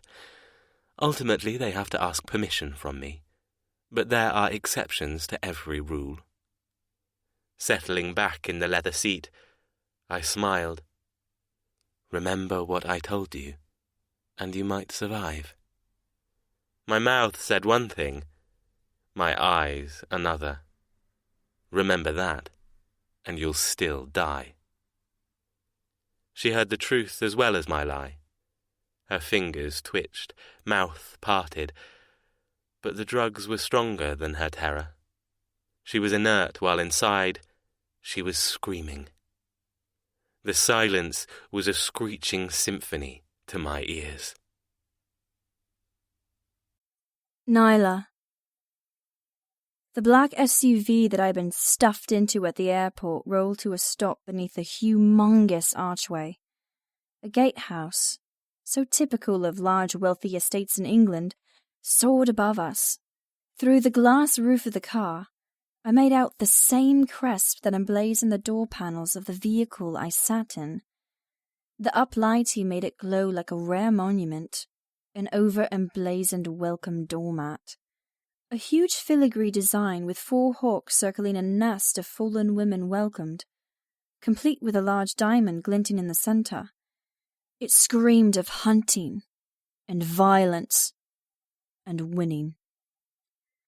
I would have shuddered if I had the ability to move. How many of the fallen women lived through what I was about to? How many survived? None of them. I knew that now. I knew what my future held. I'd screamed and raged and howled beside Jethro on the plane. My throat bled from shouting. My heart burst from begging. But he hadn't heard a whimper, because of the magic he'd used to subdue me. The journey had torn my heart into shreds. Every step I took, I battled to break whatever spell he'd placed me under. Every breath I took, I fought to speak. If I had the power of speech, I would have screamed that I had a bomb. I would have taken detainment and a full-body strip search to flee from Jethro's undeniable, possessive hold. My entire undoing and decimation was done in utter silence. And the bastard just sat there, holding my hand, nodding at the air hostess when she said what an elegant couple we were. He let me dissolve into misery. He lapped up my unshed tears, and I'd seen a glimpse of the monster I'd given my life to. Thousands of feet above the earth, I'd witnessed the cold gentleman mellow into something resembling a happy lover. Someone who'd won and got their way. Welcome home, Miss Weaver, Jethro whispered against my ear. I tried to cringe from his mouth, to huddle against the door, but the damn drug kept me locked beside him. I blinked, inwardly sobbing, outwardly a perfect porcelain doll. Everything had been stolen. My sense of touch, ability to speak, muscles needed to run. A man in his early 20s appeared from a large pillar of the archway, manifesting from the dark like a ghoul on Halloween. Jethro stiffened. The new arrival opened the front door, sliding into the seat and nodding at the elderly man driving us. Clive, The driver nodded in return, gripping the gear stick with an arthritic hand and engaging the car once again. He hadn't said a word since picking us up at Heathrow. Perhaps he doesn't have a tongue? Jethro and his family probably ripped it out to protect their sadistic secrets. We inched forward, trading the soft lighting of a hawk engraved logo for the deep darkness of forest. I stared out the window into pitch black. From Italy to England, from night to night. The engine purred, following a quaint road slicing through dense woodland. I wanted to run and scream. I wanted so much to scream. Jethro scowled as a newcomer twisted in his seat, awkwardly facing us. I struggled to make out his features thanks to the dark, but the high beams of the SUV cast shadows enough to see. Jet? He gave a mock salute. Jethro sniffed. Daniel? This her? The man trailed his eyes from my lips to my breasts to my demurely placed hands in my lap. She looks like a weaver. Jethro sighed, sounding bored and annoyed. Obviously. Daniel reached over, grabbing my knee. His touch sent shivers of repulsion over me, even through the cotton of my dress. I felt that. I held my breath. Sense of touch was the first sign of the drug wearing off. I knew when Jethro touched me because of the pressure of his fingers. They acted like a punishment, a leash, and a reminder that my life was his. But up till now I hadn't been able to feel temperature or texture, neither hot nor cold, gentle or soft. But now I could. It's fading. I hoped joy didn't show on my face. If I could move, I could escape. Oh, Nyla, don't be so stupid. My joy fizzled out as fast as it arrived. There would be no escaping. It was yet another thing I knew just by what Jethro wasn't saying. I'd learned something in the short flight here. His silence told me more than any part of him. His silence shouted too loudly to be ignored. I was dead already. My last breath hinged only on how quickly he tired of his new toy. Keeping my emotions buried, I stared blankly at the man who dared touch me. His lips pulled into a cruel smile. His fingers tightened until every inch of me wanted to jerk away. Jethro sat still, letting him touch me. Daniel's nose was slightly crooked from a bad break, face fuller, body softer than Jethro's, but there was no denying the family resemblance. Jethro was cold stone with sharp contours, gravelly voice and imposing personality, while the younger brother had more animation. If it wasn't for the greed glowing in his eyes, I would have preferred him. But despite Jethro's granite exterior and sharpness, I knew in my heart I was better off being his plaything than this new hawk. There was something missing inside him. A soul. With a sneer, the man ran his palm up my inner thigh, bunching the material of my dress. I must say, you're very well behaved. He dug his nails into my delicate flesh, only a hand distance from my crotch. You don't flinch. His hand suddenly left my thigh, connecting with a loud, stinging slap on my cheek. The force of his strike set my useless body falling into Jethro. You don't cry. My face smarted and throbbed, making my heart race. I squeezed my eyes, wishing the sense of touch hadn't returned. I didn't want pain. I didn't want any of this. Jethro grunted, pushing me upright with a rough shove to my shoulder. She's not normally like this. Couldn't shut her up or stop her endless questions. So I drugged her. The man's eyebrow rose. With what? Eyes slithering over my cheek, he planted his hand back on my leg. Pushing my dress out of the way, he inched higher and higher and higher on naked skin. I wanted to curl into a ball and cry until I drowned from tears. I wanted oblivion from this nightmare. But the drugs kept me sitting prim and willing, a perfect toy to play with. There are others, many others who have the right to help me ensure the debt is fully repaid. The sentence had been on repeat in my head ever since Jethro whispered it on the plane. Was that why he permitted his brother to manhandle me? Would I be given to him to do as he pleased? Please, God, please don't let that happen. I had enough strength to stay true to myself and survive one man, but multiple. They'd tear me into smithereens and ruin me even for death.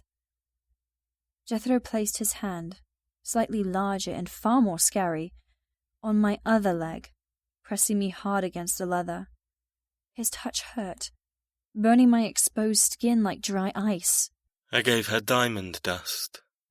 Daniel's vile touch stopped as the tips of his fingers brushed the crotch of my knickers. I sat frozen, every part of me humming with horror. Diamond dust? Shit, Jet, that stuff hasn't finished testing. You know Cut didn't authorize it to be sold yet, let alone be used in public.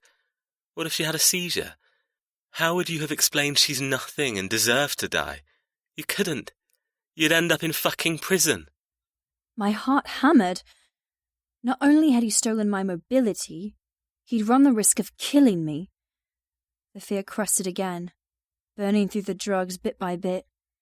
Even with the knowledge that I'd have to live through countless horrors before my time was up, I was glad I hadn't had a seizure. Death was so final, and as long as I breathed, I might find some way to survive. You say that now. My pain threshold hadn't been tested. I had no guide on how strong I'd remain or how precious my life would be when I no longer wished to live. Jethro shrugged. If she died, then the final debt would have been paid sooner rather than later. Glancing at me, he added, I admit it's taken longer than I thought to leave her system, but it did a nice job shutting her up. His fingers turned to pincers. See how enjoyable silence is, Miss Weaver. I stayed immobile beneath his touch, but my heart flew with terror, burning off the residual frozenness, leaving me at the mercy of reactions. Every second the drug weakened only meant I had to work extra hard to maintain the deception I was still its prisoner. Daniel's fingers inched further. His eyes locked on mine as he touched my clit through my knickers. His touch was horribly warm, invasive, and gross. I wanted to kick him in the damn nose, but I just sat there and died a little. I sat there because I had no damn choice. Don't. I swallowed, drinking the tears fighting so hard to be shed. Don't spiral. I couldn't let myself be sucked into useless sadness. I'd never claw my way out. I'd never be ready to fight. And I mean to. My life might be earmarked for extinction, but I am meant to be the last Weaver the Hawks ever took. At least I don't have children. Once they killed me, there'd be no more Weaver women. Oh my God. Unless Vaughn has children. The fist around my heart squeezed until lightheadedness made the car swim. Daniel yanked me from my horror, rubbing my clit. He grinned. She looks younger than 24. Sure you didn't get the younger sister instead? What? I jolted, sucking in a breath. I forgot to pretend the drug still held me prisoner. A sister? Impossible. She left us. Could my mother have had another life? A whole other existence that I didn't know about? The thought pulverized my heart. Not only did she have a family, tearing us apart when the debt came for her, but she'd thoughtlessly given life to another girl? Jethro's head snapped toward me, his light brown eyes flashing in the darkness. I stayed as statuesque as possible. My gasp was the first sound I'd made since the bar, since I entered into an agreement with Kite not to make him care, and the last conversation I had with my brother for who knew how long.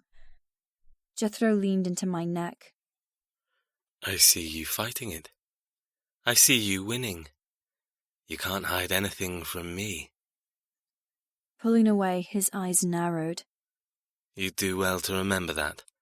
Don't give me a reason to hurt you so soon. Looking to his brother, he muttered. She's the right one. His fingers clenched and unclenched on my thigh. In a lightning move, he snatched Daniel's wrist and jerked his probing fingers from my core. She's the right one, and mine. Enough. I couldn't stop the sigh of relief. Only one other man had touched me there. Only one boy had seen me naked and taken my virginity. I never thought I'd be in a situation where I'd be forced. And for a fraction of a second, I was grateful toward Jethro for stopping it. I can touch her if I want. Shit, I can fuck her too. I didn't say you couldn't. I just said, enough. He bit the word into pieces. Sharp, deadly, unforgiving. Daniel tore his arm from Jethro's grip. Fine. But don't climb up your ass thinking she's just yours. She's not. She belongs to all of us. There are others. Many others who have the right to help me ensure the debt is fully repaid. No. But she's mine until I say you can have her. Hierarchy, little brother. You know how receiving charity works. Fuck off, Jet. Pointing a finger at Jethro's face, he said. Cut changed a few things tonight at the gemstone. He's named me VP, given me your role. Jethro settled into the seat, his broad shoulders brushing mine. If you think he did that behind my back, you're mistaken. I asked for time. Cut was more than happy to grant it. After all, I'm the firstborn son of a hawk. She's the firstborn daughter of a weaver. There are more important things on my agenda for the foreseeable future. My brain swam. Everything they said sounded cryptic and layered in code. Cut? Was that a name? Gemstone? It sounded like a place, but that didn't make sense. You've always thought you're better than me. But you'll see who extracts a debt from flesh better when I get my turn. Daniel sneered, his gaze bouncing from his brother to me. I gritted my teeth against dropping my eyes or trying to turn invisible. As much as I hated Jethro, I would make sure to remain in his good graces as long as possible. Daniel reached out and patted my knee, ignoring Jethro's icy look. Enjoy your time with my brother. Because when you're mine, enjoyment won't be something you'll be feeling. Jethro sat forward, his suit rustling against the leather upholstery. In his signature terrifying quietness, he said, You disturb my work before I'm through, blood or not. You'll pay the price. The two men glowered. I didn't know either of them, but the air shimmered with past conflict and animosity, hinting that this standoff was nothing new. You're not untouchable. Daniel hissed. You better... Jethro shook his head, eyes dark as amber. Stop. There's nothing I better do. Father didn't pick you. He didn't choose you. His hand came up, casually checking his fingernails. Life rewards those who deserve it, and you don't. Jethro was calm, made worse with a swirling, ferocious temper existing just below the surface. The atmosphere thickened, changing the breathability of the car's interior until I choked with the urge to flee. Clive, the driver, never slowed, continuing through the night as if brother rivalry and debts extracted from human misery was common. The gentle rocking of the vehicle did nothing to relieve the anger between Jethro and Daniel, but every wheel spin helped shed the fogginess I'd existed in for the past few hours. The fact I was trapped between two males who might explode at any second helped drench my system in adrenaline, kick-starting my heart, dragging me to the surface of being master of my own body once again. The heavy drug ocean receded. I didn't witness what made Daniel concede. Jethro never moved, but he growled a curse, then spun in his seat to glare out the windscreen. I followed his attention, holding my breath at the soft glow in the distance. If that was our destination, it was giant, a looming residence breaking the darkness with false warmth and welcome. My new home, my new hell, my end. It's called Hawksridge Hall. Take a good look, because it's the last place you'll ever live. Grabbing a handful of my hair, Jethro tugged me closer. His hot breath disappeared down my dress, making me tremble. Hawksridge has been in our family for countless generations. A fortune we built from nothing. Unlike you, we weren't born into privilege. We earned our wealth. We deserved the titles bestowed, and it's time to show you what we had to do to achieve that. His fingers wrapped tighter, burning my scalp. To dispel any thoughts of running, there's over 1,000 hectares of land. You'd never find your way to the boundary. You're trapped. His lips grazed over my jaw. You're mine. Keeping his fingers tangled in my hair, he reclined, pulling my neck into an uncomfortable angle. The sadness I'd done so well at battling crested again. There wouldn't be bars on my cage. Or at least I didn't think so. But there was a fortified moat in the design of woodland and lakes and hills. I wasn't outdoorsy. I didn't know north from south. But you do run. I was fast. I had stamina. If the opportunity came, I wouldn't hesitate to put my obsession with running to use.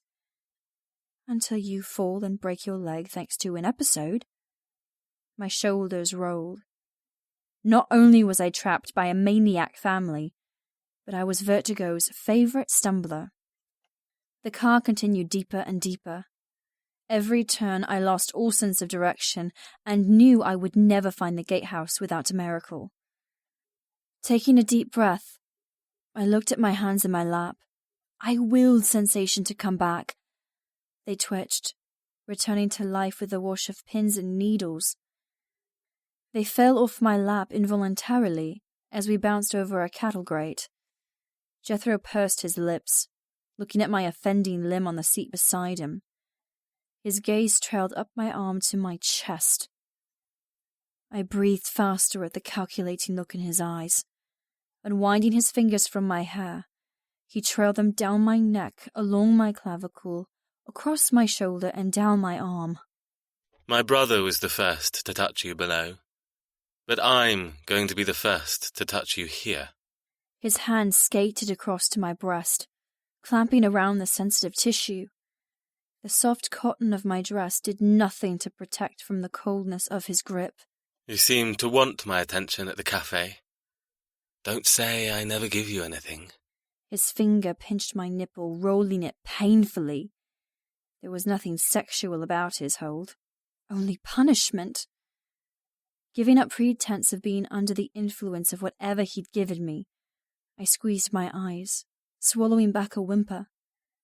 He twisted my nipple again, shifting from demeaning to the edge of painful. But what made it worse was I wanted him to touch me there. I would have willingly slept with him only hours before I knew the animal inside the cultivated man. You're too skinny. I prefer a woman with more assets than you, he whispered, cupping my other small breast. However, your tiny stature might prove to be a blessing with some of the things I have planned. He pinched me again, turning my nipple like a corkscrew. I flinched, forehead furrowing against the pain. He chuckled. I knew it was wearing off. His touch turned from painful to excruciating. I bit my lip, barely holding back a cry. Just in time. Letting my breast go, he captured my hand, linking his icy fingers through mine. There was nothing romantic or caring about Jethro holding my hand. It was a pure reminder that I had no chance in hell of getting free. Vaughn, Tex. I wanted so badly to talk to them, to beg for rescue. But I could no longer be the woman I'd been. I couldn't be the workaholic who blamed others for my unhappiness. I'd accepted my father's old-fashioned law about not being permitted to date, because in all honesty, I wasn't ready.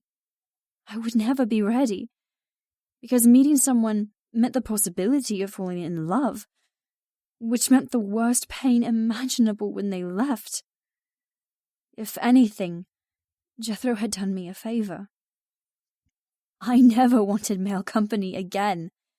If I could return to my sewing machines with no other companionship but my twin, I'd be happy, eternally grateful, and would live the rest of my life in peace. Tugging my hand into his lap, Jethro murmured, I meant what I said on the plane. Play your part, and you'll live to see another sunrise. Something snapped inside as if the drug suddenly gave up its hold on me, along with everything I'd been trying to avoid. The tears, the fears, the constant worrying of what was to come. It all disappeared. I couldn't afford to drain my energy with useless wonderings. Jethro said I could work. I intended to drown myself in fabric and continue designing my next runway show.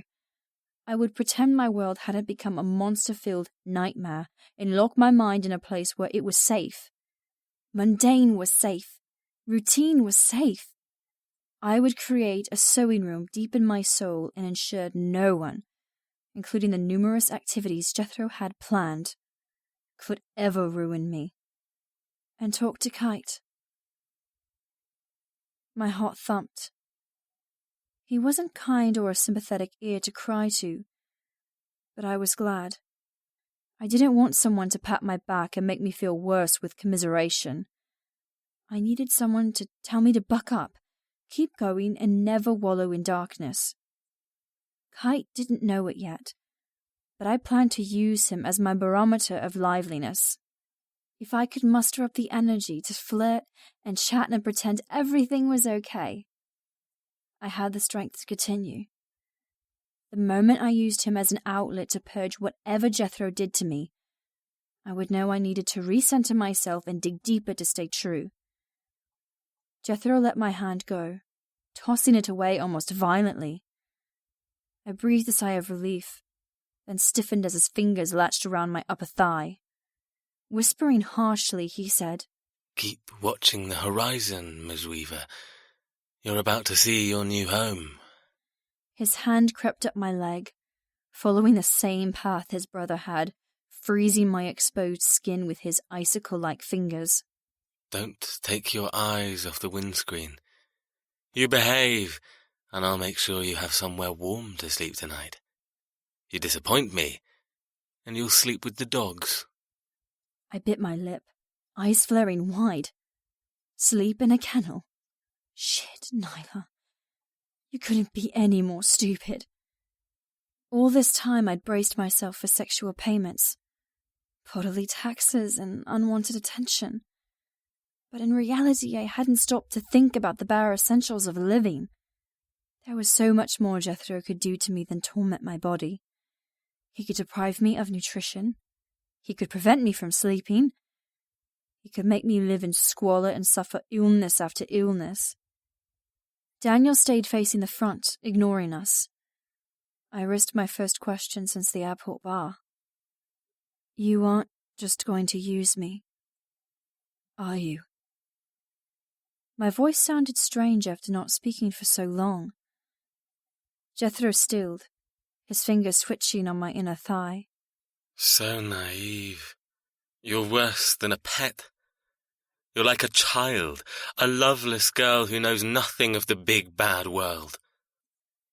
Breathing shallow, his hand moved higher and higher. Pity I'm not turned on by little girls. Pity you don't get me hard, my loveless, clueless weaver. Then you might have been prisoner in my bed. In front of us, the car's headlights illuminated a driveway. The woodland stopped, giving way from thicket to a huge expanse of manicured lawn and a large oval fountain. Birds of prey replaced angels and fair maidens, their talons dancing on top of water spray.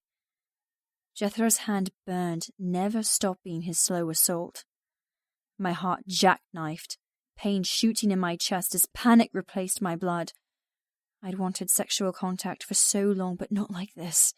Not taken, not even wanted. The car slowed, skirting around the fountain. We turned left, following the sweeping driveway. And that was when I saw it. The monstrosity that was my so-called new home. The rising monolithic, French-turreted, tower-fortified, sweeping, soaring mansion. Tarmac turned to gravel beneath the tires, pinging against the metal panels below. Jethro's fingers crept higher, demanding I pay attention to everything he did. Welcome to Hawksridge Hall, Miss Weaver. It's going to be a pleasure entertaining you as my guest. The sentence wrapped around me like a noose. My eyes snapped closed as his fingers brushed my core. Firm, unyielding, he cut me through my knickers, sending snow to my womb with his vile fingers. I bit my tongue, hating him, hating myself, hating everything to do with debts and vendettas and family feuds. This is what you wanted, isn't it? Jethro whispered, pressing harder. Everything clenched, repelling against his awful ministrations. I tore my eyes open. Not like this. Dropping my voice, I locked eyes with him. Please, not like this. The car rocked to a stop. Daniel looked over his shoulder, his gaze dropping to the blatant position of Jethro's hand between my legs. He smirked. Welcome to the family. Don't know how much you've been told about us, but forget everything. His teeth glinted in the pooling light from the mansion. We're much worse. Jethro stroked me, drifting down to where the silk of my underwear gave a little, pressing against my entrance. He's right. Much worse. I shuddered as his finger bit into me. The unhurried, controlled way he touched me twisted with my mind. His violation was different than his brother's. Still not wanted, but at least more easily tolerated. He was the devil I knew, not the devil I didn't. In a morbid way, that made Jethro my ally rather than tormentor.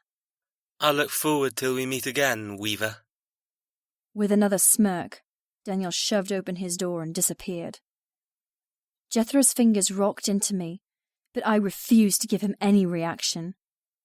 Neither upset nor regret. Sitting with my hands balled, I asked, "Why are you doing this?" Jethro chuckled. The ultimate question. And now that we're home, you're about to be told. Removing his hand, he opened the car door and climbed out. All the blood in my body rushed between my legs, almost as if every molecule needed a cleansing, searching for relief from the hot, cold, tempting, vile way he touched me. He looked so elegant in his dark grey suit, so refined with the glint of diamond on his lapel. Why did someone so horrid look so beautiful? It wasn't fair. Nature's cruel irony. In jungles, birds died from being attracted to the gleam of cavernous flowers. In rainforests, snakes and omnivores succumbed to toxin-riddled jeweled frogs. Beauty was the ultimate arsenal. Beauty was meant to deceive. It was meant to trick and beguile so their prey never saw death coming. It worked. And to a woman who made her life creating beauty for others and never being granted the ease of naturally acquiring it, Jethro was a double threat, both to my ego and lifespan. Turning back to offer me his palm, Jethro waited for me to accept his token of help. I ignored him. I wasn't naturally a defiant person, but there was something about him that made me become a brat. Pushing off the seat, I propelled myself awkwardly and stiffly to the open door. The moment I was in grabbing distance, Jethro snatched my wrist and jerked me from the vehicle. Of course, standing for me was already a careful affair. Mixed with an unknown substance that hijacked my motor controls, I didn't land on my feet. With a cry, I tripped out of the SUV, sprawling face first on the gravel below. The car suddenly cranked into gear and drove off, leaving me alone and bruised before a manor worth millions. What on earth? The gruff exclamation came from above, different from Jethro's deep timbre, but powerful and full of supple authority. God damn it, this is getting ridiculous. Jethro muttered. Are you going to be like this all the time? His strong hands lassoed around my waist, yanking me to my feet. The moment I was vertical, I blinked, trying my hardest to find an anchor and remain standing. The world steadied and I shook Jethro's lingering hold off my hip bone. Yes, I'm ridiculous. Yes, I've suffered all my life. Yes, I know it's a huge inconvenience for someone who wants to kill me, that I'm already a little bit damaged. But did you stop to think, just once, that the reason I'm struggling more than normal is because of the stress you're loading my system with? Have you never dealt with an upset stomach or a tension headache? Waving my hand in his face, I snapped. It's the same thing. My body doesn't handle upsetting circumstances well. Get over it or let me the hell go. It felt wonderful to let go of the anger bubbling inside. It purged me a little, giving me room to breathe. Jethro remained steadfast, his eyes wide, mouth thin and unamused. Well, she has fight. All the fun ones did. The man who'd spoken stood on the second-to-last step of a humongous portico. The house loomed overhead, blotting out the moon and stars as if it were a living entity. Burnished copper gilded the many roofs and turrets. Crisscrossing flower beds lived beneath soaring lead-like windows, and lattice-planted grass grew on the sides of the turrets. It wasn't just a building. It was alive.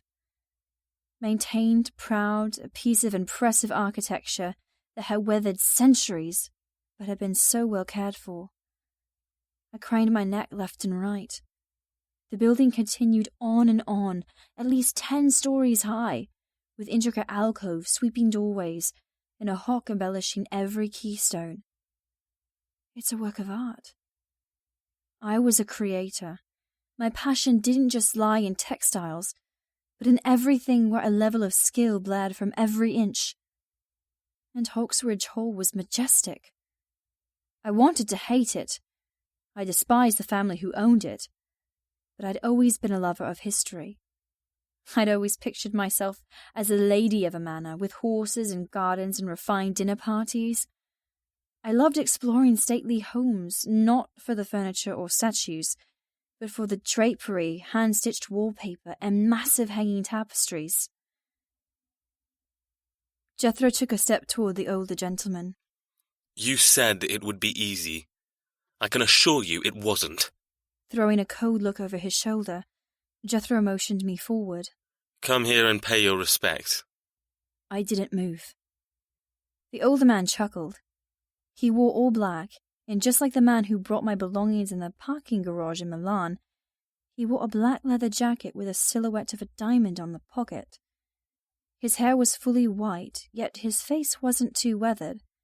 He had a goatee, which was more dirty grey than snow, and his eyes were as light and unnerving as Jethro's. Instantly my back stiffened. My heart bucked in refusal. This man didn't deserve respect. I wanted nothing to do with him. Just as I knew the younger man in the car was Jethro's brother, I knew without a doubt this was his father. This man was responsible for upholding the evil pastime of torturing innocents for something that should stay in the past. He was ultimately responsible for my demise. Jethro stalked back, stole my arm, and marched me forward. Under his breath, he said, Don't annoy me, I'm warning you. Jerking me to a halt in front of his father, he spoke louder. Ms. Weaver, let me introduce you to Brian Hawke, head of our family, president to his fellow riders, and current man in a long line of succession to wear the family name. He glared at me, making sure I listened. He's also known as Cut amongst his brotherhood, but to you, he will always be addressed as Mr. Hawke. Mr. Hawke grinned, holding out his hand. Welcome to my humble abode. I shied away, not wanting to touch him, be close to him, or even have to tolerate talking to him. Jethro growled under his breath, grabbing my elbow and holding me firm. You're one infraction away from sleeping with the hounds, Ms. Weaver. Try me. Disobey once more. His father laughed. I remember those days. The fun. The discipline. Climbing down the final step, he closed the space between us. His aftershave reeked of sadism and old money, if that even had a smell. A horrid mix of spice and musk that gave me an instant headache, whilst his eyes stole everything about me, from my reflection to my dismal future. He cupped my cheek. I flinched, expecting the brutality and roughness I come to expect from a hawk. But he ran his thumb gently over my cheekbone. Hello, Nyla. It's a pleasure to once again entertain a weaver in our modest home. Hearing my name repulsed me. Jethro hadn't used it yet, sticking to the impersonal address of my last name. I hated that Mr. Hawke thought he had the authority to speak it. Wanting to spit in his face, I focused on the house behind him, swallowing the urge. My gaze soared to the stained-glass windows, the imposing spires and impressive stonework. There was nothing modest about this dwelling, and he knew it. I kept my lips clamped. I had a whole novel of horrible things I wanted to say, but Jethro's seething bulk beside me kept my tongue in check. Jethro let me go, pushing me into his father. She's been nothing but trouble. I can't deny I'm looking forward to tomorrow. My heart leapt into my throat with a dark promise in his voice. What's going to happen tomorrow? Mr. Hawke dropped his palm from my cheek, wrapping his arm around my waist. With his free hand, he brushed wayward strands from my eye. You look just like your mother. It's a pity I'm not the one extracting in this particular instance, but rest assured I will enjoy you once or twice. My stomach latched onto my heart, making me sick. Don't ask. The question blared in my head. What did you do to my mother? I'd been so young and full of righteous anger at her leaving my father. I thought she was the villain, the heartbreaker. But she was the one who paid an unpayable price, and never returned. Mr. Hawke's eyes glinted. I see Jethro hasn't told you anything yet. Trailing his hand from my hair to my lips, he stroked me gently. That's going to be a fun conversation, but for now I'll let you in on a little family secret. Crushing me against him, he whispered. I'm the one who stole her. I'm the one who took debt after debt from her unwilling skin. And do you know what she begged for in her final minutes of life? My head swam. My world roared. Life as I knew it ended. I hated him. I loathed him. I'll kill you. I'd never felt such heat, such insanely burning desire to cause harm. My teeth ached from clenching. My nails drew blood from my palms. She begged for your life, to end it with her and to let you live in peace. His hand left my waist, grabbing my arse with a vicious grip. Know what I told her? His breath smelled of liquor and cigars, making me swallow his words. I told her you were born a weaver. You'll die a weaver. And that's the simplistic way of our world. Shoving me away, I ping-ponged from father to son, coming to an abrupt halt in Jethro's arms. The relief at being away from the man who'd murdered my mother made my limbs weak and jittery. But I couldn't stop the hatred from gnawing a gaping hole in my soul. I needed it out. I needed it spoken so he would know the debt might not have ended with my mother, but it would end with me. It will. I pity you. I knew nothing about you, your sons, your warped perception of life until tonight. I may not know why you were doing this, but I do know one thing. I know that it's the last time you'll ever do it. Quiet! Jethro shook me. But I wasn't scared of him. I wasn't scared of any of them anymore. They were bullies, sadistic bastards who'd met their match. Struggling in his arms, I freed my hand, pointing a livid finger at Mr. Hawk.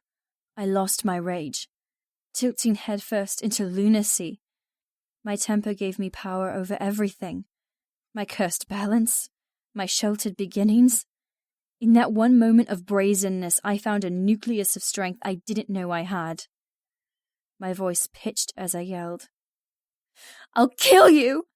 I'll watch you die just like you watched my mother! I'll kill you! You don't deserve to live! I'll kill you!" And I launched myself at him, only to stumble and go slamming back against a powerful form. Jethro grabbed my shaking arm, pinning it to my side. His strong hold crashed me against his body, molding my wiggling behind against his rigid front. His body was hard and firm, exactly like the stone I thought he was. The bulge in his trousers pressed against my lower spine. You've pushed me too far. You just had to fucking push. No one threatens my family, least of all a girl who can barely stand without support. And a weaver. He spat on my feet. Fucking filth.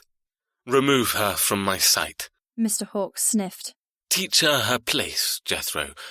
I won't put up with such stupid behaviour. His eyes landed on me. As for you, I'd hoped you'd show more promise. Think what you want of us, Miss Weaver, but this isn't a simple matter that will end quickly. You're ours for however long we wish to keep you, and you'll learn proper manners if we have to beat it into you. Nodding at Jethro, he climbed the steps to the 2-story-sized front door and disappeared. The moment he vanished, my spine rolled and I wanted nothing more than to fall to my knees and cry. What was I thinking?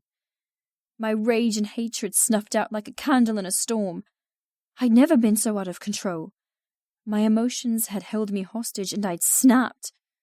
For the first time since my mother left, I'd succumbed to the intense freedom of bitterness. Jethro dragged me backward, his dress shoes crunching against gravel. He didn't wait for me to backpedal, just clutched me hard, dragging me like a corpse. You've surprised me twice tonight, and I haven't liked either of them. You've pissed me off, so much so that... Slamming to a halt, he shoved my shoulder blades. Get on your knees. I wheeled forward, crashing from standing to landing on all fours. No. I winced as the driveway bit into my palms. My knees throbbed as sharp pebbles cut into my skin. I looked up, my face swollen and achy from unpermitted tears welling as deep as a bottomless lake. This was the truth. This humiliation and admittance of power, not the farce he'd painted. Jethro towered above, his legs planted wide, face etched in livid anger. I'm a firm advocate of rewarding good behaviour. But after tonight, you've proven there's nothing to reward. You're wild, unwilling, and a spoiled brat who will learn her place. Leaning down, he grabbed my long hair, jerking it hard. Did you honestly think, after an outburst like that you'd deserve the comfort of a bed? Why do it, Miss Weaver, when you knew what was on the line? I couldn't speak. My throat was pulled back, the pressure stopping all sounds and swallows. I have a good mind to fuck you right here, to smash whatever sense of entitlement or hope you're holding on to. He shook me. My eyes watered at the pain. You're not hearing me. This is your life now. I am your only friend. Stop pissing me off. You're not my friend. I have one and his name isn't Jethro. Kite. I didn't think I'd want to message him so soon, but I needed someone from the outside world. I needed reminding that the universe hadn't entered an alternate dimension and there was still hope. When I remained silent, Jethro snarled. You're sleeping with the dogs. They have better obedience than you. Perhaps you can learn from them on what we expect. I sniffed, fighting so hard against tears. I didn't even care that I wouldn't sleep in a bed. I was past worrying about sanitary conditions or nutritious food. All I wanted was freedom. Move. Jethro breathed, his beloved silence smoothing his outburst from before. Don't make me show you how a good dog moves. He wants you to crawl. It had begun. This was the beginning, and I'd brought it upon myself. He wants to destroy you. Using my hair as the leash, Jethro paced beside me as I went from stationary to crawling. I crawled like an animal. I crawled like a pet. I crawled through manicured gardens, past ponds and statues, all the way from manor to kennel. Jethro. I stretched, looking up at my ceiling.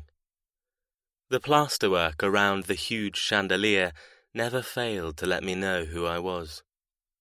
A hawk. The intricate rosettes and architraving were a testament to my namesake. Birds of prey swooped, hunted, and devoured small animals from above. My hard cock lay heavily against my stomach. My hands clenched beneath my head. I was so fucking close to breaking the rules and taking Nyla last night. She'd pushed me too far. I'd wanted to see how smart her mouth could be with my dick jammed down her throat. I should have taken her. Removing my hand from beneath my pillow, I grasped my morning wood and stroked. My eyes snapped closed as I imagined a different outcome to last night. Nyla's pink, plump lips opening. Me sliding inside her mouth. My balls tightening as her timid tongue welcomed my cock. She'd lick me just like she'd done my thumb. Eager, inexperienced, a novice with so much to give. I'd rock forward, holding her head, giving her no choice but to take more of my length. I'd thrust harder, driving her from accepting to choking. Fuck. My hand worked tight and fast. The large bed creaked as I arched my back, giving into the fantasy of blowing down Nyla Weaver's throat. Fuck, yes. Take it. Yes. My quads tightened, and I groaned as the first spasm of release shot from my balls, creating a sticky mess on my stomach. Fantasy Nyla kept sucking me, drawing another wave of pleasure. I liked her a lot more with my cock in her mouth. She was silent, incapacitated. I shivered as the last spurt of my orgasm joined the mess. I opened my eyes. God damn it. I hadn't meant to do that. Fuck it. It was a long night. I deserved a little unwinding. It's going to be an even longer day. I might have blown my load with an imaginary vision of Nyla on her knees, but it would soon become real. Today, Nyla would be initiated. She'd be welcomed, and not just by me. Swinging my legs out of bed, I prowled across the thick red carpet toward my private bathroom. I smiled, perversely happy with the day's upcoming activities. The next few weeks weren't about debt repaying or vengeance. They were about hospitality and welcoming a new weaver into the Hawke household. She had much to learn, her place to recognize, and all thoughts of who she was torn from her soul and burned. I'd use her. My father would use her. My 2 younger brothers would use her. If I let myself, I would feel sorry for her. But that permission had long since been beaten out of me. After spending some time alone with her, I knew the handful she was. Despite her disobedience, I rather liked her fire. Pity that fire would snuff out almost instantly. I paused, searching inside to see how strong my barricades were, to see if I had enough ice inside to do everything expected of me. She was pretty, I had to admit. She had a certain intrigue. But she was just a woman. A woman who confuses you. Scowling, I shoved the thought away. She confused me, which wasn't a good thing. It was almost as bad as surprising me. One moment she seemed so sure and strong. The next she was brittle and breakable. And her bloody vertigo was getting on my goddamn nerves. No, I was more than happy to let my fellow brothers share the work in ruining her. It would be over faster, and I could go back to my life before I knew of the stupid scroll stained with the blood of the first Weaverdettes. The sun spilled like a golden carpet, leading the way from bed to shower. My room was vacant of personal touches, but reeked in history of past owners. Rococo-style dresses, Victorian-designed chairs. The wallpaper was embossed maroon leather with gold accents. The entire space was brooding and temperamental.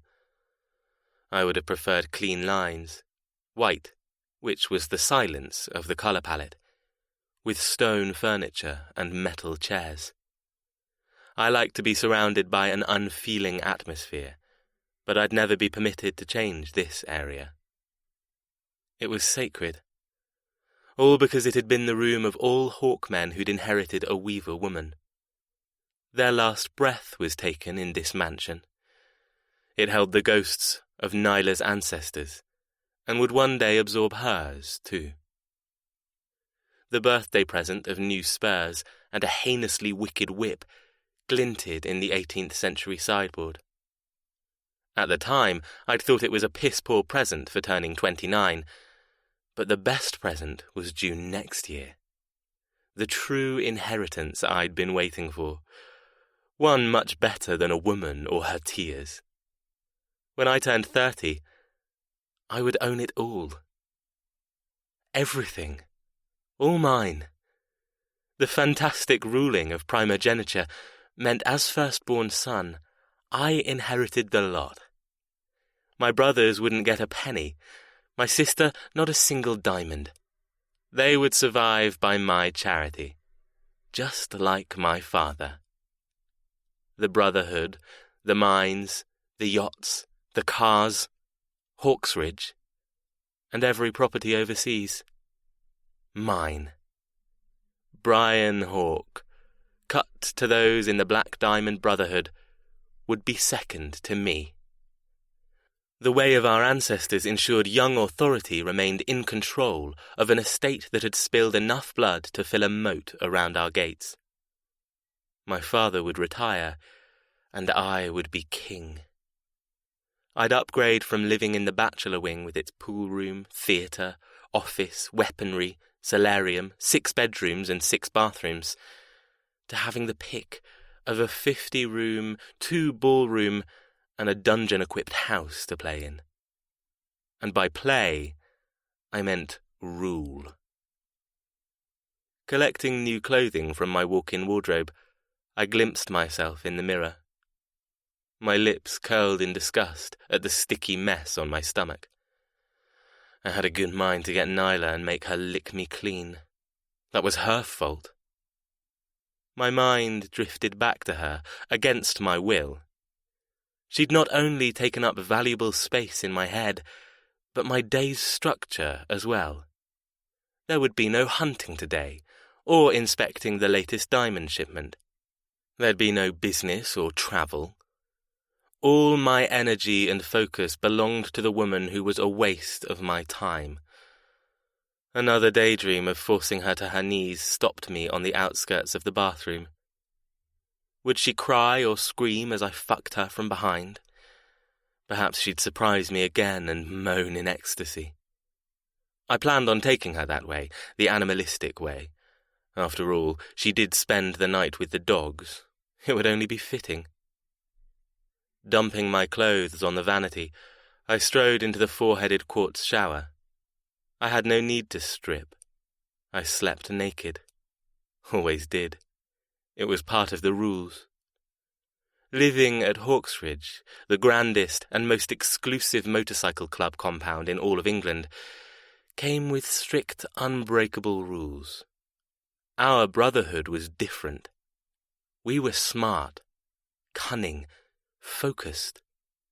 Any man found sleeping with clothes on was in for a night of pain.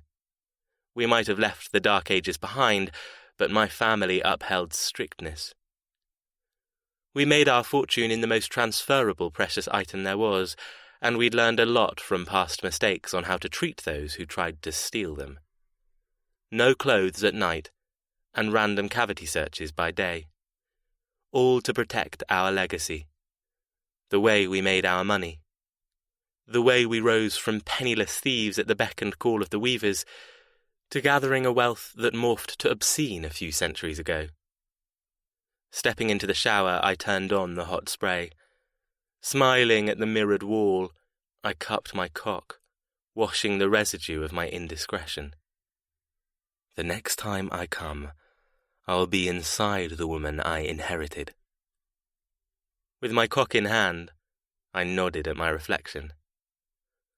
I'm a hawk, but blood doesn't flow in my veins. I'm born of a substance unbeatable by any other. Diamonds. I'm a smuggler. I'm a dealer. And I'm about to become a killer. Nyla. Needle and thread. I'm warm and in bed. Surprisingly, I slept better than I thought I would. Did you have a good night? Did you lie in your bed and picture me pleasuring you? What did I do to you? Tell me, Kite. I want you to transport me from reality and give me a fantasy stronger than my present humdrum life. Kite 007. Forward this morning, aren't we? You're that desperate to talk about my cock. Not that I'd ever say no, but I'm rather impressed. Tell me more. Beg. Needle and thread. Beg? How does one beg for something they need, rather than want? Would you prefer me on my knees, or perhaps on my back ready for whatever you wanted to give me? Kite 007. Fuck. What's gotten into you? Beg. Imagine I'm standing over you with my hard cock in my hand. I'm throttling it. My fist working so fucking hard at the thought of you spread eagle and fingering yourself. Give me a visual, now. Then I might reward you. Needle and thread. I'm exactly as you said, begging, whimpering, touching myself until my whimpers turn to pants and my begs turn to moans. I'm wet for you. I'm hot for you. Please, Kite, give me my fantasy. Give me something warm to hold on to. Kite 007. What the fuck is this about? How can I come when you sound so weird? Needle and thread. Weird? I'm not. I'm giving you what you want in return for what I need. Kite 007. Is that supposed to make sense? 'Cause I don't understand a bullshit code. Fuck. You're seriously making me do it. Needle and thread. Do what? Kite 007. Ask you. Okay, fine. What's got your panties so bunched that you're coming on to me so strong? What happened to my timid, naughty nun? Why the fuck do you sound so different? I stared at my phone, heart rate skyrocketing. I'd tried to play it coy and courageous. I thought I'd pulled off the pantomime that I was still myself, still living my content but uninspiring life. Obviously not. I reread my past replies, unable to see the difference. Had I changed that much already? There was nothing soft about Kite. There was no reason for me to seek him out when I had enough bastard in my life thanks to Jethro. It made no sense to let him use me. But it did in a strange way. It made sense because I willingly gave him control over me, something I needed in my rapidly spinning out-of-control life, while Jethro was determined to undermine, throw away, and rule every inch of whatever little power I had left. Kite gave it back in some strange, wonderful way. He's the monster I know. He's not sweetness and light, but he's mine because I chose him to be. The defiance was yet another stupid score against the beast called Jethro Hawk. Straightening my back, I tried to figure out a way to possibly get Kite to soften, just a little. Kite 007. Tell me, then make me come. You've got 2 jobs to do. Do them. Taking a deep breath, I opened a fresh message. Needle and thread. Tell me if this is out of bounds, but in answer to your question, why do I sound different? I suppose it's because I feel different. Everything is different. I thought I'd always fight against different. I like normal. I like routine. I thought different would ruin me, but then I changed. Kite 007. Changed? You're really going to make me drag this out. My cock is hard and balls want to come. Spill it so we can get to the second part of your to-do list. Needle and thread. I'm the one who's different now. It's as if everything I've been dealing with suddenly doesn't matter. It's just gone. Kite 007. Gone? Needle and thread. Yes, it's liberating, scary as hell, and confusing. But something's changing inside. It feels as if I'm growing up. I sighed. He'd sent something horrible back. My response had been too personal. I knew that, but I'd sent it anyway. Kite 007. Out of bounds. Get back to the subject. Let's try this. Here's something you obviously want. I'm happy you're growing up. Makes me feel a lot fucking easier knowing I'm not jerking off to a kinky 14-year-old. And now for what I want. I'm done with the cryptic crap. Pay attention, because I'm sliding my cock into your mouth. You try to talk, but you choke on my length. Your voice is humming against my balls. Stop trying to communicate and settle into your task. Suck me. I sighed. Two emotions swirled inside. Exasperation and gratefulness. He'd replied to my overshare. He hadn't shot me down or been the pillock he usually was. Progress. The tentative softness inside was enough to get me through the next few hours. Shouldn't you want more? My heart hardened. Kite had replied to my veiled hints for encouragement, but I'd hoped. It doesn't really matter what I hoped. It seemed everything I wanted in this world wasn't available, including more than one kind word from Kite. We'd been so close to a normal conversation, learning, sharing, building a connection despite the complications of sexting. He let me in for a microsecond, then shut me out once again, using sex as a tool to keep me in my place and remind me I didn't factor in his life. I was the unseen whore, the unpaid prostitute who lived in his phone. I couldn't let him hurt me. I couldn't let him weaken me. He'd done what I needed, reminding me I was strong enough.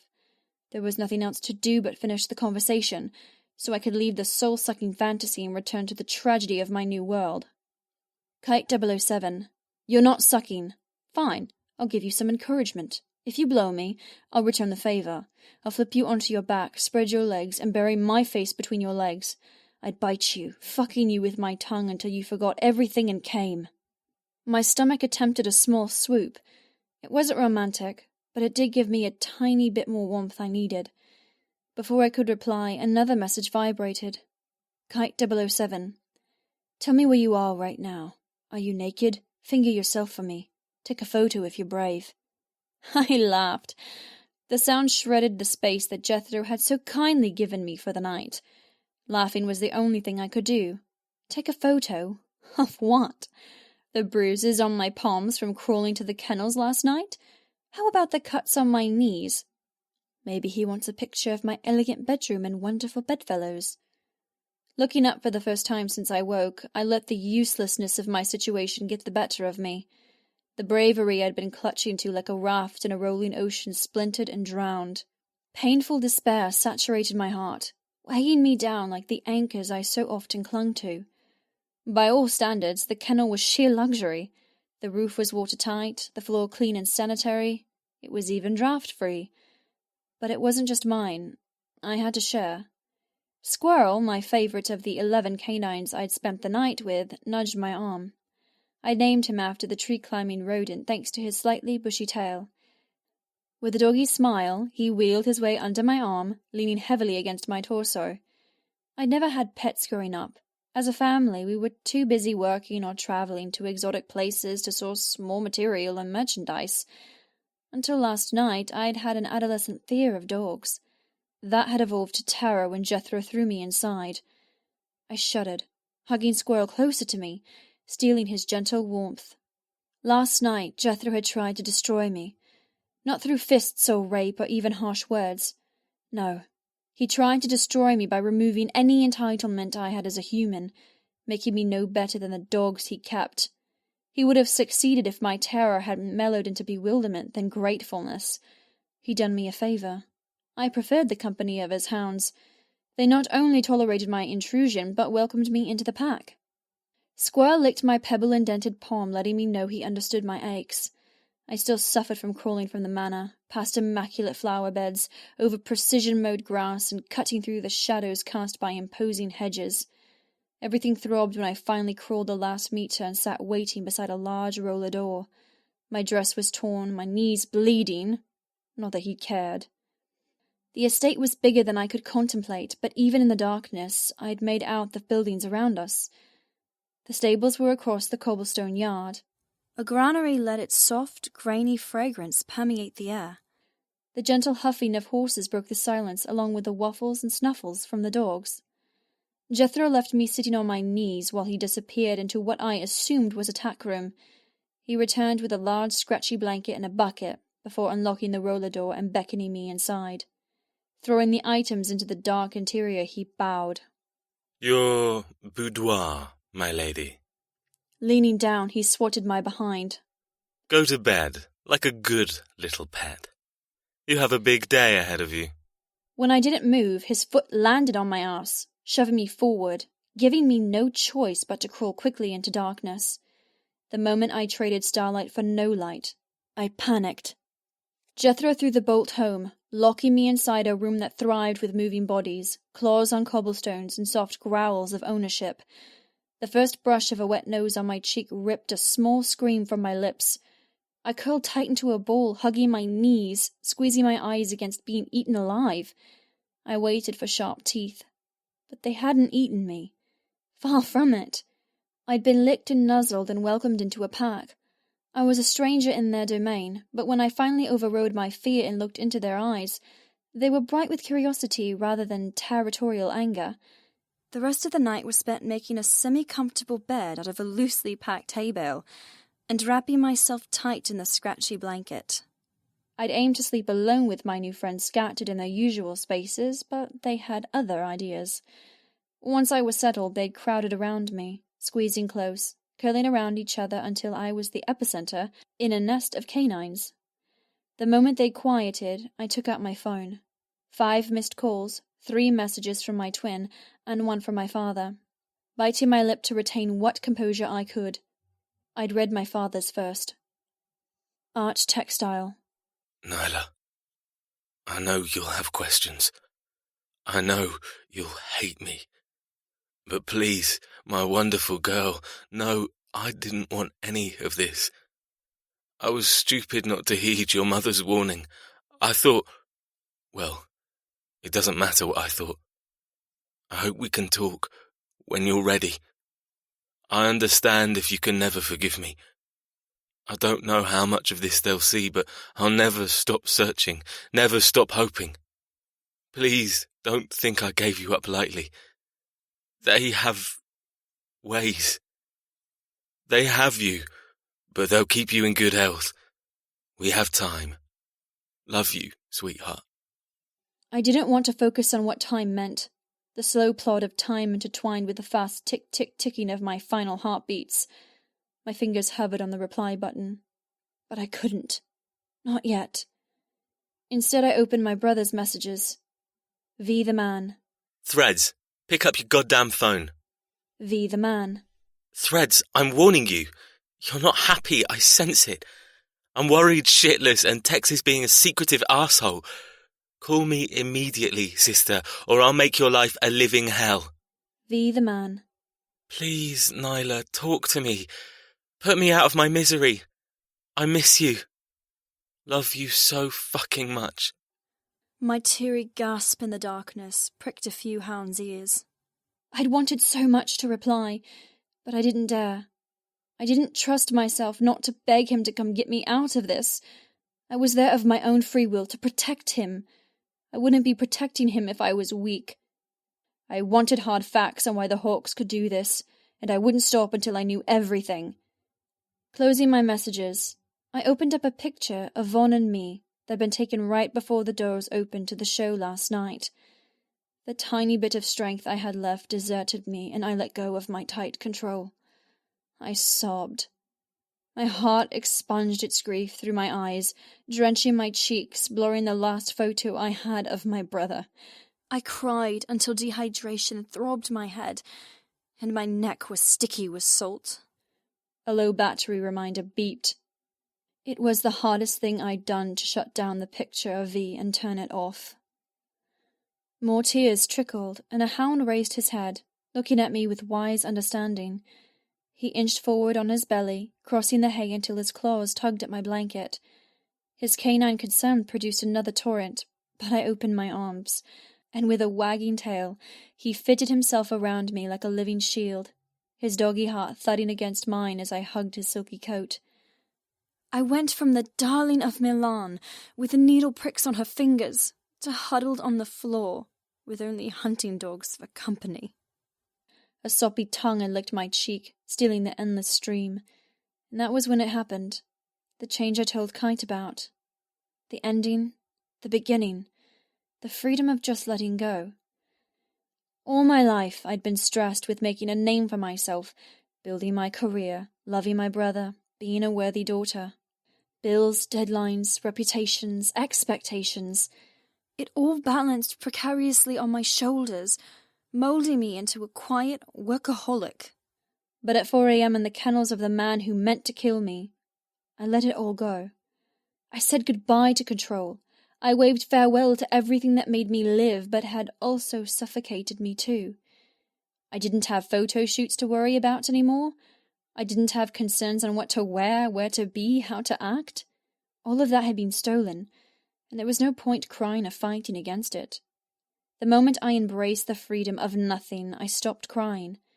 My headache left, and I drifted to sleep, wrapped in the 4 legs of my new best friend. Squirrel nudged my hand, bringing me back to the present and the waiting message from Kite. The past struggled to let me go, but I blinked, dispelling my forlornness. He wants to know where I am. What should I tell him? I asked my entourage of hounds. Foxhounds, to be exact. Their black, tan and white coats became visible as the sun rose, glinting off the glossy fur. Their silky ears slapped their pretty heads as they lopped around the enclosure, waking up as the sun grew brighter. They didn't give me an answer. Needle and thread. Where I am right now doesn't matter because I'm in a fantasy with you. I'm in your bed, naked. It was much better than the truth. I focused on the huge roller door. I checked last night to see if there was a way out, but of course there wasn't. Kite 007, you took a while to reply. Did you pleasure yourself? Throwing myself back into Kite's sexual world, I replied. Needle and thread. I'm coming now. Both hands are between my legs, feeling how wet I am. I'm crying out your name over and over. The neighbors might hear me, I'm so loud. Don't tell him I released my tension by crying myself to sleep with you in my arms. Rubbing the head of Squirrel, I smiled. And don't tell him I've never had an orgasm. The dog cocked his head, an expression of confusion on his face. Kite 007, I like it when you talk dirty. Keep going. I have my cock in my hand, and I want you to make me come. My heart sped up. Reclining against the bale of hay, I bit my lip. I'd never made anyone come. The drunken night of losing my virginity didn't count. Because we were both so intoxicated, it was a miracle he'd found the right place to stick it in. After a few half-hearted thrusts, he'd rolled off me to throw up, and I'd pulled up my knickers. I'd been silently horrified at the blood on the sheets. The copious amounts of alcohol had stolen any pain I might have felt when he penetrated me. It had also stolen the rush of entering womanhood, swapping it with age-old regret. The night definitely hadn't been a success, or the next day, because no matter how hard V tried to hide my hangover from Tex, he couldn't prevent me from vomiting on my dad's shoes when he plucked me from my bed and took me to the doctor. I groaned in remembered embarrassment. He found out, you know. I scratched Squirrel behind his large ear. The doctor told him I'd been taken advantage of. We'd used protection, but it didn't stop the endless STI tests or pregnancy exams. Another hound slinked closer, plopping next to me looking for a scratch. That was the last time I was alone with a man other than my dad or brother. Sad, isn't it? The dog panted, looking as if I told the world's best joke. Maybe tax prevented you from dating, so when they came for you it was only his heart you broke, not a husband or children. The sudden thought stole my vision with horror. Was the overprotectiveness to shield others? Had he kept me locked up like some princess in a tower, all to stop me being my mother? He'd fallen in love with my mother. They'd had children young. They'd come for her. I rubbed my chest, unable to stop the epiphany shedding my father in a new light. Was it selfish of him to protect me from living, knowing I was destined an early grave? Or merely a tragedy that he prevented others enduring heartbreak by loving me? Vaughn. He would sense the moment my life was snuffed out. We were linked more than spiritually, but so glued and breath-bound. I'd known when he broke his collarbone from kayaking. He'd known when I dropped my heavy Singer sewing machine onto my foot. Linked. Don't think about it. It hurt too damn much. Tears pricked my eyes, but I blinked them back, trying to remain in my false bubble of sexting. This was all I had. I could flirt with Kite with complete safety, knowing I would never be able to break his heart when the time came. In a way, his fastidious request for distance protected him, and for that I was oddly grateful. I smiled softly at Squirrel. If a drunken whoopsie-daisy was my only attempt at making a man come, how the hell am I supposed to do it via a faceless message? Be someone you're not. Pretend. Fine. Swiping up the dirty mixture of hay, dog hair, and dust from the blanket Jethro had given me, I prepared to embrace my inner sex kitten. Needle and thread. Imagine your hand is my hand, and I'm holding you firm, tight. I'm kneeling at your feet while you sit on a large chair, a throne. Your hand wraps in my hair, pulling me forward. I obey because I know what you're asking me to do. Your eyes don't ask, they tell, and I lower my head into your lap. You're big, smooth, begging for my mouth. My breath came faster, my mind playing out the fantasy in crystal detail. The warmth I'd been looking for spread from my core like a tentative sunrise. Kite 007. Fuck me, woman. Why haven't you been talking to me like that all along? What was with the shy bullshit? Keep going. I'm so damn hard. I want your mouth so fucking much.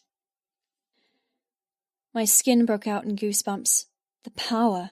The approval. Kite was a wanker, an asshole, and a complete shallow prick. But he approved of me. He wanted me. Needle and thread.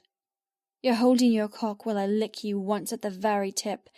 You want me to swallow you, but you don't force me, because you know I'm going to swallow every drop. Kite 007. Did you taste it?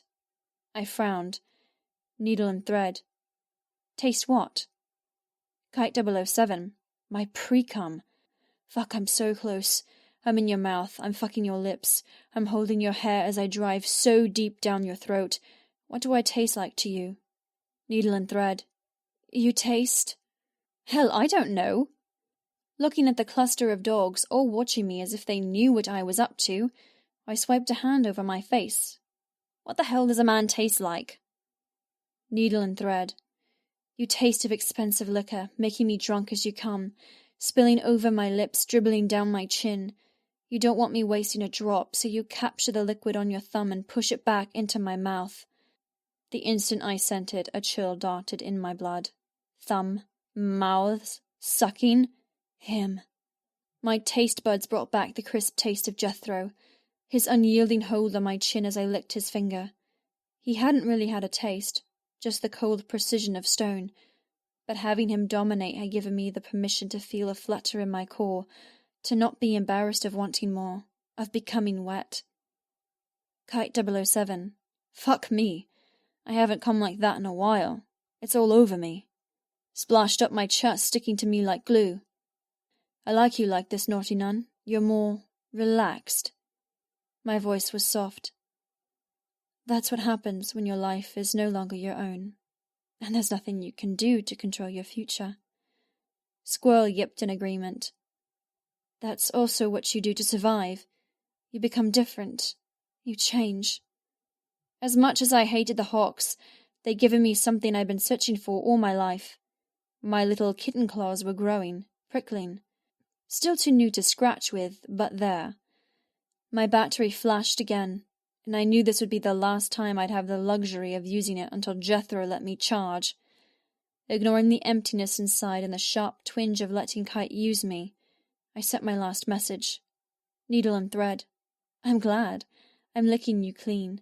I'm drunk on everything you've given me.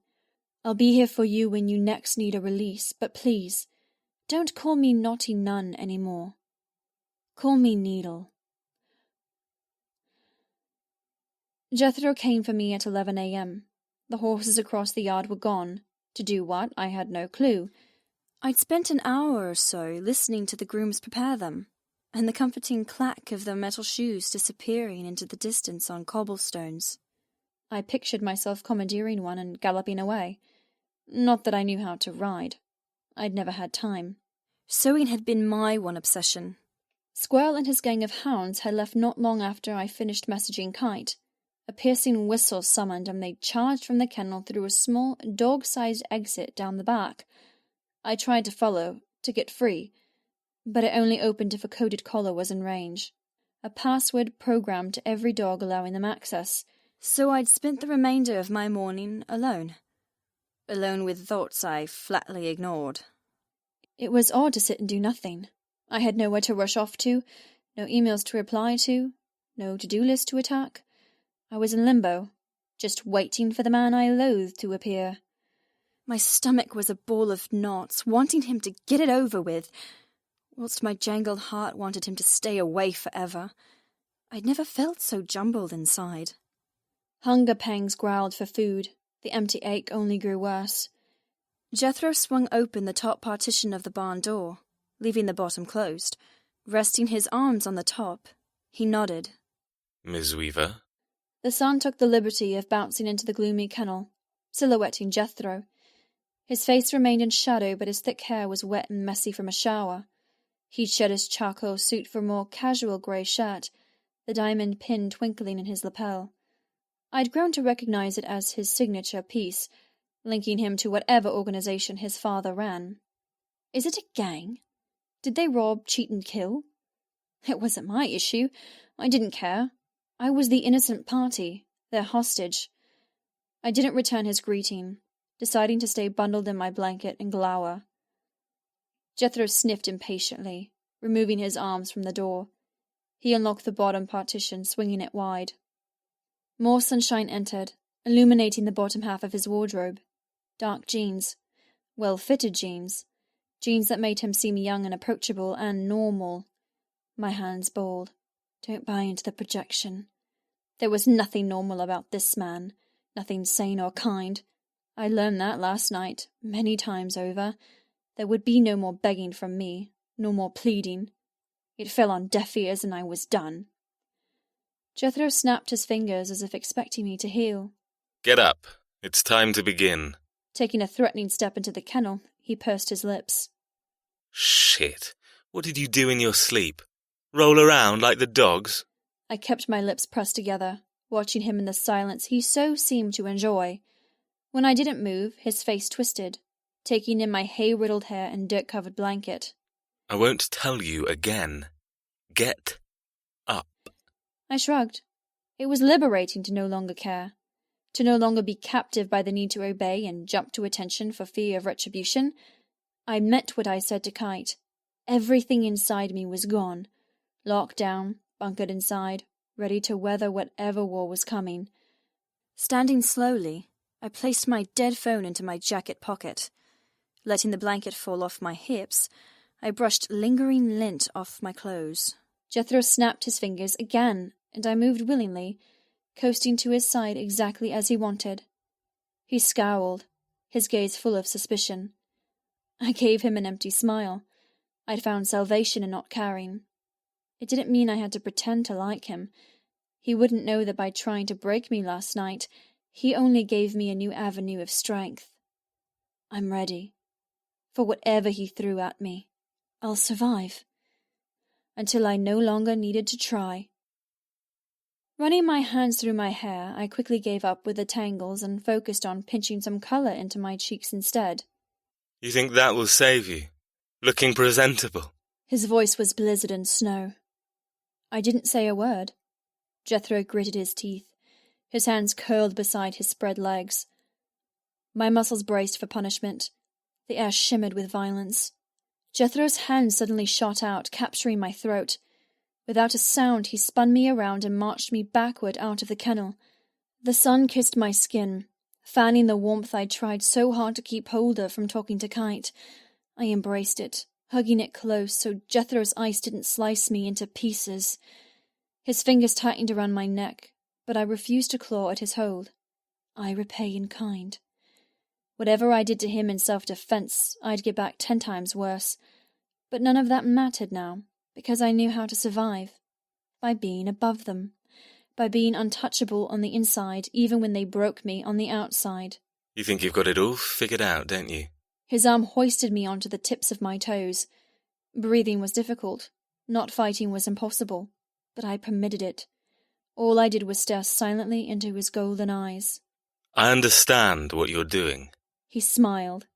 But mark my words, you won't win. Shaking me, he unwound his fingers, then smoothed the front of his jeans. The sun gleamed on the gold buckle of his belt. My stomach clenched, but I held my ground. Mark my words, I will win. Because I am right and you are wrong. Jethro seethed, silence thick between us. You're so high and mighty, aren't you, Miss Weaver? So sure you're the one in the right. What if I told you your ancestors were scum? What if I showed you proof of their corruptibility and eagerness to hurt others in their chase for wealth? Lies. All lies. My family tree was impeccable. I came from honest and good and hard-working stock. Didn't I? I ignored my rushing heartbeat. Jethro stepped closer, crowding me. The things your family did to mine sicken me. So continue on your quest believing you're pure, because in a few hours you'll know the truth. In a few hours you'll realize we aren't the bad guys. It's you. My throat closed up. I didn't think he could say anything to crumble my fortress so soon, but every word was a carefully planted spade, digging at my foundation until I stood on crumbling ground. My eyes danced over his, trying to decipher the truth. Were my bloodlines tarnished with crimes I didn't know about? My father hadn't exactly been forthcoming with our history, apart from telling us our family had always been involved in weaving and textiles. It was how we were granted the last name Weaver, just like the bakers and the butlers and every other trade that dictated their last names. Jethro chuckled. Don't believe me? His hands landed on my shoulders, pushing me backward. I stumbled, wincing as my spine collided with the bricked wall of the kennel. Don't believe your forefathers were sentenced to death by hanging for what they did to mine? His gaze latched onto my mouth. Don't believe you're alive because the Hawks granted them mercy in return for a few signatures on a few debts? His voice dropped, sending a constellation of warning over my skin. Don't believe I'm fully within my right to do whatever I damn well please to you? His touch seared through my jacket and maxi dress, sending unwanted intensity down my arms. Do I believe it? Could I believe it? That everything I understood of this situation was reversed? Mind games, illusions, all designed to trip me up. Shaking my head, I snapped. No, I don't believe it. My blood pressure exploded, thundering in my ears. His focus was absolute, and it burned. Oh, how it burned. Nothing you say will make you the victim in this situation. Nothing you show me will make this permissible. You think I believe a ludicrous debt that you say is over 600 years old? Wake up! Nothing like that would hold up in a court of law these days. I don't care that you've staged my disappearance or following my family with a loaded pistol. I don't believe any of this, and I certainly don't believe you have anything law-abiding on your side. Jethro scowled, but I continued my tyrant. All I believe is you're a bunch of sick and twisted men who make up some bullshit excuse to make themselves feel justified while tearing others' lives apart. Show me where you have the right to own me. No one has that right. No one. He chuckled, gold eyes growing dark. His body language switched from standoffish to oozing with sexual innuendo. It was like watching a glacier melt, shedding winter for volcanic heat. I like it when you're feisty. Your whole perception of the world is warped. You live in a fairy tale, princess, and I'm about to destroy it. His shoulders softened, lips parting. His gaze caressed my face to land on my mouth. You think we don't have men in high places? Men who make what we say absolute law? You think we got to the level of standing in society or the obscene amount of wealth we have by not using the very same law you think will protect you for our gain? His voice whispered over me, threading with his heady scent of woods and leather. So stupid, Ms. Weaver. We own more than your family. We own everything and everyone. Our word is unbreakable, and we have proof. He leaned in. The violence he emitted switched to dangerous lust, buffeting me harder against the wall. His eyes were rivers of fire, annihilating my argument, dragging me under his spell. You think I can't make you do what I want? I sucked in a breath. He'd never looked at me like that, never given any hint he might find anything about me exciting. He treated me like a leper. He looked at me as if I were a different species, a species not evolved enough to warrant his sexual attention. But that changed. His interest trapped me, consuming me better than threats and tightly restrained anger. This was unexplored territory. Lust and attraction and flirting were terrifying because I was the novice and he was the expert. I couldn't fight against something that made me feel. Jethro's nostrils flared, fingers twitching on my shoulders. His voice lowered to a husky whisper. A whisper best suited for seduction. You think you deserve a life built on others' blood? You think you're worthy? The rhythm and volume turned the horrible question into a poem rather than a curse. Don't fall for it. Don't let him win. He was already winning. He spun a tale of a lethal, unstoppable force. His family legacy somehow granted him police approval, government blind eyes, and the right over life and death. Who gave him that right? I still couldn't believe it. But it didn't stop my legs shifting, pressing together, trying to alleviate the strange ache building with every moment. Our fighting coaxed my unseen claws to grow a little more. My temper made my legs firmer, my vision clearer. My body unknowingly found a cure from dreaded vertigo, all while embracing anger and rage. Jethro noticed my tension, stroking my shoulders as if I were a skittish prey. We're simple creatures, Miss Weaver. I know what's happening to you. He smiled gently, his gold eyes attempting to look soft, but unable to hide the steel beneath. Your skin is hot. You're breathing faster. He ducked his head, murmuring. You like this. You like being pushed past your limits. I shook my head. You're wrong. There's nothing about you that I like. He sighed, his gaze whispering over my mouth. Lying won't work. I know you're growing wet for me, wanting me. His touch morphed from menacing to lightning, sending a rain of sparks through my blood. Want to know how I know? Because I taste it in the air. I smell it all around you. I feel it. My lips parted. My chest rose and fell, increasing faster and faster. I couldn't look away. I couldn't push him away. I couldn't do anything but revel in the intoxicating, melting, glowing, sparking need building rapidly in my core. Closing my eyes, I swallowed hard, trying so hard to dispel the sick and twisted desire he conjured. I'm not. He ran his thumbs over my shoulders, following my collarbone with infinite softness. You're not. he breathed. You're not feeling the rush of lust, or the knowledge you'd throw all your rules away for just one little taste. His lips came so close to mine, pulling away in the ultimate tease. Yes, no, I don't know. I lost control of my body, hurtling straight for a cataclysm where everything was hot and sharp and intense. I didn't have an answer. I didn't know what he wanted. He's fucking with your mind. That's all he's doing. His thumbs stroked higher, smoothing away the bruises he'd caused on my neck. Tell me you're not wet for me. Say it. I shook my head, willing the words to come. I'm not.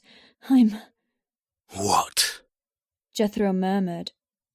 The ache grew stronger, sending a rush of dampness against my knickers. My body didn't care if this was a monster. My body didn't care about the future. All it cared about was curbing the intolerable need. Opening my heavy eyes, I said, I'm not wet. Not for you.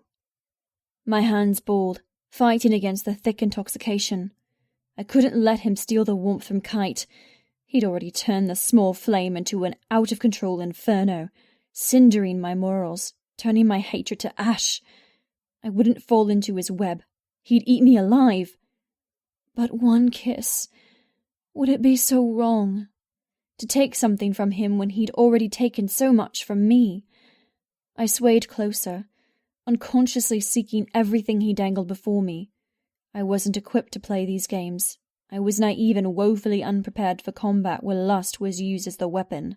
You're a little liar, Ms. Weaver. He dropped one hand from my shoulders, tracing my contours until he captured my hip. The other skated upward, cupping my cheek. Every millimetre he travelled sent sparks along my skin unlike anything I'd ever felt before. His tongue appeared, licking his lips. You want this. His knee nudged against mine, forcing my legs to spread. You want something you know you shouldn't. With seamless authority, he pressed against me, tilting his hips into mine. I shivered, hating him, lusting for him, hating myself, loving the forbidden rush. The reasons for our fight flew away on soundless wings, leaving me with no argument against the swelling, swollen ache. All that separates my cock from your pussy is a few fragile pieces of clothing. He drove upward, grinding himself punishingly. You won't stop me. There was no space, no secrets. Our bodies glued together. My mind went blank with sheer numbing pleasure. I felt every ridge and contour of him, from the pressure of his shoe against mine to the hot heat in his jeans growing larger every second. You know what he intends to do. Stop this! I screamed at my betraying body. But it replied in force with a clenching ripple, turning my legs to jelly. I held my breath. His hard body was as unmovable as the wall I stood trapped against. His ripped stomach pressed against mine. I wasn't cushy or curvy. I had no feminine attributes. I'd exercised away any hope at softness. But it only amplified the intensity. There was nothing to cushion the firmness of bones, sinew, and craving flesh. It was visceral, all-consuming. Tell me again you're not wet for me. His hooded eyes imprisoned mine. Tell me another lie. I tried to look away, but he thrust again, enticing another ripple of pleasure. I hadn't planned on being the innocent girl, the stuck-up princess who never self-pleasured or enjoyed men. I hated that I came across priggish, uptight, and repressed. Those traits were a hazard of my upbringing, and I desperately wanted to turn them into weapons. I wanted to use them as effortlessly as Jethro wielded his wintry charisma. My body knew what it wanted. It wanted a release. It wanted to satiate and be sated. And it didn't give a flying ass who granted the freedom of the mysterious orgasm. I knew who Jethro was. I knew this was all a game to him. But why couldn't two people play?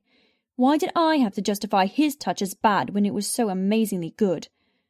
Death was coming. Shouldn't I try to live before I died? For once in my life, be true and honest and raw. Why can't I use him? Just once be the bad girl and use the monster. Win by not fighting. Be stronger by giving in. My pussy grew bolder, taking my unvoiced permission and growing wet, greedy, eager to experience the cock pressed firmly against me. I can't. You can. I won't. You will. Jethro ducked, nipping my jaw with sharp teeth. I unlocked my chastity belt and melted into him.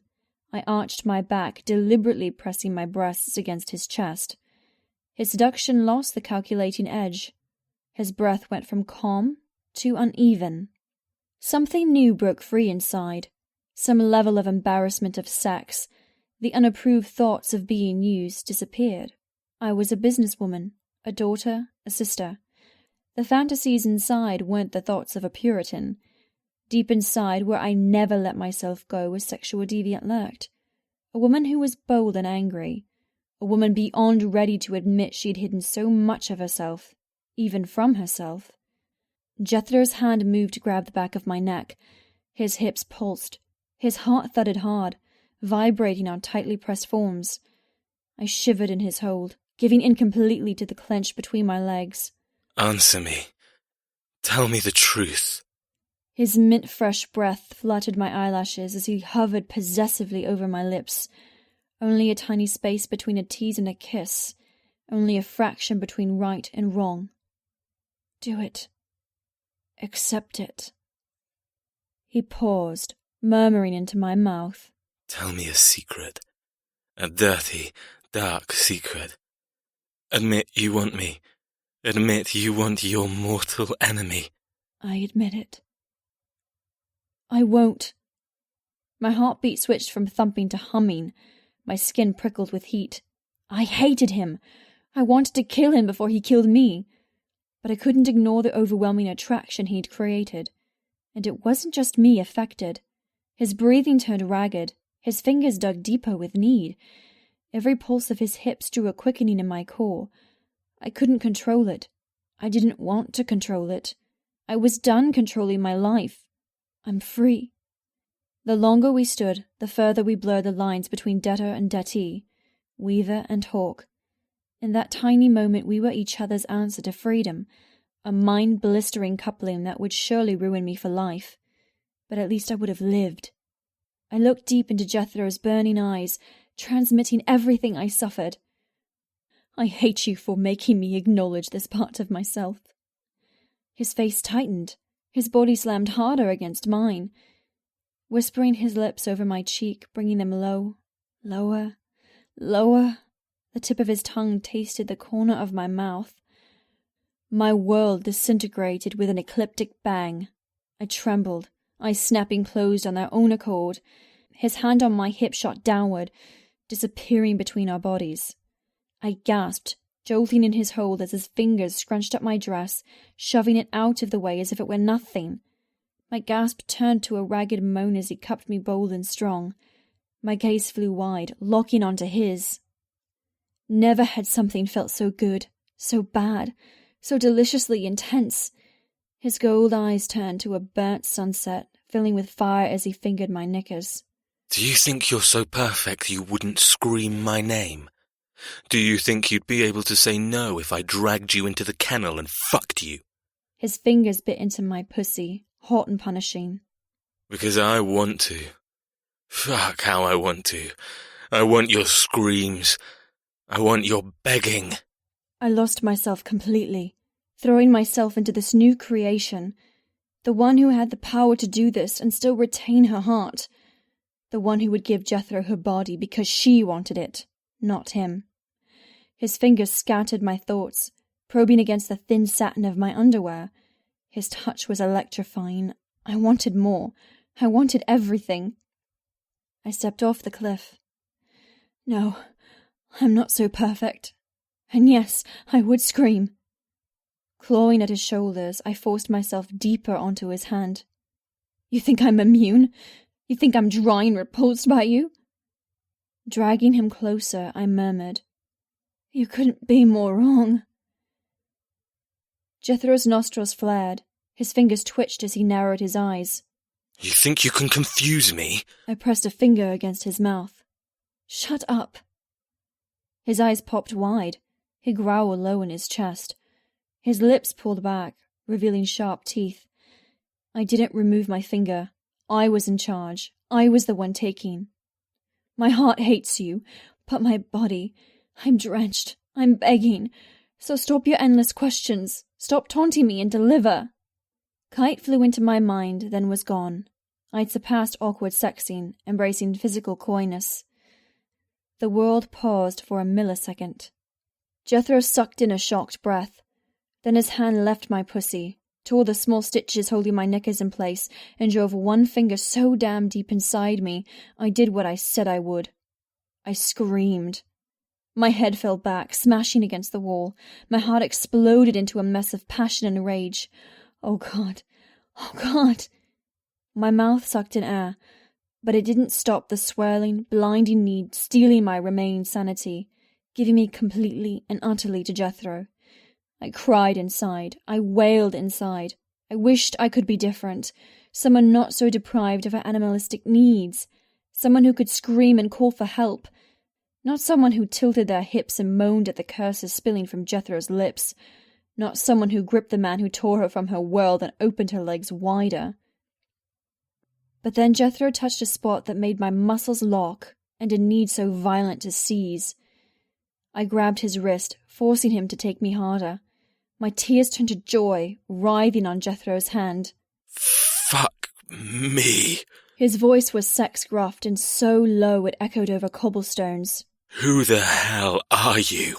His finger worked me, pulsating deep inside. I opened my legs as wide as I could. I gave up on everything, embracing the simplicity of being a sexually starved creature. This wasn't making love. This wasn't even fucking. This was war, and hell it felt good. Digging my fingernails into his shoulder, I jerked him closer. Harder. Jethro groaned, and in a twist of fate, obeyed. His finger drove so deep his knuckles nudged against my swollen flesh. His thumb swirled around my clit, smearing wetness, taking me to ever new heights. I turned to stone before detonating into tiny pieces. Every inch of my thoughts, emotions, and reactions was stolen by his mind-blowing touch. I hadn't felt anything like it. Guilt tried to claim me, reminding me this was the man who ruined my life. But lust quickly devoured the guilt, turning it to raging passion. You're so fucking tight, he growled, thrusting his finger harder. I felt as if I'd not been living, as if my world was dark and Jethro was the sun bringing me nutrition I never knew I needed. A painful pressure burned as he tried to fit 2 fingers inside me. I flinched, rocking my hips away. Stop! He paused, then removed the second digit, driving a single finger deep, dragging me back to willing. You're a virgin. The rumours were true. I shook my head. No. No? He grabbed my chin, holding me firm, driving his finger harder. I cried out, letting my head loll on my useless neck with bliss. How are you this tight and not a virgin? Once, I stopped, consumed with every pulse of Jethro's finger. I gave up. I was completely illiterate. If you're not a virgin, prove it. His fingers tightened around my chin. Pull out my cock. My mind blanked out. I hung on to the precipice of my good girl ways before throwing myself headfirst into a woman who would do anything to feel alive. Pull out my cock, Miss Weaver. He thrust against me, battering me with the hardness in his jeans. My eyes flared wide. My stomach hollowed out at the same time it swooped up right as he thrust his finger. God damn it. He growled. Do it. I'm not going to come in my jeans like an idiot. Would he fuck me? If I took out his cock, would he take me? Sex with him? I couldn't have sex with him, this cold-hearted monster. But my raging heart and bubbling blood said yes. God, yes. Shutting off my thoughts, I dropped my hands from his shoulders and fumbled with the buckle of his belt. The hardness of his erection burned my fingertips.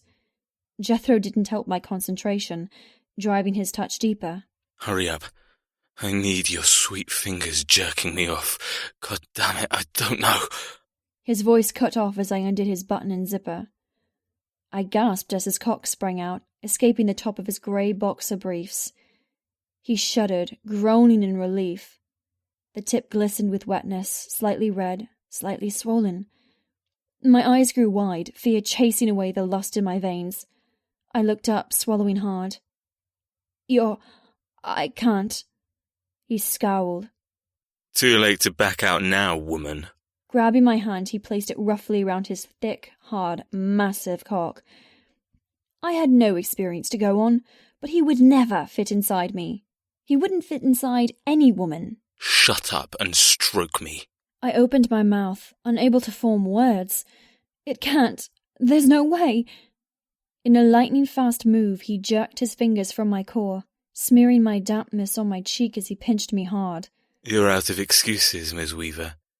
You were the one who started this. You're the one who rode my finger as if you'd never come before. His voice dropped to a dark whisper. So shut up, wrap those little fingers around my cock and stroke me.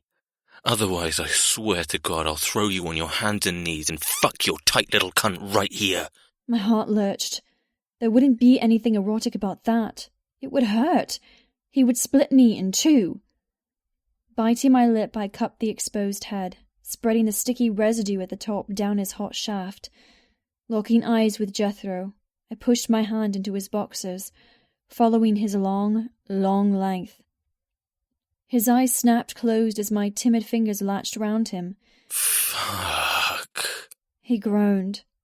His forehead smashed against mine, hips pulsating into my hand. Stop taunting me.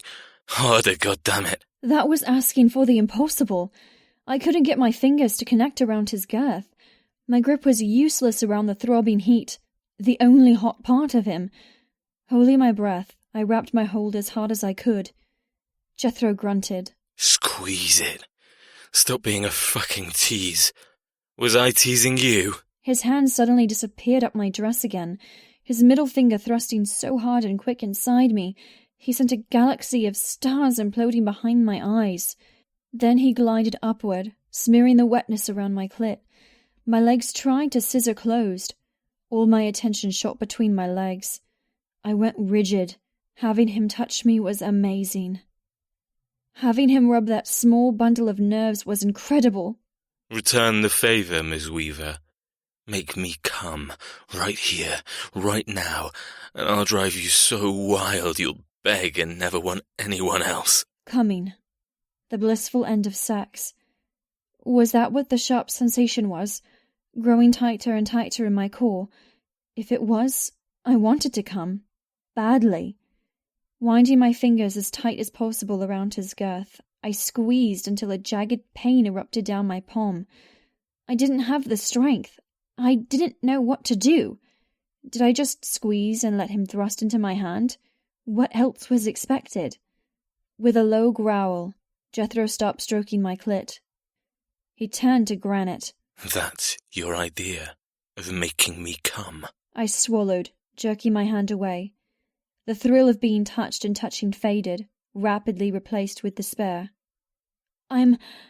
Yes. For fuck's sake. Rolling his eyes, he removed his hand from between my legs and stepped back. With a grunt, he yanked his trousers back into place, but not before I caught a glimpse of just how huge his cock was. It was flawlessly straight, veiny, silky, so proud and rigid, just like its owner. It terrified me. Fuck. What was I thinking? You're useless. Completely useless. Buckling his belt, he ran his hands through his hair, smearing the lingering wetness from me through his silvering strands. Huge disappointment, Ms. Weaver. His cold glare sent a snowstorm wiping away the bonfire in my belly. I'm done playing games, so cut the bullshit. Time to begin the day. His voice gave no room for interpretation. A cold draft shot down my back. My brief reprieve from debts and horrible hooks was over. I'd been shown something I desperately wanted, but was denied it because I failed to please him. You could teach me. Show me how. I couldn't make eye contact with him. Mortification painted my cheeks for both admitting I was clueless and asking a monster to coach me. Jethro laughed. You think that will save you from what's to come? Was that your little plan? To make me fuck you in the hopes I might feel something for you? He shook his head. I'm not teaching you anything, especially how to jerk me off. As you told me once, Google that shit. But it won't do you any good. Because next time, I won't need your hand to come. My breath caught in my throat. My heart hung heavy and I shivered. The sun crept behind a cloud, leaving us in haunting shadows. Jethro stood glaring, the outline of his erection visible in his jeans, but there was no hint of the lust he'd suffered, or the passion that blazed between us only seconds before.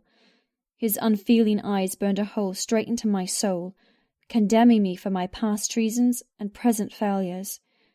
The longer he stared, the more he undermined my carefully built fortress. I couldn't stand the intensity any longer. The humiliation of standing there unwanted, slightly used, and entirely frustrated. With shaking hands, I smoothed down my dress and pushed away from the wall. Without a word, I flicked my hair over my shoulder and skirted around him. With confident steps, I left him behind, heading toward the manor. He'll chase me. He'll hunt. I expected to land on my face from a carefully planned strike. I waited for vertigo to steal my quiet assurance and spiral me to the ground. But nothing happened. Jethro didn't pounce, and I didn't fall. I was steady for the first time in my life. My world continued even though I'd been thrown off my axis and into a brand new realm. A realm where sex beckoned like the Holy Grail and my self-hatred magnified 1,000-fold. My empty stomach threatened to steal the remaining strength in my limbs, but I kept going, ignoring my body's protests, walking like a good little animal to the slaughter. I didn't think I was about to enjoy my penance of being a weaver. Balling my hands, I made a promise I hoped would grant me strength for the coming days. They can't touch me. I'm not Nyla or Threads. I'm done being weak. My heart swelled as I crested the hill, staring at Hawksridge Hall in all its glory. I shed my kitten baby fur and embraced a new pelt, one that filled me with fight, one that embraced the elongating claws I'd begun to grow. I was no longer protected by tigers, but forced to become one. I'm Needle, and I will survive. Jethro. Control. I loved it. I wielded it. I owned it. But that little weaver broke my control, turning me into nothing more than a sex-driven idiot. She'd made me throw my decorum, calmness, and carefully laid plans out the goddamn window. Her timid fingers, her fluttering breaths, they'd been more of a turn-on than the most experienced of lovers. She was so fucking pure, she choked on a halo. And to ask me to teach her, granting me power by evolving this virginal creature into anything I damn well wanted. It was temptation. It was not fucking permitted. She was mine to take from, mine to share. I refused to train her, because in the end I would be the one delivering the killing blow. She wouldn't succeed in dragging me into whatever game she played. I breathed hard, even now struggling to find my beloved coldness. I needed an icy shower. I need to teach her a fucking lesson, that's what I need. A knock snapped my head up. I spun in place, trading the view of the front gardens to glare at my father. The man who'd taught me how to be the master of my emotions, how to rein in the uncouth part of ourselves and be ruthless with silence. He'd taught me the most, beaten me the most, and I was his favourite. Thank God there were no cameras by the stables. If he saw how far I fell, his disappointment would bring repercussions, big repercussions. My father popped his head into the buzzard room, named for the hand-stenciled wallpapers of hunting buzzards and the mounted carcasses of ducks, swans, and small birds. It was also the room I'd picked for Nyla. This would be her quarters, a room stinking of death and decay. She'd somehow won the lesson I wanted to teach her at the kennels. She'd managed to make me trade control for the promise of sex. It had worked. It would not work again. I pitied her, really. She'd shown me so much in that brief moment. She was hungry. She was hidden. And she was so damn vulnerable, it made me smile to think of her illusions. She thought she could outsmart us. Us! Diamond merchants, biker royalty, and proven masters of the weaver's fate. Stupid, stupid girl. I nodded at my father. Cut. His grey goatee bristled. Bring her into the dining room when she's ready. Everyone's gathered. He puffed on a giant cigar, wearing a tweed waistcoat and trousers complete with a leather jacket from the Black Diamonds. He looked an enigma of motorcycle world and English aristocracy. I nodded again. He left without a goodbye, and I moved to sit on the 17th century hand-carved brooding chair. A chair made for men, and only men, complete with ashtray, newspaper stand, and heavy, dark brocade designed with our family crest. 10 minutes later, the door to the ensuite bathroom opened, revealing a freshly showered Nyla. Her long black hair draped like ink on her naked shoulders. She looked younger, innocent without the heavy makeup smeared from last night. Her eyes were bigger, like black, unhappy pools, whilst her skin glowed a natural dusky tan. I'd seen her in magazines. I'd run a fingertip over her snapshots in the fashion columns, but never found her attractive. She didn't have breasts. She always stood like a fading shadow next to her brother and looked too prim and stuck up. She was nothing to me. Then why did I almost come while fingering her? My mouth watered, remembering the wildness lurking beneath that uptight virgin bluff. I swallowed, battling the blood rushing to my dick. The way she rode my hand. Fuck. Then I laughed, out loud. Waving at her tiny hands clutching the towel, I said, I see your fingers are capable of holding something. My head cocked. Do I need to remind you of what a disappointment earlier was? She was nothing to me before, and she would remain nothing to me, and after this afternoon there would be no way in hell she'd ever let me touch her again. Which was perfect, because the next time wouldn't be for pleasure. It would be for pain, and permission would take the control away. She froze, locking her knees. The heavy cloud when she suffered a stupid balance attack swirled in her eyes.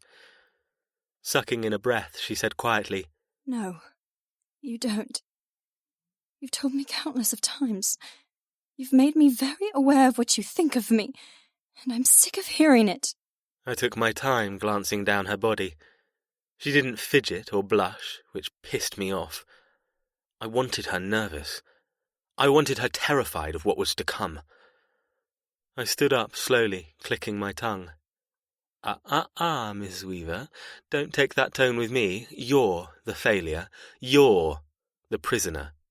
You take what I give to you. You do not assume to have any say or authority. That includes listening to everything I deem important to tell you. Ghosting to a stop in front of her, I murmured, Is that quite understood?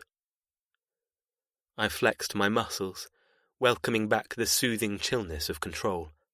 I hadn't liked stepping outside my confines of civility.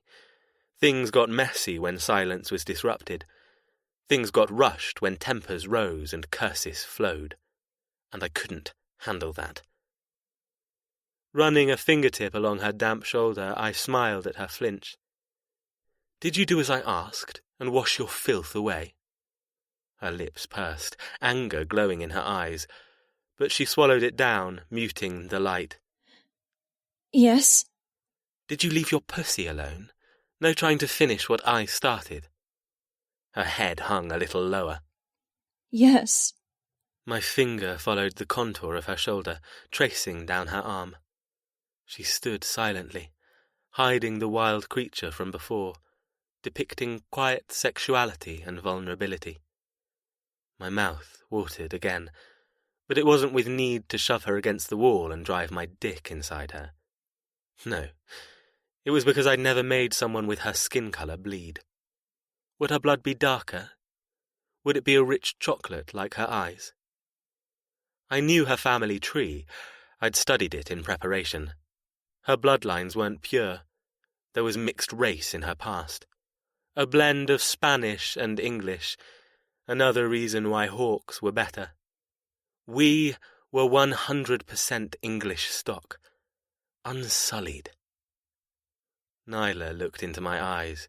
Her skin broke out in goosebumps. Stop whatever you're doing and let me get dressed. Where are my clothes? She clutched the silver towel harder, hiding everything but her longer-than-average legs and tiny feet. I need to charge my phone. I want my suitcase. I didn't bother caring who she'd texted last night to drain her battery. There would be no cavalry coming to her rescue, of that I was completely sure. "You'll receive your belongings if you please us." Us? Stepping back, I smoothed my shirt, taking my time in delivering the truth. I hoped she'd move away, run even, but she locked her knees again, standing firm on the thick mahogany carpet. "Yes, us." Holding out my palm, I waited. "Take my hand." She hesitated, hoisting her towel higher, her tiny fist jammed against her small breasts. I looked forward to making her obey, but then the aloofness I'd briefly witnessed in the kennels came over her features, blotting out the fire, turning her into an obedient robot.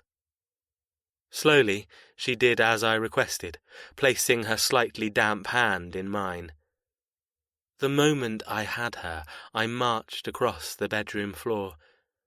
She gasped, jerked into motion, her legs darting to keep up. Silently, I wrenched open the door and stalked down the huge corridor, past shields and lances and crossbows, to the end of the bachelor wing where the Black Diamond Brotherhood met once a week in a club meeting called the Gemstone.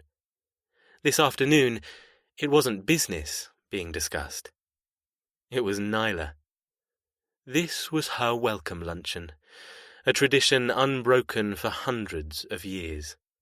An esteemed event that all our brethren knew. The day they all sample a weaver.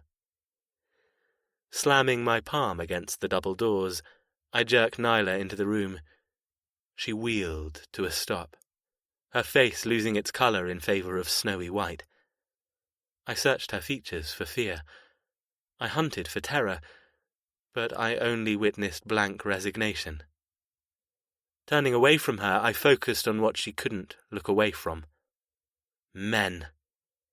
Some smooth-faced and young, others bearded and old. But they all had something in common. They belonged to the Diamonds, and were our most trusted employees. Floor, fracture, and cushion weren't present. Their task was to watch Vaughan and Archibald Weaver from doing anything reckless. Nyla struggled, trying to take her hand back. I clamped my fingers around her, not giving an inch. "Don't be rude, Miss Weaver. Say hello and be courteous. This is, after all, your welcome lunch." She jolted, shying backward, testing my hold. My father sat at the end of the extremely long table. The room was huge, decorated with gold-spun drapery and massive oil paintings of my ancestors. It glittered with crystal chandeliers and silverware. The paintings were of male hawks only. The women of my family tree were designated to another room, still celebrated, but not merely as important. Each artwork showed a man of distinguished wealth and intolerable power. I'd studied them in great length this past month, preparing for Nyla's arrival. My favourite was Owen Hawke. I looked just like him. Snapping his fingers, my father called the small murmurs of masculine voices to attention. Pointing at Nyla trembling beside me, he said, "Brothers, this woman will be our guest for the foreseeable future, and in honour of our company, we have something special planned." The men grinned, reclining in their chairs, ready for the show to begin. The hiss and crackle of the log fire added a cheery background noise, as well as welcome heat to the cavernous room. "Jet, if you would be so kind as to make sure our guest is appropriately attired." "Pleasure." Tradition had begun. Dropping Nyla's hand, I moved toward the large side table that held crockery, wine glasses, and decanters. The food that had been prepared by the full kitchen in the other wing of the house waited on the matching sideboard across the room. There were countless dishes, at least 7 courses, but no waitstaff to present it. I smiled. That was where Ms. Weaver came in, along with other duties. Gathering the items that were meant for Nyla, I returned to her side. She hadn't moved, but not from obedience. 2 large men in leather cuts blocked her way out. The moment I came back, she looked pleadingly into my eyes. "I can't, Jethro, don't make me." She swallowed. "Not so many. I can't do it." Snatching her arm, I spun her to the corner of the room, away from hungry onlookers. "You dare say no? Do you want this to be over?" She nodded rapidly. "Yes, more than anything, yes." "Fine. It's over. But you're sentenced to watch your father and brother be slaughtered, along with the decimation of your family's business and assets. It will be obliterated. Gone. Is that what you're willing to pay?" She squeezed her eyes in horror. "Didn't think so. I never wanted to be that weak, that driven by compassion. I obeyed my family. I accepted my position, but I would never let love dictate my actions. That wasn't what a hawk did. We were untouchable." Taking the liberty of her lack of vision, I placed the first item on her head. A sexy, frilly maid's cap. It perched on her head, gracing her damp black hair like a sad crown. Her head dipped, shielding her eyes. Her body convulsed, trying hard to maintain the blankness she thought would be her salvation. Tugging her hands, I muttered, "Let go of the towel." She cowered away. Growling under my breath, I wrapped an arm around her waist, holding her firm. "Don't make me ask again. You're not new to this game. Let go of the towel." Her eyes flew wide, fighting my hold. "No." God damn it, she tested me. A headache brewed behind my eyes. I sighed. "Make me ask you one more time. Go on." She froze, breathing hard. A battle broke out between us. I should never have let her get away with what she pulled at the stables. She thought I'd softened. She thought I'd be lenient. If anything, she'd proven my errors, and I'd go above and beyond to ensure I didn't falter again. Ever. She had to learn that the day granted hope and happiness, but I stole it. She had to face that the night hid evil and darkness, but my soul was blacker. There would be no winning. None. We didn't speak, but our eyes shouted, wrapping us tight with unsaid tension. Finally she lowered her chin in defeat. Her death grip on the fluffy material loosened, allowing it to flutter to the floor. Ordinarily I would have rewarded her. A kind word, a gentle gesture. But that was before I learned I couldn't give her any softness. She needed a firm, masterful hand, otherwise she'd make my life a living hell until I stole hers. My eyes latched onto her naked body. I paused. Fuck. Nyla Weaver was like the needle she used to make her livelihood. Long, sculptured, muscle tone so defined her hips defied her supple skin, almost piercing her. Her breasts were small but high, with perfect dark nipples. My gaze dropped between her legs, the part of her I'd intimately explored already. I expected an inexperienced girl to not maintain her pussy, but there was only a strip of black hair, hiding and teasing at the same time. My heartbeat thickened. And then I noticed the bruises. Everywhere. On her rib cage, hips, thighs and arms. I prodded at a particularly large purple one. Who did this? She crossed her knees, clamping a hand over her breasts. I swallowed hard, hating that my cock twitched. Her mouth parted, then understanding flared. Not who. What? Looking down at herself, she whispered, The perils of vertigo. I had no reply to that. She already had a condition that hurt her. I hated that I understand that, more than she knew. Put your arm down. I slapped it away from her breasts. She stiffened, but left it by her side, standing taller than before. Holding out the tiny excuse of an apron, I placed it over her head. It was black with white lacy trim, low enough to show the tops of her breasts and nipples, short enough to show the trimmed delight between her legs. Spinning her around, I tied the strings at her neck and lower spine. When she faced me again, she choked. Why? Why? I raised an eyebrow. Is this all a game to you? I smiled. No game. We're deadly serious, as you should know by now. Leaving her, I returned to the table and collected the final item. The Weaver heirloom. Prowling back to her, I held up the collar. Her eyes popped wide. She gawked at the solid encrusted diamond collar made from our very own imports. 200 carats, valued at over £3 million. It had been in my family since the first debt had been claimed.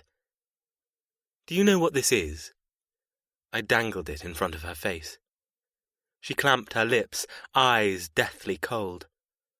I didn't need a reply. She'd know soon enough. Unlocking the collar, I held the two ends and bent over her. Wrapping it around her throat, I moved from front to back, positioning myself to fasten it. I kept my voice low and soothing, embracing my cold ruthlessness again. It's affectionately known as the Weaver Whaler. Using the special clasp, an irreversible clasp, I murmured, It's your gift from us, jewels from the best of our mines. You should be proud to wear such wealth. Nyla shivered as the lock snapped into place. My shoulders relaxed. It was on. It was done. Her option to leave had just disappeared. You're ours now. Want to know why? She whimpered, shaking her head. Gathering her thick black hair, I ignored her plea for ignorance. I'd told her ignorance was bliss, which was true, but my job was to torment her. She had to fully embrace her future. Breathing gently on her neck, I whispered, Because once the Weaver Whaler is in place, there's only one way to get it back off. Nyla. Enough playing, Jethro. Bring her here. The command burned my ears, turning my false belief I could survive into dirty soot. The fire I'd nursed inside was gone. All the stupid pretending that I could block the worst from damaging my soul disappeared. My little claws had fully retracted into nothing once again. I was cold. Cold as him. Shut down. Same as him. Silent.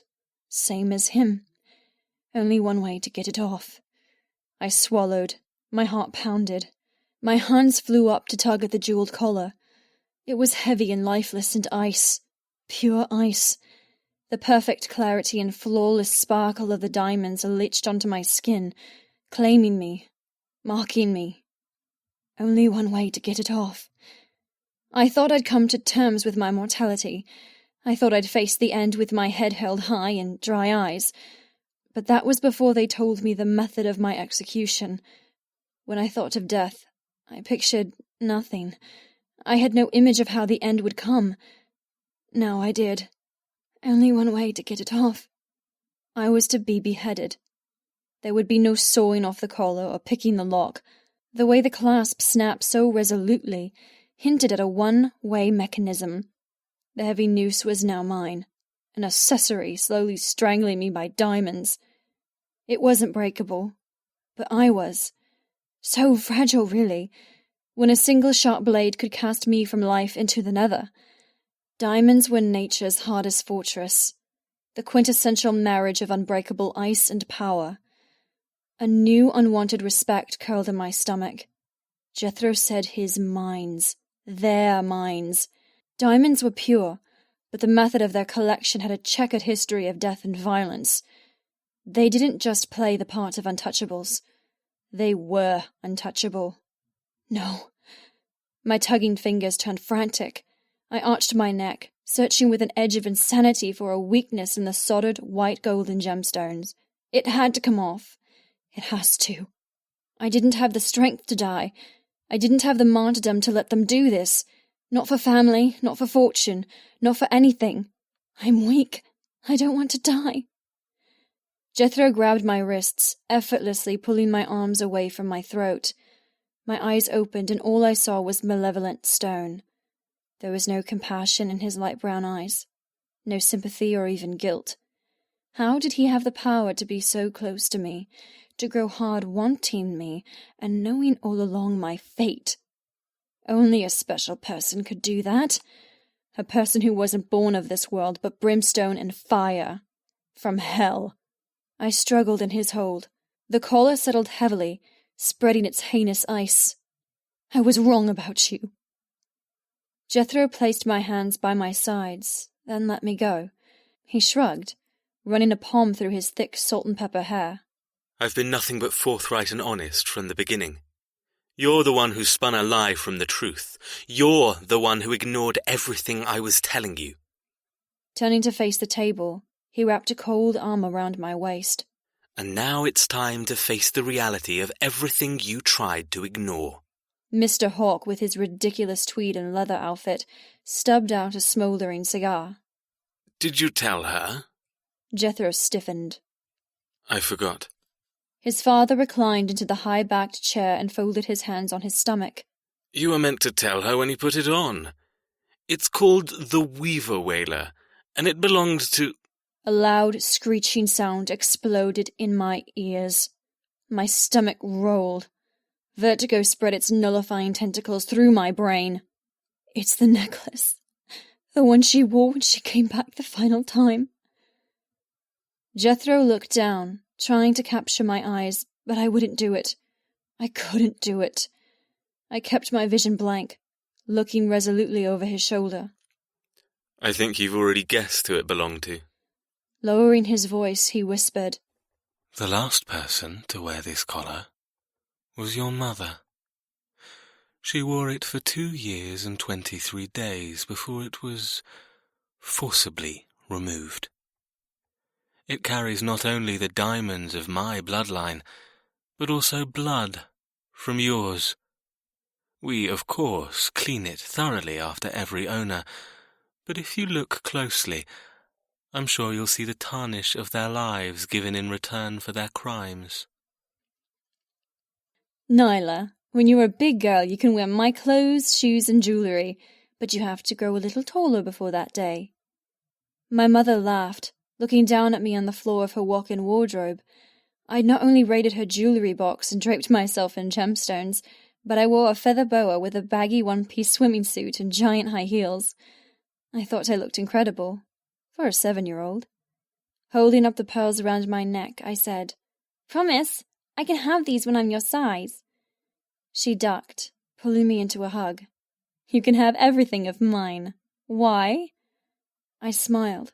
I knew the answer to this. "Because you love me." She nodded. "Because I love you."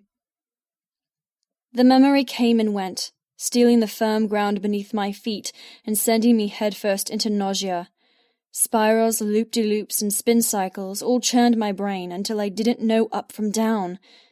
It wasn't vertigo this time, but grief.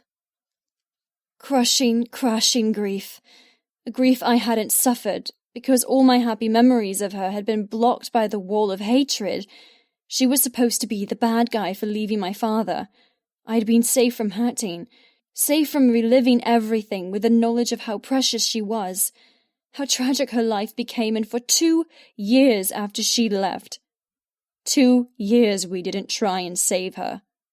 The Hawks had stripped her from me and torn away any armor I had against missing her. She wasn't the bad guy. They were. They would all die for this. They would rot for eternity.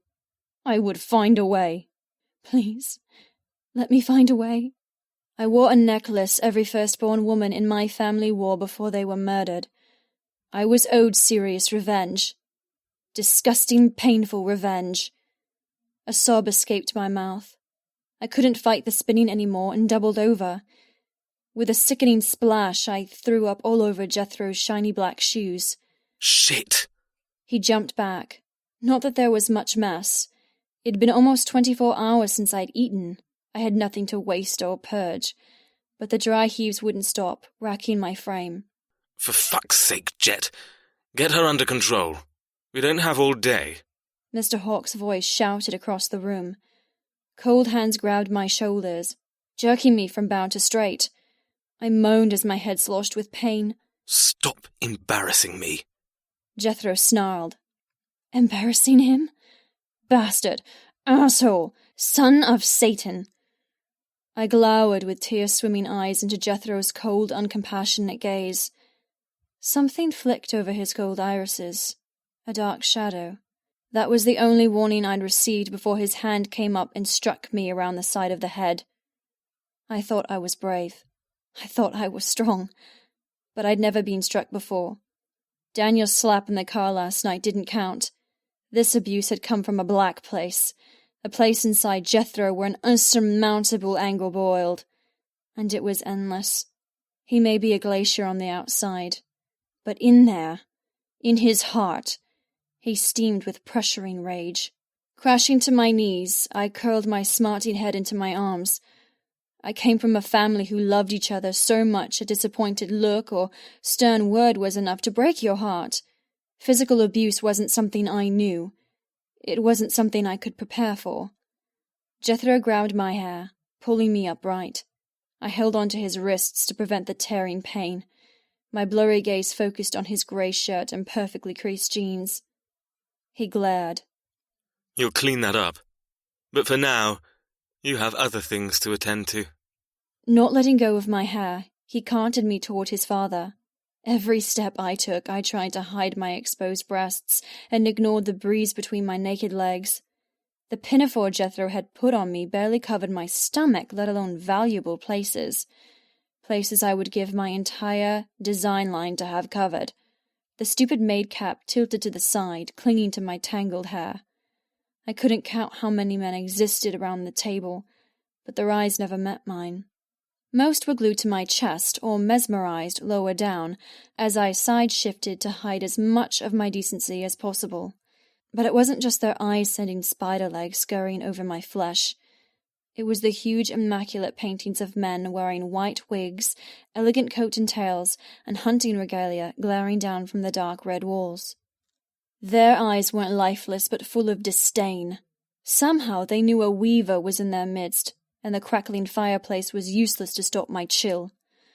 My sentence was to be carried out with ancestors and family heirlooms as witnesses.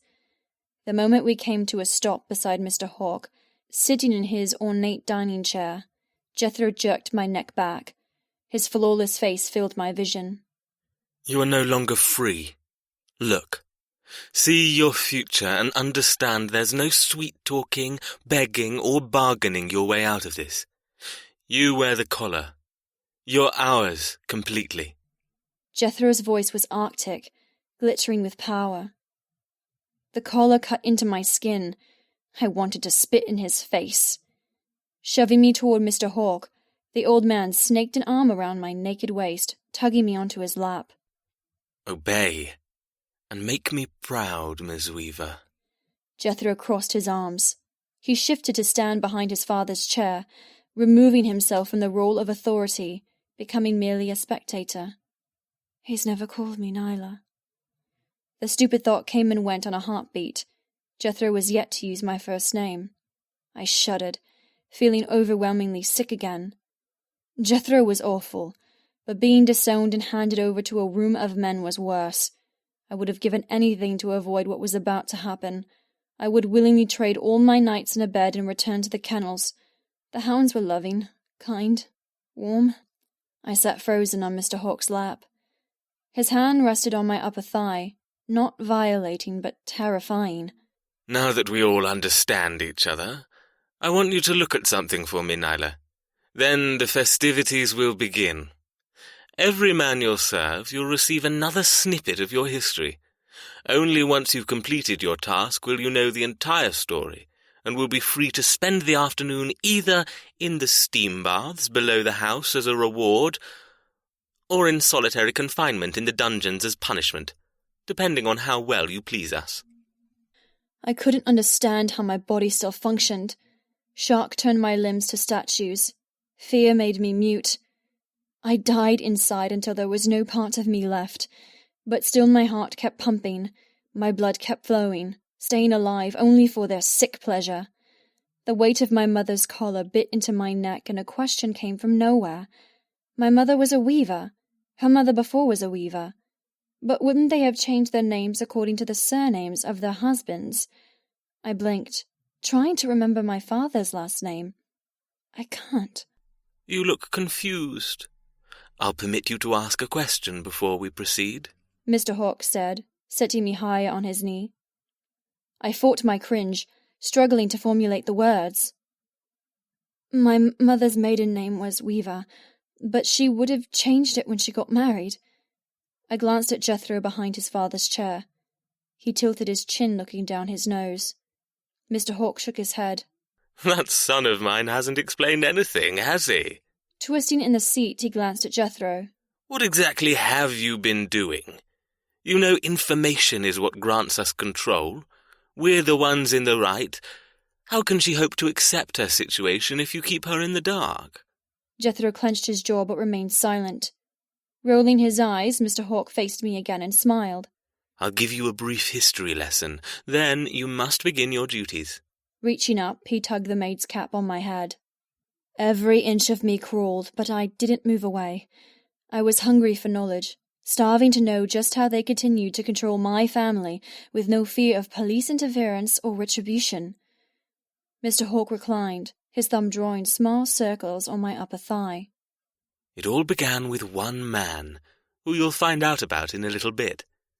He had children, gracing them all with the Weaver name. Now, from that day on, the power of the family name travelled with the firstborn girl. No matter if she married, divorced, or suddenly wanted to change her name to something whimsical, she wasn't permitted. Whoever she married, it was a condition that the man change his name, so that their offspring always bore the Weaver name and continued the line of succession of the dead. Why did they do it? Why keep a name that only brought misery? My mind hurt trying to understand the Hawke's power. You, I believe, are the 7th woman to be taken, and the claiming can happen anywhere between the ages of 18 and 26. You have rules on ruining someone's life. His forehead furrowed. What do you think we're doing, Nyla? Everything we're doing is following a strict set of rules, laid out in utmost simplicity, and must be followed. If you're following rules, then follow the rules of today's society. You think I accept what you're telling me? That all of this is legal? I spat the last word. You think it's commonplace to threaten my family, steal me away and imprison me with a collar of diamonds that won't come off until I die? You're completely insane.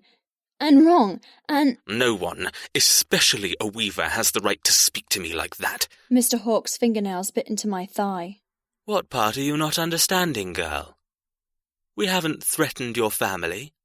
They're under observance to ensure their best behavior. We didn't steal you away. You came voluntarily, remember? And as for the collar, you should be proud to wear it. It's the most treasured piece in the Hawke's antiquities. I bit my lip as his fingernails pierced harder. His voice dropped, the scholarly softness sliding into strictness. I see you need more concrete evidence. Fine. The diamonds you wear are worth millions.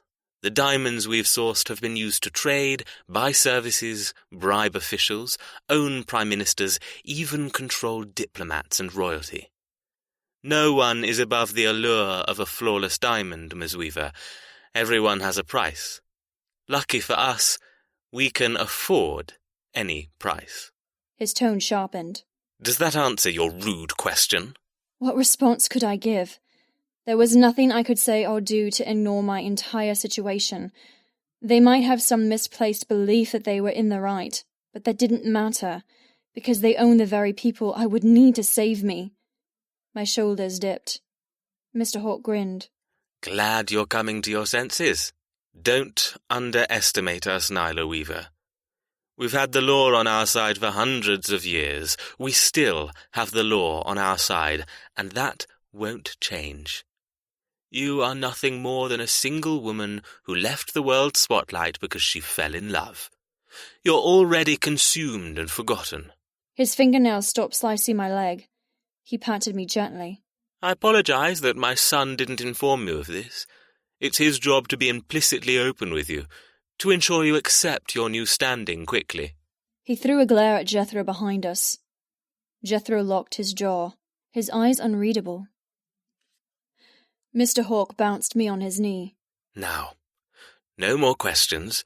Serve my diamond brothers and earn your right to more information. My heart shot up my throat. Serve them how? Mr. Hawke shook his head. I just told you, no more questions. I have no doubt Jethro would have been rather firm on that instruction. Silence is the key to pleasing us. He pinched my lips together. Don't say a word until we permit it, and you'll be rewarded. I'm to be a blow-up doll with no voice or soul. Looking down, I fought against the urge to tear my face from his grip. He didn't let me go, and I couldn't keep fighting the urge, so I did the only thing I could. Slowly, I nodded, losing another battle against the trickling tears cascading silently down my cheeks. They continued their unhindered, sad journey down my neck, through the collar, to my naked nipples below. The sun glinted through the window, blinding me for a second on the diamond pin in Jethro's shirt.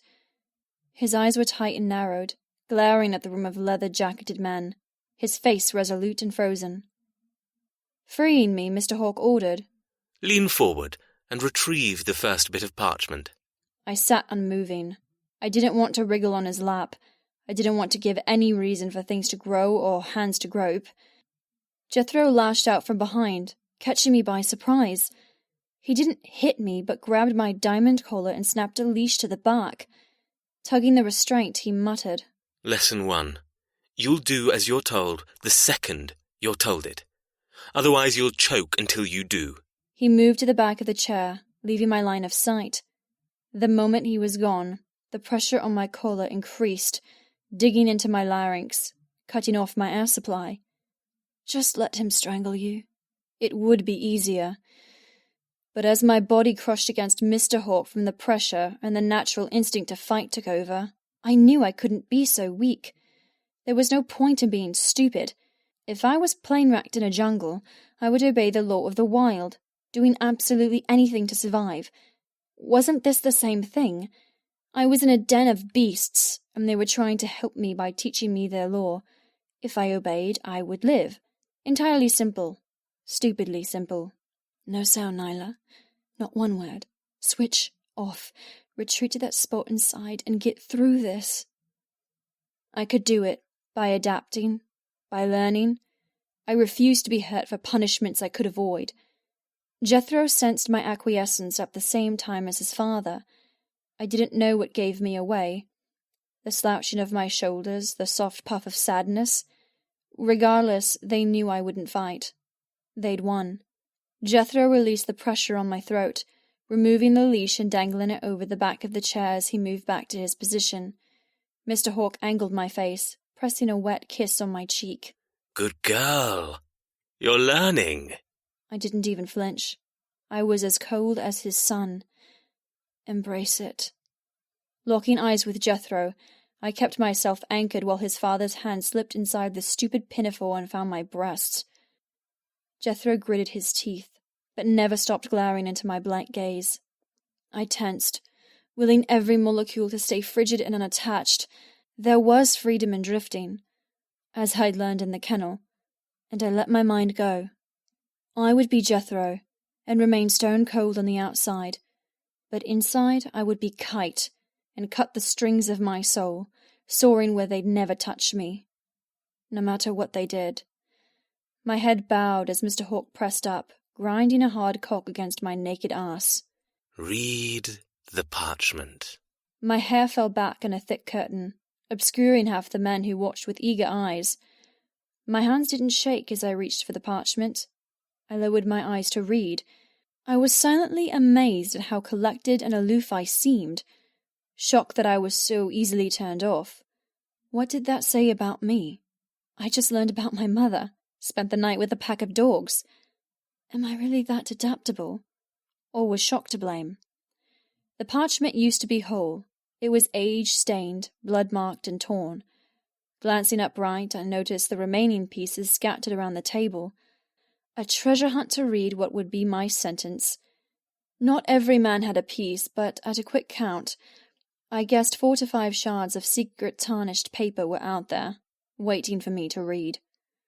Looking back to the parchment in my hands, my eyes landed on the crest I'd grown fast to recognize of hawks, women, and diamonds.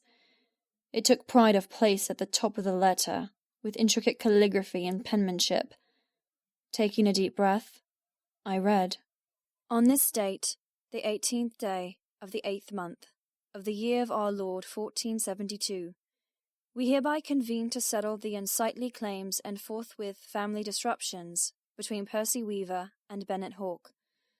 We call upon the royal sovereignty to grace this binding agreement upon the two houses, to put aside flagitious slander and immoral actions, and settle this as gentlemen.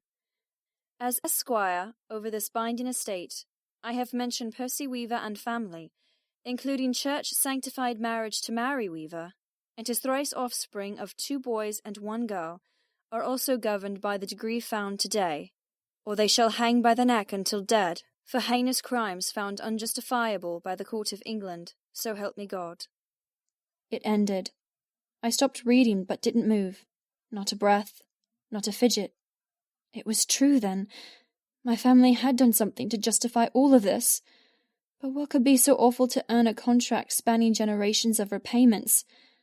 Mr. Hawke bounced me again, tweaking my nipple. Finished?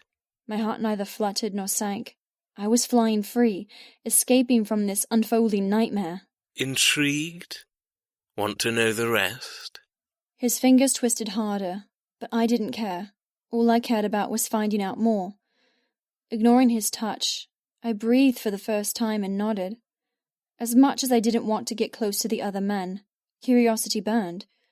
I was desperate to read more torn pages and solve the mystery of my lineage. Why did my father never say anything? Why did he raise me to think we were good people? That question would probably never be answered. Mr. Hawke placed his hands on my hips, hoisting me from his lap. I stood with my eyes cast downward, silent and waiting. He smiled in encouragement. Behaving well so far. Let's see if you can keep it up. Waving toward the overladen sideboard, full of hors d'oeuvres, fish dishes, meat dishes, roast vegetables and desserts, he said, You're our waitress for this little get-together. Please, be so kind as to serve our meal. You'll receive a token of thanks from each of the Black Diamond brothers and earn the right to finish your reading. My legs moved before my brain registered, the primal part of me taking over to jump to the task. I might be a naive woman who didn't know how to jerk a man off, but I was a businesswoman at heart. I'd been around strict shop buyers, ditzy models, and sulking catalogue owners. I'd learned how to adapt and sell my work. This was no different. I had to adapt and sell myself. Make him care. Make him feel.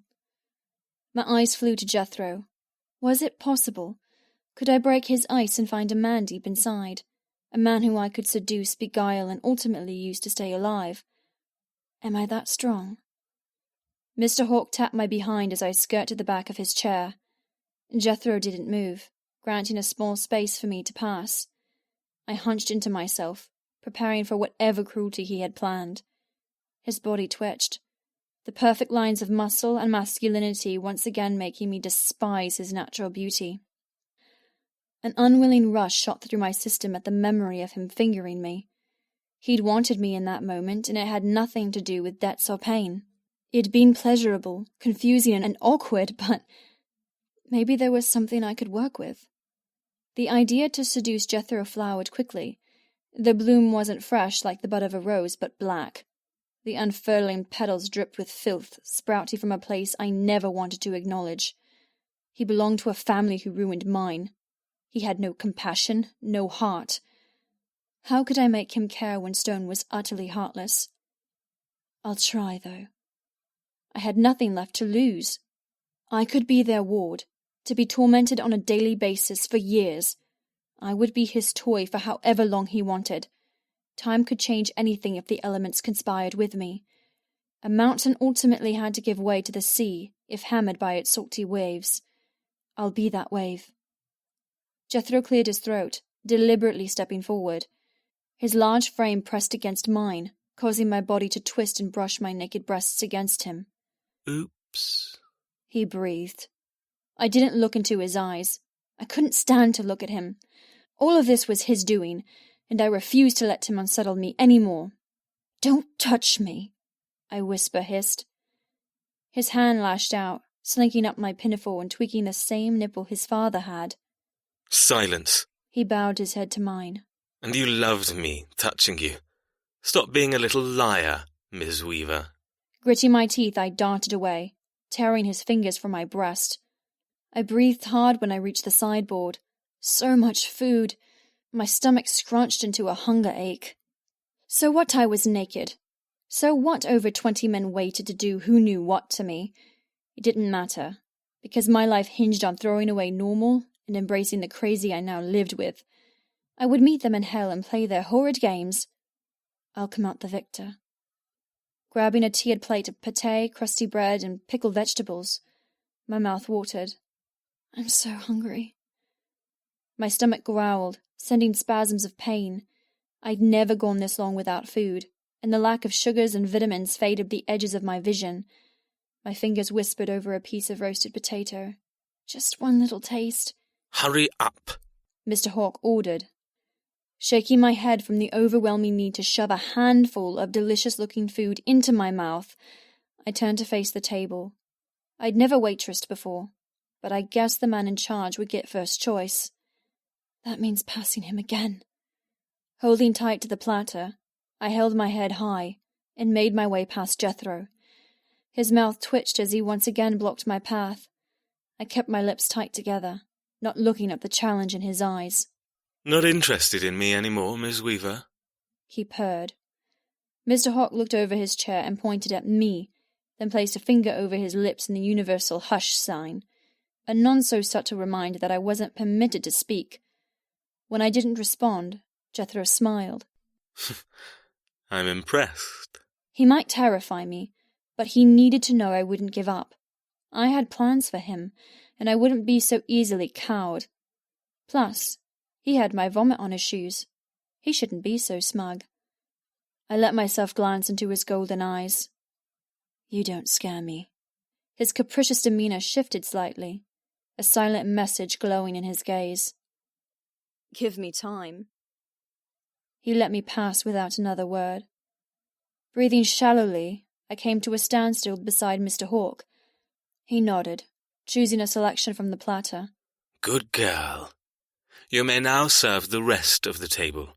Left to right, if you please. Straightening, I forced myself to truly look at the men before me. The gauntlet of masculinity I had to travel through to reach my destination. My heart raced. A cold sweat broke out down my spine. Stay cold, stay free, and you'll get through this. I placed one foot, then another.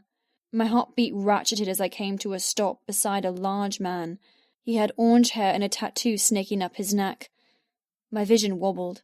I tottered to the left as a small wave of vertigo reminded me I'd been stable up to this point thanks to a miracle. Orange tattoo shot out an arm, preventing me from slamming into the table. He grinned. Steady, I won't bite. He brought me close, smiling so deep a dimple formed. I'll lick, though. Before I could move, his tongue landed on my thigh, licking long and slow, like a giant animal. What? I squirmed, almost dropping the tray. His grip was absolute, holding me firm until he tasted his full. The rush of vertigo turned to nausea. The sickly scent of my previous sickness didn't help my stomach from rolling like a shipwreck. Letting me go, I stumbled and tried to rub away the glisten of wetness from his awful mouth. It only transferred to my naked elbow. Orange Tattoo beamed, licked his lips, and took a selection of breads and pickles. Thank you, Ms. Weaver. I spun to face Mr. Hawke. This couldn't be true. He expected me to let this happen? From everyone. Mr. Hawke chewed thoughtfully, raising an eyebrow, daring me to speak. My lips parted, to demand to know what happened. Was that the token of gratitude he spoke of? A lick? My chest puffed, sending a wash of embarrassment through me. Not only was I naked, but I had to permit them licking me? Mr. Hawke pursed his lips, waiting for me to explode. He'll punish you. Don't ask. Do not snap.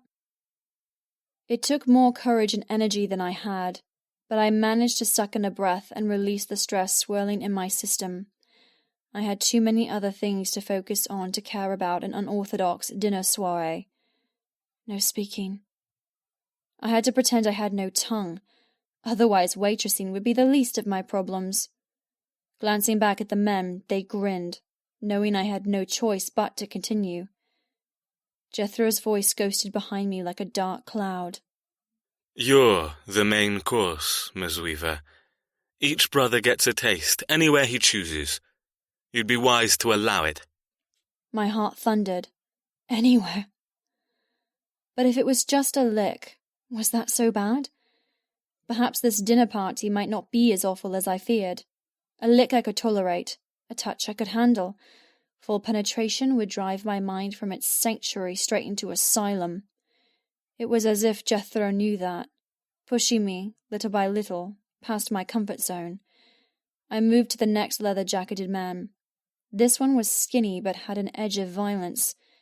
His shaved head shone as he helped himself to the food, before placing his finger in the top of my pinafore and pulling me down to his level. His tongue lashed out, tracing my cheekbone all the way to my ear. Shuddering, I swallowed back my repulsion. You can handle it. The moment he'd finished, he said, Thank you, Ms. Weaver. What did they want from me? Permission that it was okay? That I was grateful? Standing upright, I struggled to move. Struggled to keep going when I knew how many more licks I'd have to earn before it was over. Proceed, Ms. Weaver. Don't disappoint me. Jethro's gravelly voice invaded my ears. Damn him! Damn all of this! Swallowing hard, I moved to the next. He was handsome, quite like Jethro in a stockier, less devilish kind of way. He had dark hair with flecks of grey, and a bird of prey tattooed on his forearm. Never taking his eyes from mine, he took a few items, then hooked a strong arm around my waist and pushed up my maid's uniform.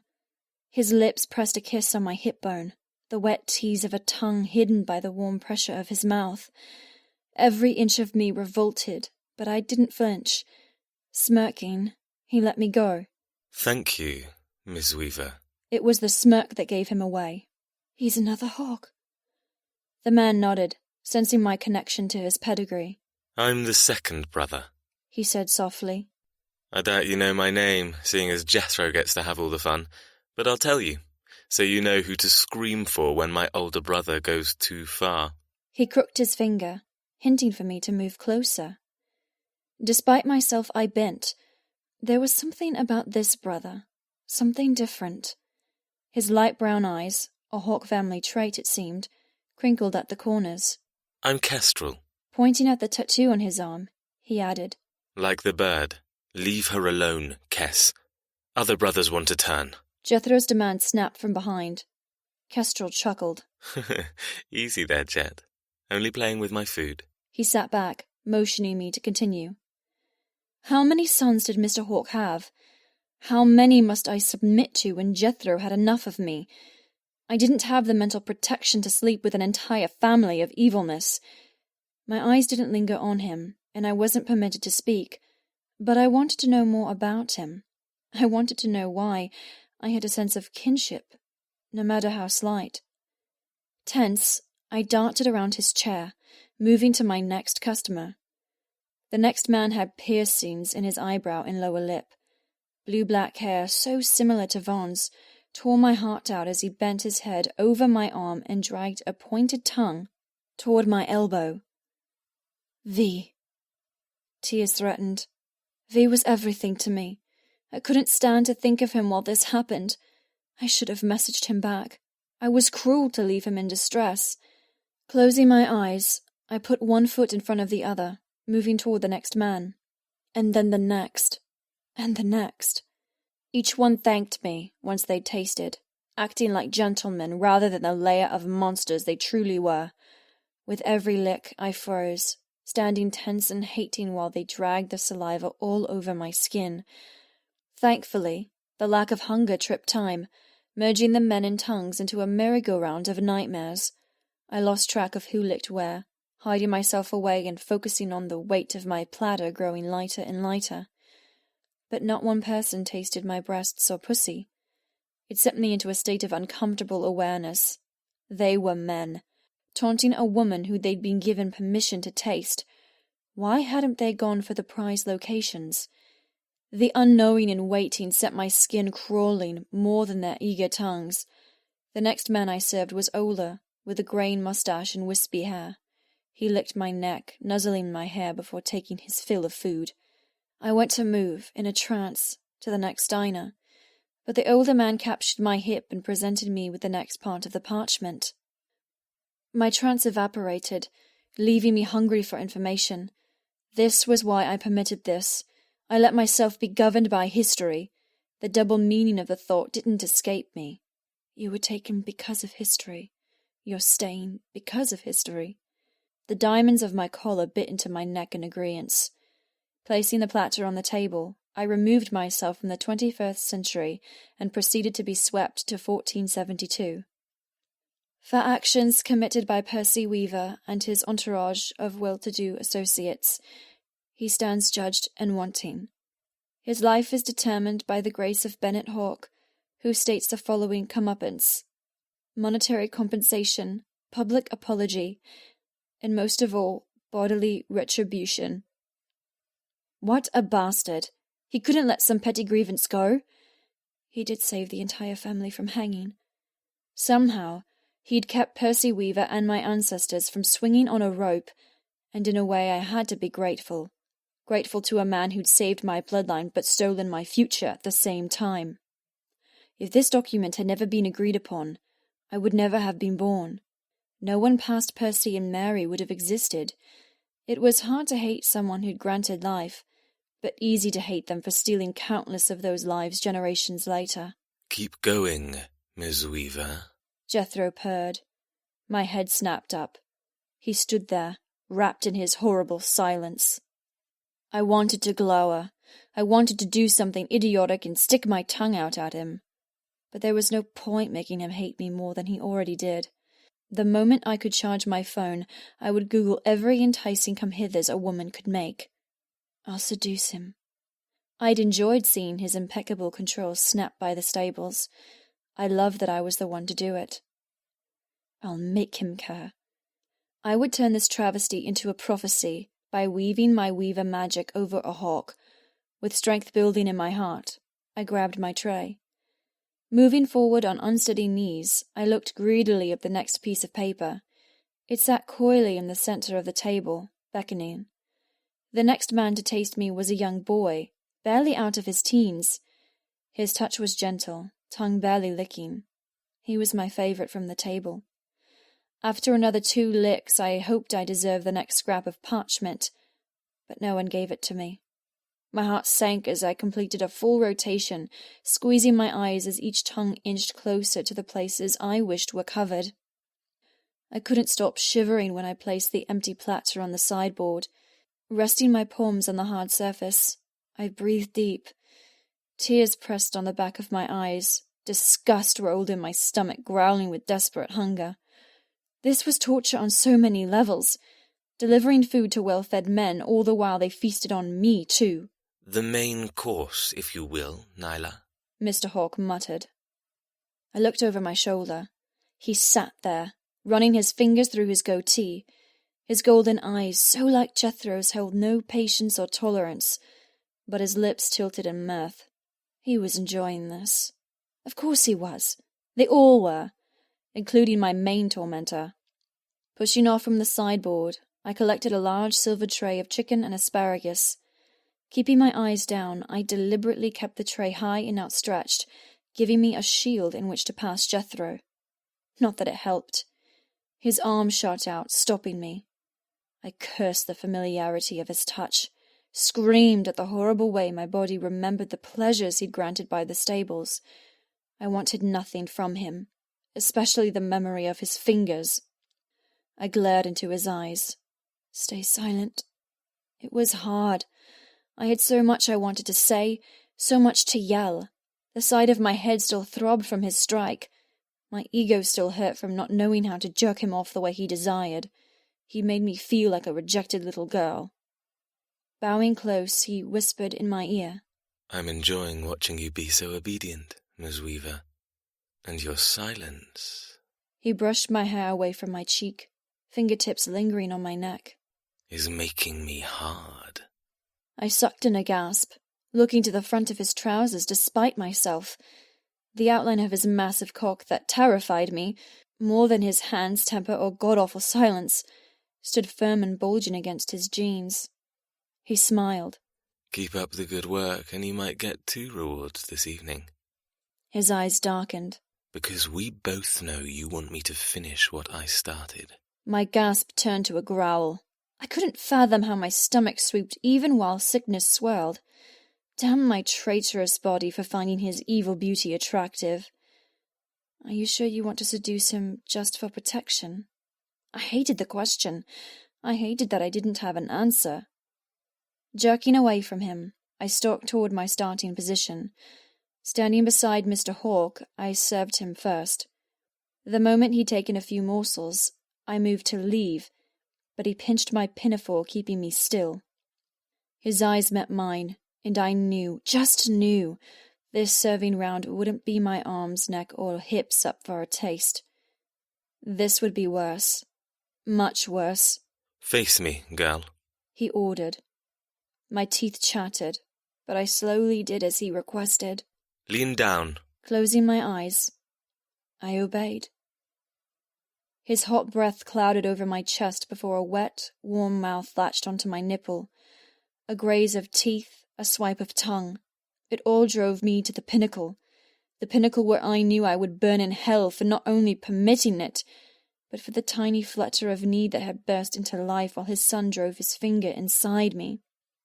My head pounded as I shoved the betrayal away. I was the one who betrayed myself. I was the one not strong enough to fight Jethro. He'd won the moment I saw him and let my need for touch consume me. Tears tickled my spine, and the moment Mr. Hawk pulled away, I ran. I didn't get far. Orange Tattoo, who sat next to Mr. Hawk, caught me, holding me tight. Now. You're doing so well. Don't ruin it. His large hand splayed on my shoulder blades, jerking me to his sitting level. With a tight smile, his mouth latched onto my other nipple. I whimpered as his large, soppy lips sucked. He took his time, swirling his tongue around the hard bud before letting go in a loud slurp.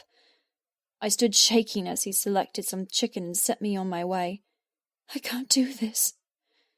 Self-pity filled my empty stomach, and I stood frozen to the thick burgundy carpet. Move, Ms. Weaver, Jethro murmured. My body swayed to obey, but everything inside rebelled. I didn't care Mr. Hawke had eloquently described my cage with the use of diamonds and debts. I didn't care that I had no choice but to do as I was told. I just couldn't do it. My eyes flew wide as Jethro's hand landed on my shoulders. He spun me to face him, breathing hard. Do it now. The force of his command buckled my knees. I dropped my head. Silently, Jethro stormed me forward, presenting me to the next man. The plateau wobbled in my hands, but I stood upright while a vile mouth suckled on my breast. Once it was over, Jethro manhandled me to the next, whispering in my ear, Make me come back and show you how to behave, and I won't be nice. You still cling to the ideology that you're better than us, that any moment this will be over. His teeth nipped at my ear. That's torture because it's false. It won't happen. Accept it and be done with the past. Accept it and embrace everything we're giving you. Shoving me forward, he patted my backside. I can be nice if you give me reason to be, Ms. Weaver. Try me by behaving for the rest of the luncheon. I didn't watch as he left, resuming his standing position behind his father's chair. I can be nice?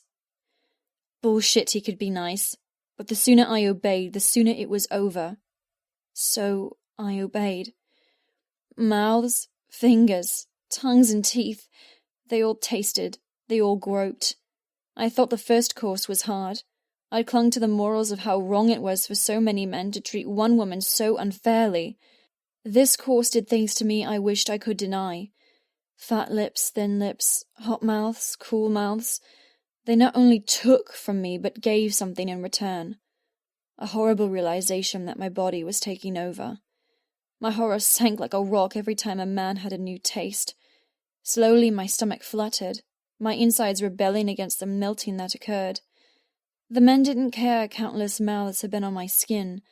They took turns between my left and right nipples, nibbling, sucking.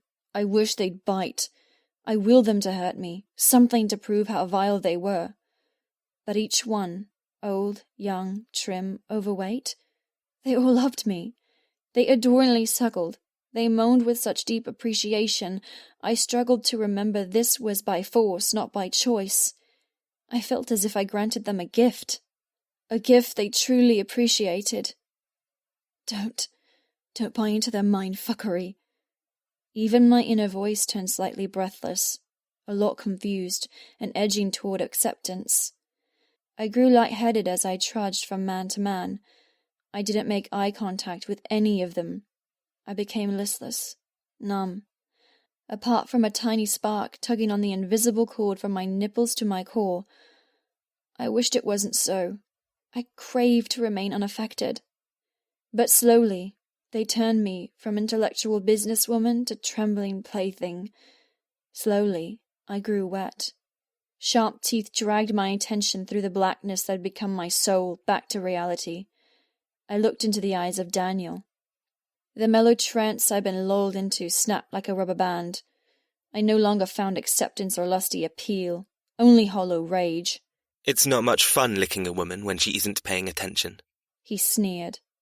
My heartbeat flew terrorized around my chest. My nipples throbbed from where he'd bitten me. Licking his lips, he added, You taste good, Weaver, but I'm looking forward to the next course. My heart promptly shot itself and splattered against the floor. The next course? No. Here, you earned this. Shoving another piece of parchment my way, I forced back my tears. Moving awkwardly, I placed the empty tray on the sideboard, then returned to Daniel's side. My skin broke out in goosebumps being so close, but he dangled the parchment like a present I desperately wanted. Taking it, I couldn't hide my shakes this time. My aloofness and spirit were gone. replaced by a brittle shaking leaf, a leaf that was turned on and damp. Upon reflection of his crimes, Percy Weaver hereby submits to this Esquire's ruling, and moves to action the latest decree, formulated in this very chamber by Bennet Hawke. The death warrant upon the heads of the Weaver house will be eradicated and burned upon signature of this newly drafted document. Terms forthcoming. That was it. Tears spurted from my eyes. I let countless men suck on my breasts for no more than a tease. How could they? How could I? How could I allow my body to react to the foul ministrations? I hated myself. I hated that I couldn't hide my weakness or the stupid hormones I'd spent my whole life ignoring. My knees wobbled and I almost folded like an accordion to the floor. You pass out, and you won't like what you find when you awake. Jethro's voice cut through my grief. Anger battled away my tears, nursing a new warmth inside. A warmth born of rage rather than flimsy passion. This burned hotter. It licked with orange flames, abolishing my hunger and weakness. I was fed by anger. I smothered with hate. I became stronger because of it. It gave me power to continue, but also stole my safety of acceptance. I hissed and scowled with liveliness. I couldn't switch off. The next course, Ms. Weaver. Jethro commanded from his position at the head of the table. Balling my hands, I threw away the parchment and stalked to the sideboard. Dessert. I knew what would happen. I can't do this. You will do this. In my rage, I made a reckless decision. I was at war with my body. Why not step over the battle line and join them? Why not embrace it? It was yet another tool, another lesson. If I embraced those new feelings inside, I would be better equipped at chipping away at Jethro's cold exoskeleton of ice and burrowing my way into his warmth. I would make him care. I would pleasure him. Then I would kill him. My legs scissored together. Everything inside curled deeper into hiding. The moment I went near the table, I would lose all control. I didn't trust my body. It overpowered me every time, and it sucked to be in this mess with a traitor. Get it over and done with. Taking a deep breath, I collected my last course. Passing Jethro with a gilded tray of mini eclairs, bonbons, and trifles, I kept my eyes down. He'd torment me, no doubt. Sure enough, his arm wrapped around my shoulders, forcing me to face him. His breathing was slightly uneven. His voice lost a tiny shred of chilliness. Get through this, and I'll reward you. I'll be kind, because you deserve it. Pressing a possessive kiss on my cheek, he whispered, I'll wipe it all away. I was struck dumb by the rare and scarily beautiful glimpse at a man I didn't know existed. But then I blinked as Jethro's eyes slid back into place, a grim smirk on his lips. My offer only stands as long as you don't speak, act out, or disappoint me. Unwinding his arm, he shoved me toward his father. Almost drunkenly, I moved toward Mr. Hawke. My stomach quivered with trepidation. My heart was prey running frantically for its life. Mr. Hawke smiled, holding up another piece of paper. Here. Your last one until you've completed this final service. I think you deserve it, don't you? His eyes raked down the front of my ridiculous maid's uniform. The cap had stayed in place. How, I didn't know. Patting my arse, he added, I must admit you refrained beautifully. Even your mother, who was my favourite, didn't do so elegantly at her first dinner party. I ignored that, latching onto the parchment. Mr. Hawke motioned me to put the tray on the table, before handing over the small piece. Percy Weaver and family hereby acknowledge his agreeance to the one and only term set forth by Bennet Hawke. In accordance with the law, both parties have agreed that the paperwork is binding, unbreakable, and incontestable from now and forever. Details and parties of both signatures are displayed on the enclosed verified document, henceforth known as the debt inheritance. My eyes met his. If only I had the rest, I would scream and give up the charade of obedience. I was done. I would take pain to avoid what was about to happen. I would take pain rather than pleasure, because then I would still know myself. The longer this went on, the less in tune I was with the girl I'd been. Too many feelings, too many senses, too many rabbit holes with too many right and wrongs. You're giving up so soon. They killed your mother. They've broken your father's heart. Could I not stomach some unpleasantness and confusion in order to find a way to repay them? Disappointment weighed my heart. I thought I'd have more endurance. No, I won't give in. This is nothing. Be that kite. Cut your strings again. Bracing my shoulders, I moved closer to Mr. Hawke without being asked. His eyes widened, then a grin spread his lips. Good girl indeed. Bowing his head, his arm wrapped around my waist, tilting me back a little. You're proving to be a testament to my son's training. My waist height was almost perfect for a lowered mouth to latch onto the front part of my sex. And that was when I felt the strangest, wettest, alluring, disgusting thing of my life. His tongue slid along my clit, wriggling softly, drenching me in saliva. My stomach clenched, my hands balled, and I wobbled in his arms. The disgusting element didn't leave. I waited for my body to betray me, to like it. But all I felt was grotesque impatience for it to be over. And then it was. My first experience with a tongue down below, and it being done by a man older than my father. If I didn't have an empty stomach, I would have thrown up all over again. There was nothing sexy or erotic about that. Tapping my behind, he murmured, Proceed. Swallowing hard, I collected the dessert tray and crossed the small distance to Orange Tattoo. He crooked his finger, beckoning me closer. Locking my jaw, I held the desserts high and did as he requested. His orange hair tickled my thighs as he leaned down, running his tongue over the private bundle of nerves. Luckily for me, I wasn't sensitive, nor did I enjoy it. Once he'd taken his trifle and tasted his fill, I left to serve the next. And the next. And the next. Some men forced my legs to spread, angling their faces deep. Some men barely touched me, the hot breath wafting between my thighs. I would like to say I managed to turn my brain off, to do what I promised and fly free. But every tongue kept me locked in the world I lived in. Every lick made my body turn to stone while my tummy twisted and ached from clenching. I delivered dessert, but I was the ultimate sweet. The men took their time, firm fingers holding my hips, dragging their foul tongues, and after every violation they'd wipe their glistening mouths and say, Thank you, Ms. Weaver. Thank you, as if their appreciation was enough to stop me from feeling like dirt. Their treatment never changed.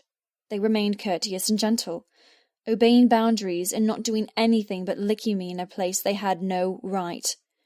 Their pleasantness made all of this seem so normal, so terribly normal, and my hatred slowly switched back to acceptance. The small flutter I'd felt from my nipples being sucked returned, frightful, tentative, but softening my hate tongue by tongue. They weren't hurting me. They weren't making me do anything that had the potential to shatter my mind. They'd just tasted. A little taste. That's all. And I didn't fight. Not at all. I'm wet. By the time I came to Daniel, my legs were drenched and the trimmed hair I meticulously maintained was matted with droplets of diamond brotherhood. My hands were balled around the tray, my jaw tight and aching, because no matter my good intentions, they'd won. They'd caused my body to have a reaction, and I was soaking. The strange ache that Jethro had conjured was back, pulsing deep in my core. The flicker of tongues and gentle tastes frustrated me, and I hated, positively hated, that I had to fight my hips from pressing harder against them. I'd begun the service up tight, but now I was wound tight, seeking something, seeking relief. Daniel pushed his chair back, angling me physically between his spread hips. With a malicious glint in his eyes, he pushed me back with a firm palm between my breasts. Fuck the stupid rule. I gasped as his mouth latched around my clit. The suction of his mouth made my body twist with oversensitivity. He wasn't playful or respectful like the rest of the men. He knew what he wanted and he took. Hard. The ache wound tighter and tighter, clawing its way to relief. I squeezed my eyes, and I couldn't look at the men watching. I couldn't do anything but breathe and get through it, and I definitely couldn't look up where a small growl came, masked with silence. But it was nothing more than a growl, but it resonated in my bones with knowledge. Jethro. The few seconds that each man had taken seemed much longer in Daniel's arms. Suddenly, I cried out, jerking hard. The tip of his tongue probed my entrance, trying to enter me. No one had done that. They'd behaved with some unspoken rule to taste but not devour.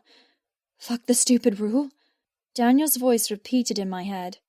Had there been guidelines on how I was to be treated? Everything we're doing is following a strict set of rules, laid out in utmost simplicity and must be followed. I recalled what Mr. Hawke had said. He had rules meant to ruin me, but also protect me? Daniel tried again, his fingers biting into me painfully. Then I was wrenched away, torn free of his grip with a slice of his fingernails and dragged to the end of the table. The empty dessert tray went flying, clanging against the floor. My legs tripped, sending me colliding with a body I'd been so intimate with only hours before. The crash of the tray cut through the room like a loud cymbal, but no one said a word. The moment Jethro dragged me to the head of the table opposite Mr. Hawke, he shoved the largest of all parchments into my hands.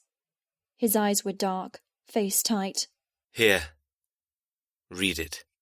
Breathing fast, trying hard to forget about the sticky saliva between my legs and the sensation of having his brother's tongue trying to enter me, I took the tattered age-stained scroll. Jethro scowled, keeping a small distance between us. His coldness buffeted me, sending ice scattering over my bare arms. He looked pissed off, furious, yet there was something there that made my stomach twist. Whatever game we'd played, whatever war we'd started back at the stables, wasn't finished. He knew it. I knew it. And the knowledge sent power thrilling through my veins. Leaning close, he hissed. Stop staring at me, Ms. Weaver. I gave you a request. Tapping the scroll in my palm, he snapped. Read it. Tearing my eyes from his, I obeyed. The intricate border caught my attention first. Along with a design of vines and filigree, the words bound, indebted, owned were entwined in red ink. The calligraphy of ancestors past sentenced me to a life worse than death. My rights had been taken, my life stolen, my body no longer mine. 18th August, 1472. Signed and witnessed by Esquire John Law. Matter between Weaver versus Hawke, known forthwith as the debt inheritance. This hereby concludes all debate and conversation and puts forth a binding debt. Counsel has been provided along with sovereign approval for such an agreement. As I sat in this chamber, I have witnessed the signatures of both parties of House Weaver and House Hawke, along with their significant entourage and companions. The debt states as follows.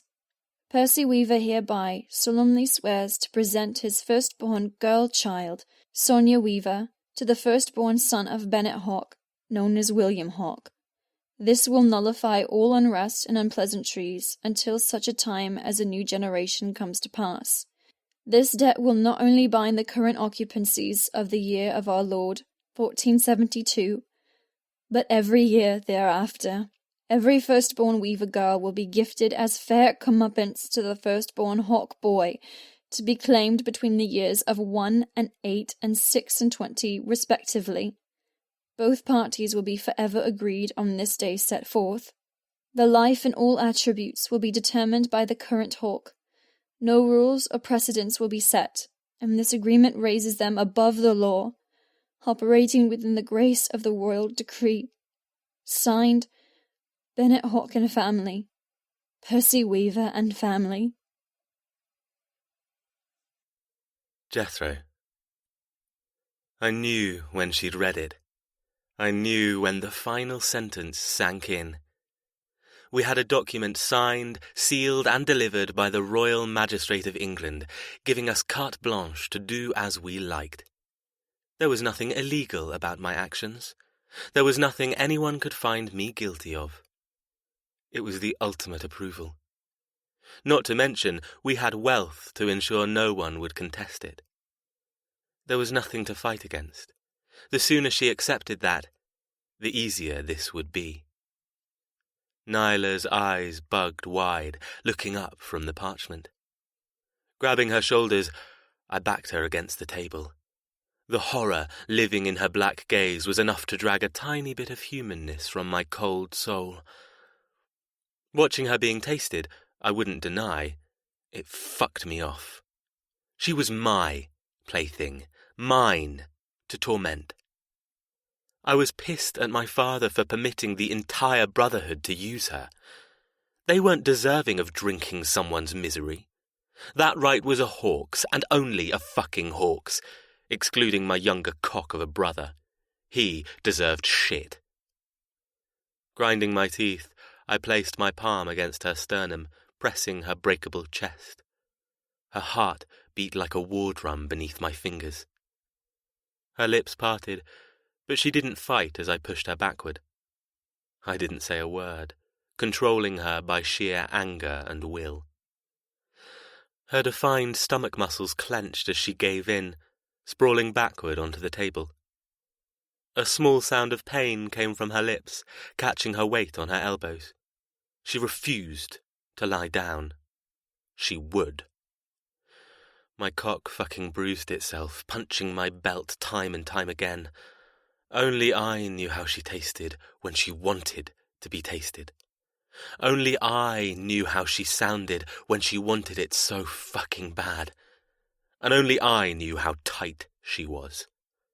That tightness belonged to me. I doubted I'd fit. I doubted I'd get half my dick inside her. But until I'd had the pleasure of trying, no one else was permitted near her. I had the scroll giving me power over everyone on that subject, including my father. I swallowed hard. The anger watching my brother stick his fucking tongue inside her boiled. I teetered on a dangerous edge. Pull back. I couldn't. I wanted what I wanted, and I'd take what was owed to me. You finally understand. My voice was thicker, deeper, overrun with the dark lust that had been created this morning. She'd done this to me. It was her curse to fix me. I couldn't look at her without feeling her thrust against my finger. I couldn't see past the challenge, the building strength in her skinny frame. She was learning. I was learning. We were learning how to play this game together. She shivered as I dragged my hand down her front, moving lower and lower. My cock ached for the wet temptation belonging to me. I was responsible for her. She'd been through a lot. She'd obeyed even though she'd fought. She'd kept it together, but now she was precariously close to losing it. I wasn't so heartless to ignore that craving in her eyes. The borderline insanity of needing a release, combined with finally seeing proof that we were the good guys. Well, I owed her. Just a little. It was my job to take her to the edge, dangle her for a time, but then draw her back into safety. My purpose was to bridle everything she was, so she would do anything I asked. Glaring into her eyes, I said, "You are mine. I'm not your master or owner or boss. I'm the man who controls your entire existence until you pay off your family's debts. You don't breathe unless I permit it. You don't move unless I request it. You live a simple life now. One with a single word you need to remember. Yes." My touch skated from her belly to her hips. She stiffened to a plank. Her gaze left mine, locking on the ornate ceiling. "Look at me." My voice turned harsh, barbaric beneath its cultured refinement. Has it sunk in yet, that I can do anything I want to you? She didn't respond, just like she'd been told not to. Silence. Blissful, blessed silence. She couldn't admonish or argue. She was pliant, wondrously pliant. She deserves a reward. I tried to hold back. I didn't want an audience, but fuck it. Shoving her higher on the table, I slapped away her position on her elbows, crashing her spine onto the wood. She cried out, then sucked in a harsh breath. I grabbed her legs, forcing them wide. Her pink flesh invited me, glistening. Not from other men's tongues, but arousal. Arousal for me.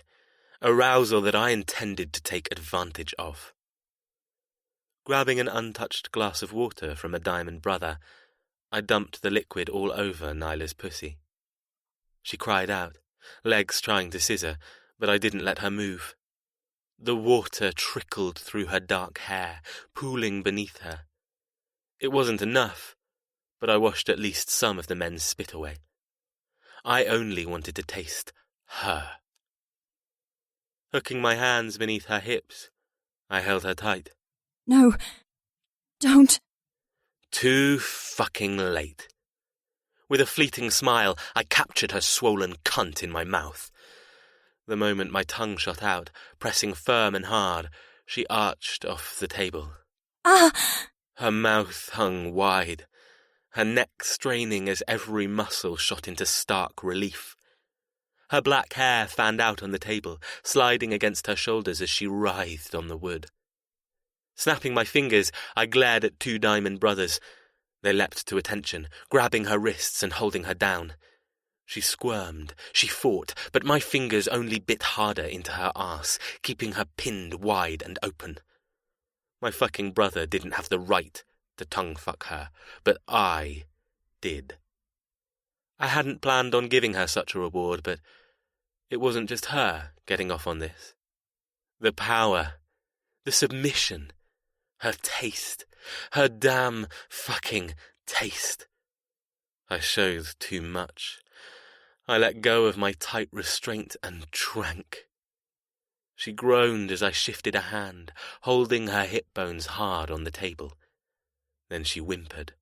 My tongue became my weapon of choice as I licked downward. No hesitation, no teasing. I was there for one goal. Her goal.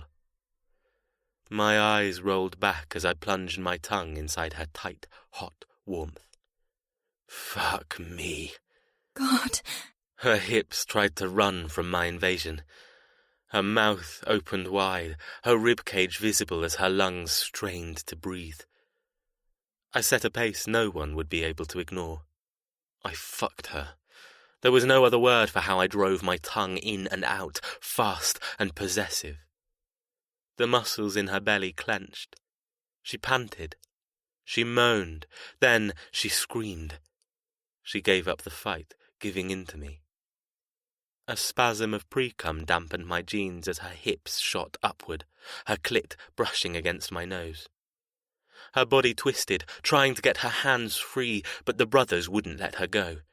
She turned wild, seeking, demanding, the same sexual creature from the stables. I couldn't breathe without dragging her scent into my lungs. I couldn't swallow without drinking her, and I couldn't fucking think without wanting to tear off my jeans and plunge deep inside her. My tongue worked faster, the tips of my teeth gracing her pussy as I drove deeper than I'd ever gone before. I ate her. I fucked her. I owned her. Her tight pussy squeezed my tongue, begging for more. I'll give you more. I'd given her too much already. Fuck. Her legs suddenly latched around my ears, grinding herself onto my face. She moaned hard, a breathless beg on her lips. I couldn't stop myself. My tongue drove harder, my head bobbed faster. She unravelled. She combusted. She screamed as she came on my tongue. Nyla. Oh my God! Oh my God! It didn't. It couldn't. He didn't. I couldn't. What the hell did I just do? Jethro stood straight, breathing hard. His eyes were tight, his mouth drenched in red. My cheeks flamed, heart racing like I'd run 10 kilometers. What was that? What magic did he possess that made me throw away self-consciousness, decorum, and hatred? How could I squirm that way, sound that way, come that way? I came. He made me come.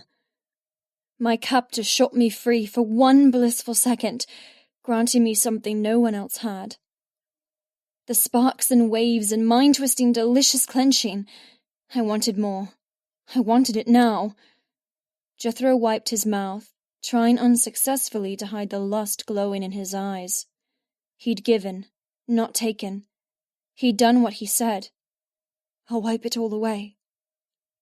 The only thing I could focus on was him. The room of men didn't matter. Their tongues and touches and pleasantly whispered thank yous were gone, burned to a crisp thanks to the nuclear explosion he'd set off. I was no longer at the mercy of the room. I owned the room. Then everything came crashing back. My first orgasm was given by a man whose father killed my mother. My privacy had been completely stripped by the man who'd stolen me from my family. He'd made me sleep with dogs. He played with my head. He didn't give a damn about me. Why was he so clever, so perfectly designed for this game? I struggled to sit up. The two men holding my wrists let me go, and I shot into a sitting position, wrapping arms around my torso. The hot, sparkly burst that made everything so inconsequential faded with every rapid heartbeat. It was like being in the eye of the storm. Jethro granted me silence. He'd shared his heavenly silence and quieted my mind from everything I was feeling. But now the storm gathered strength, howling, twisting, sucking me back up the funnel of horrors. Eyes. So many eyes upon me. Paintings and real. Men who'd seen me naked. Men who'd licked every inch. Men who didn't care if I lived or died. You let him control you. You let your body rule your mind. You let yourself down. Crushing grief swamped me. I couldn't be there another moment. I couldn't sit there with residual sparks shivering in my core. I couldn't pretend that everything was acceptable. Jethro smirked. His breathing calmed as he dragged large hands through his hair. My heart broke into shards. How could he give me something so incredible all while hating me? His mercurial moods, his unreadable face. It confused me. Even worse, it upset me. Visceral repulsion and horror howled through me as the storm grew in strength. The compliant prisoner disappeared under a tsunami of rage. This wasn't okay. None of this was okay. This is not okay. Balling my hands, I scooted off the table. Keeping my distance from Jethro, I bared my teeth at him, the first male to drive me up a mountain I'd never leapt off before. Him. He'd had no right to make me come, to give me a gift not out of kindness but control. He'd proven a valuable lesson. He could make me do anything he wanted, and there was nothing I could do about it. His eyebrow quirked, chin tilted with arrogance. He didn't say a word, moving to lean against the door with his hands jammed in his pockets. He gave nothing away. No hint at how he felt watching other men use me. No clue as to what he was thinking when he made me come. I was his to repay this horrible, ludicrous debt, but he didn't seem to care. And that was what broke my heart. He didn't give an ass about what happened to me. Everything I'd hoped, the secret plan to make him care, was smashed to dust. There was no pleasing a rock like him, no appealing to his compassion. He has none. Tearing my eyes from his, I glowered at the table. Standing tall, I embraced my nakedness. I throbbed with righteousness. I trembled with indecency. I hated what I wore. It covered nothing and was theirs. I wanted nothing to do with them. I wanted to refuse their food, spit out their water, and burn their clothes. Not that they'd offer me any. With suddenly steady hands, I tore the French maid's cap off my head. I threw it down the table. The satin wood let it slide all the way to the centre, where it rested like a stain, a sin, a simple, innocuous thing screaming of wrongness. The men didn't move. Fumbling at the ties around my neck, I pulled the hated pinafore over my head and balled it up. Standing proud, naked, showing off my bruises from vertigo and tongue smears from bastards, I spoke. Look at you. Look how masculine and powerful you are. Pointing my finger around the table, I growled. Look at how scary and dominating and strong you are. Look at how proud you must be. You proved you're invincible by taking advantage of a woman brought here against her will. You used a girl who has to live her worst nightmares to protect those she loves. Stabbing myself in the chest, I whispered, Wait, I got it wrong.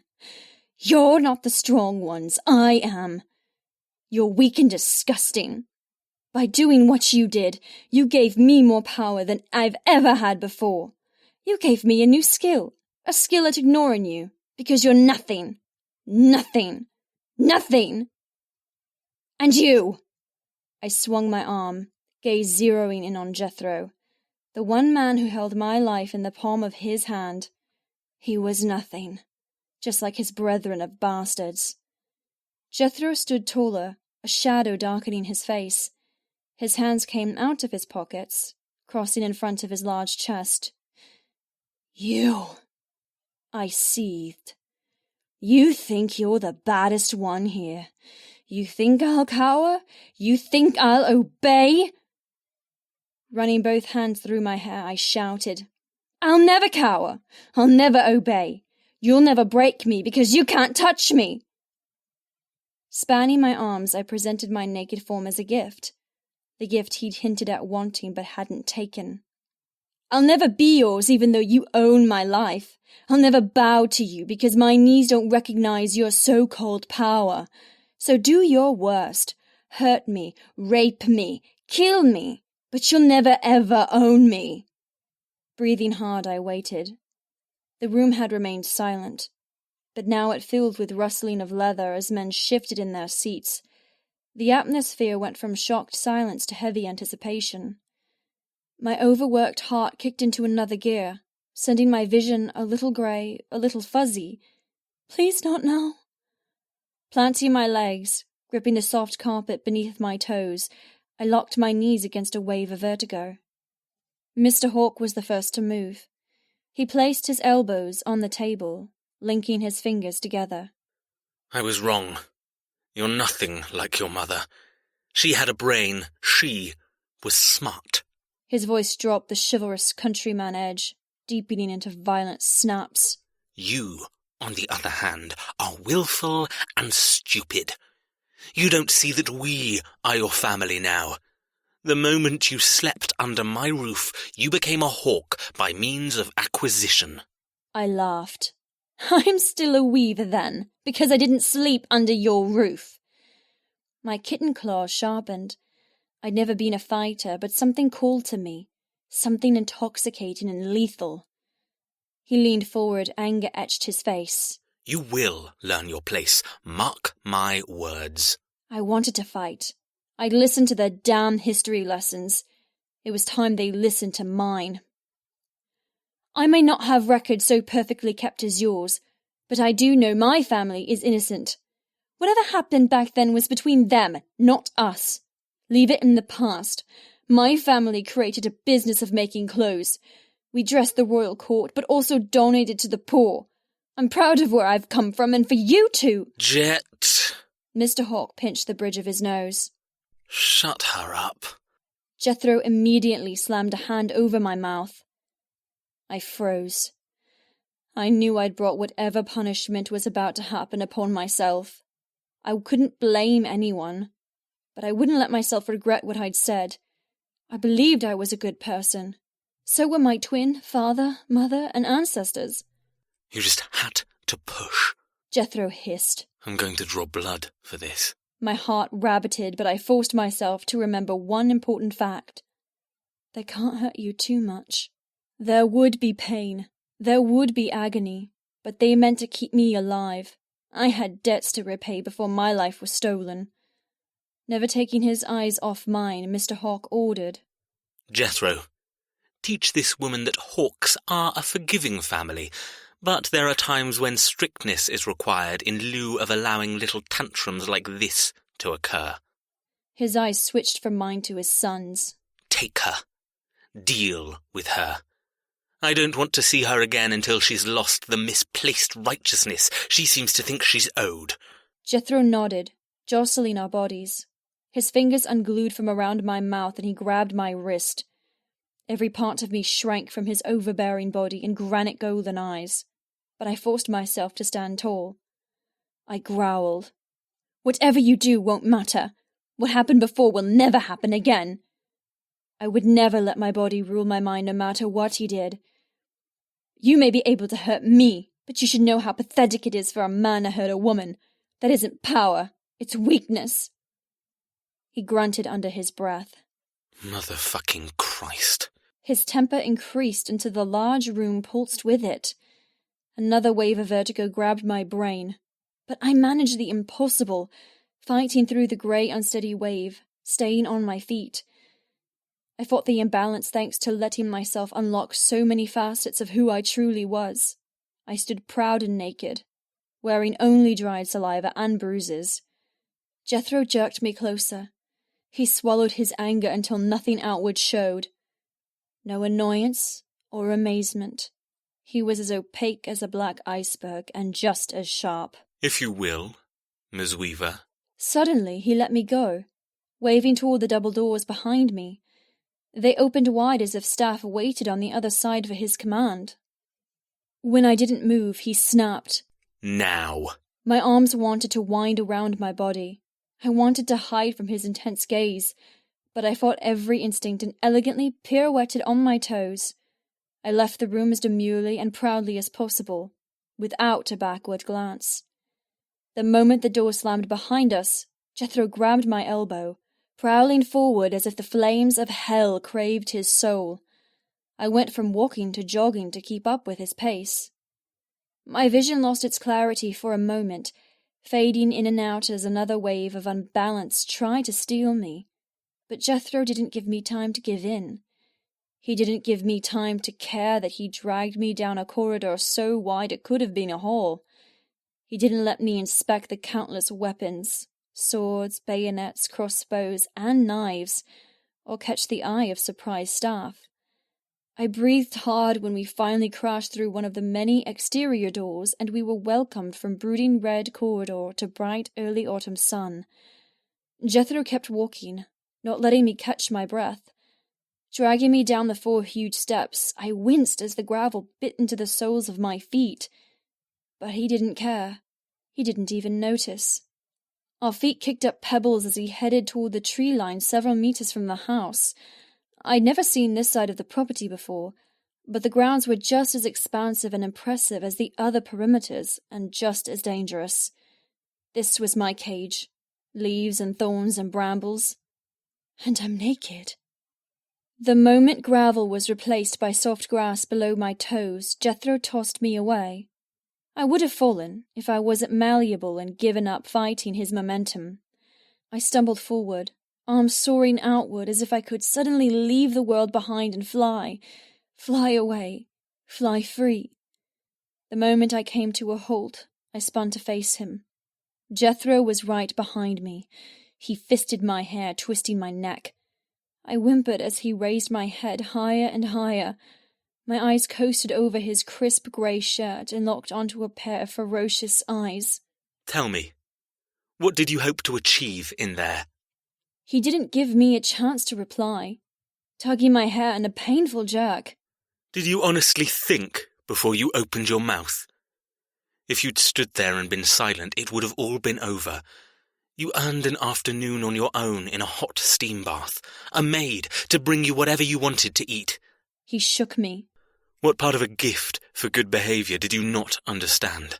I don't want your charity. He groaned. Oh, it's not fucking charity if you've earned it.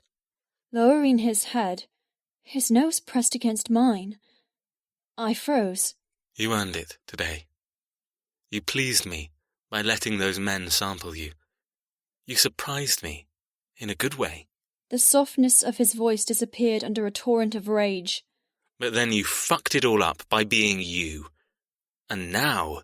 He trailed off, ideas glowing in his eyes.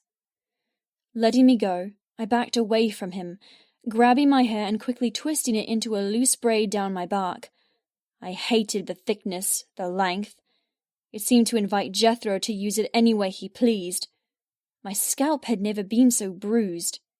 The diamond collar sent little rainbows of light bouncing from the sunlight. I would have laughed if I wasn't so tense. I was naked, but wearing rainbows. I never would have thought to combine magic with fashion. Ideas for a new design line came thick and fast. I craved a pencil to sketch before they disappeared.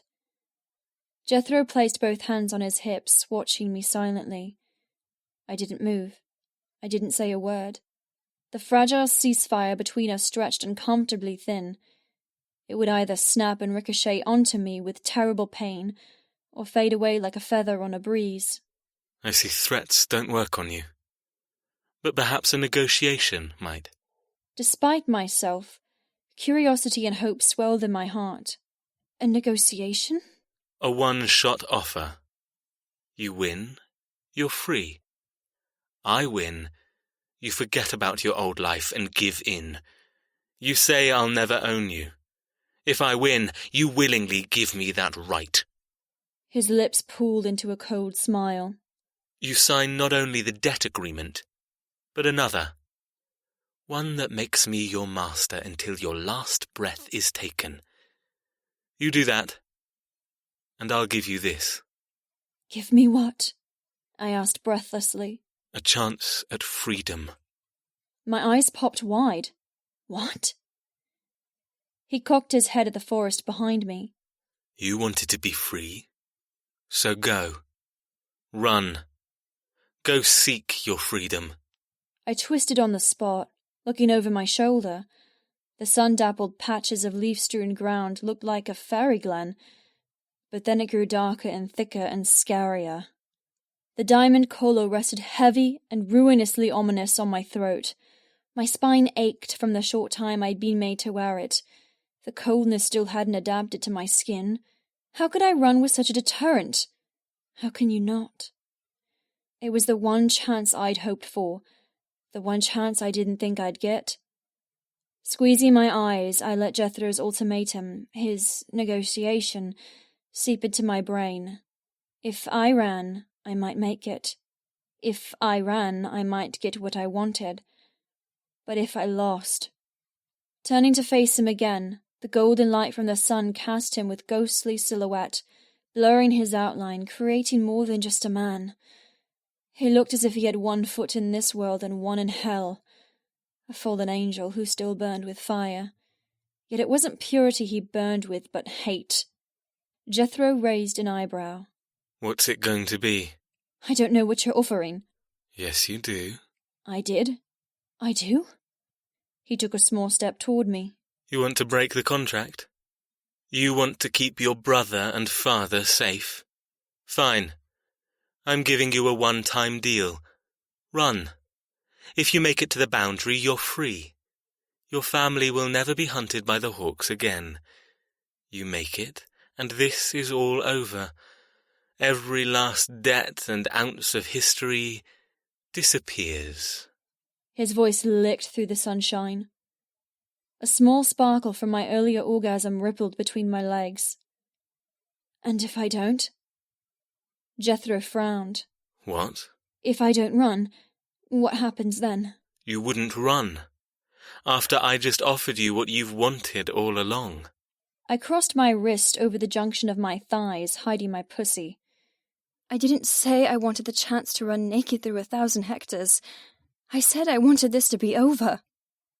Jethro smirked. It's not over until it's over. His eyes fell to my collar, glinting with darkness. And we both know how it will be over. Moving closer, he said quietly, There is no other option here, Miss Weaver. I'm not giving you the choice to run. I'm telling you to run. You wanted it. You got it. One chance to save your family as well as your own life. One chance. You do not want to fuck it up by testing my patience. My mind stumbled with everything that happened. There was no denying chemistry flew between us, but Jethro didn't respond. He was only interested in the chase, the hunt, the sport. He was so close. Every time he breathed, his chest almost touched my nipples. He didn't seem to care I was naked or offer clothing for this one and only chance at freedom. He would make me run unprotected through a forest full of brambles, predators, and trip-worthy roots. His arm raised, and I clamped every muscle from cringing as he cupped my cheek. His heady scent of woods and leather settled over me. Tracing the pad of his thumb over my cheekbone, he bowed his head. Run, Miss Weaver. Run. But one thing you should know before you go. Do not play his games. Do not rise to the bait. My lips stayed pinched together. I stiffened in his hold. His mouth tickled the soft skin below my ear. While you're running, I'll be hunting. You'll not only have to get to the boundary, but you have to do it before I catch you. The tingle and horrible promise of hope evaporated. Cruel, vicious, evil. I'm to be hunted. There wouldn't be freedom. There would only be blood, just like he said in the dining room. Energy left my limbs. Who was I kidding? I hadn't eaten since I was stolen. I'd barely had a decent sleep. I existed like a junkie on adrenaline and fear. It was no combination for a long-distance run through thickets and bush. Jethro pulled away, dropping his hands. He smiled. Your head start begins now, Miss Weaver. I'd leave if I were you. Now? I backpedaled, heart bursting with terror. How long do I have? Jethro carefully raised his cuff, looking sedately at the diamond and black watch on his wrist. I'm a seasoned hunter. I have no doubt I'll find you. And when I do, what those men did to you will be nothing. Cocking his head, he said, I think 45 minutes is rather sporting. Don't you? My mind was no longer there. It was leaping and flying over leaves and dodging ancient trunks. Run. Go. Run. Make it, and you're no longer mine. Freedom taunted me, making me believe I had a chance. A slim, barely non-existent chance, but still a chance. The muscles in my legs reacted, already poised to take off. I had to trust my body. It knew how to flee. I could make it. If I did, I would no longer be his pet to torture. But if I didn't, don't ask. Don't ask. And if I don't? Jethro lowered his head, glaring at me beneath his brow. His eyes were tight and dark, glinting with excitement at the upcoming hunt. Don't. And the debt I'll make you repay will make you wish you had made it to the boundary. He stepped from the sun's glare, his teeth sparkling like diamonds. Now, run. I ran. Keep listening for a short sample of the next book in the series. My lungs burned. My feet stung. My legs ached. Every inch of me screamed with fear. Run, run, run. I lowered my head, pushing harder, forcing my body to find non-existent energy and propel myself from hell towards salvation. How long did I run? I didn't know. How far did I get? Probably not very. But no matter the stitches in my side, or the spasms in my lungs, I kept going, kept running. I thanked God for my endless nights of pounding the treadmill, and for the first time in my life, was thankful for my small chest size. Shadows chased my every step. The sun remained blocked by the tree canopy. The yellow glow was still light, still bright, coaxing me on, screaming at me to get up when I stumbled, and ordering my tears to stop as I gasped for breath. I kept running, zigzagging as much as I could, cutting through a stream and almost rolling my ankle on the slippery rocks below. I did everything I'd ever seen survivalists do when being hunted. With my heart whizzing, I bypassed woodland trails, avoided muddy paths, and obscured my scent as much as possible. But I knew in my heart it wouldn't be good enough. He'll find you. My body begged to stop and let the inevitable happen, to stop punishing myself for no purpose. My mind howled in frustration as lactic acid burned in my limbs. It won't work. Give up. Go on, just stop. I shook my head, driving myself harder. He'll catch you. It wasn't a matter of if, but when. I could run for years, and he would still find me. How did I know?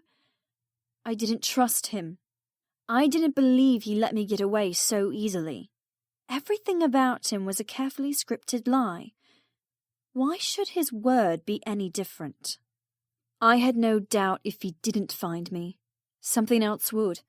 A snare, a trap, something just waiting to ambush its prey. Every footfall I tensed, waiting for death, wondering if that last step would trigger a net or an arrow to my heart. Stop running. Just stop, Nyla. My breathless inner voice was tired and hungry and completely worn out. My muscles cramped. My mind seized with too many questions. At least it was summer, and I didn't have to combat the cold on top of everything else. My skin glistened with sweat from exercising so hard that I hated the defeat in my soul, the rapidly spilling courage and hope. This wasn't about the chase. We all knew who would win. It was about defiance, the word that I never knew or put into practice until last night.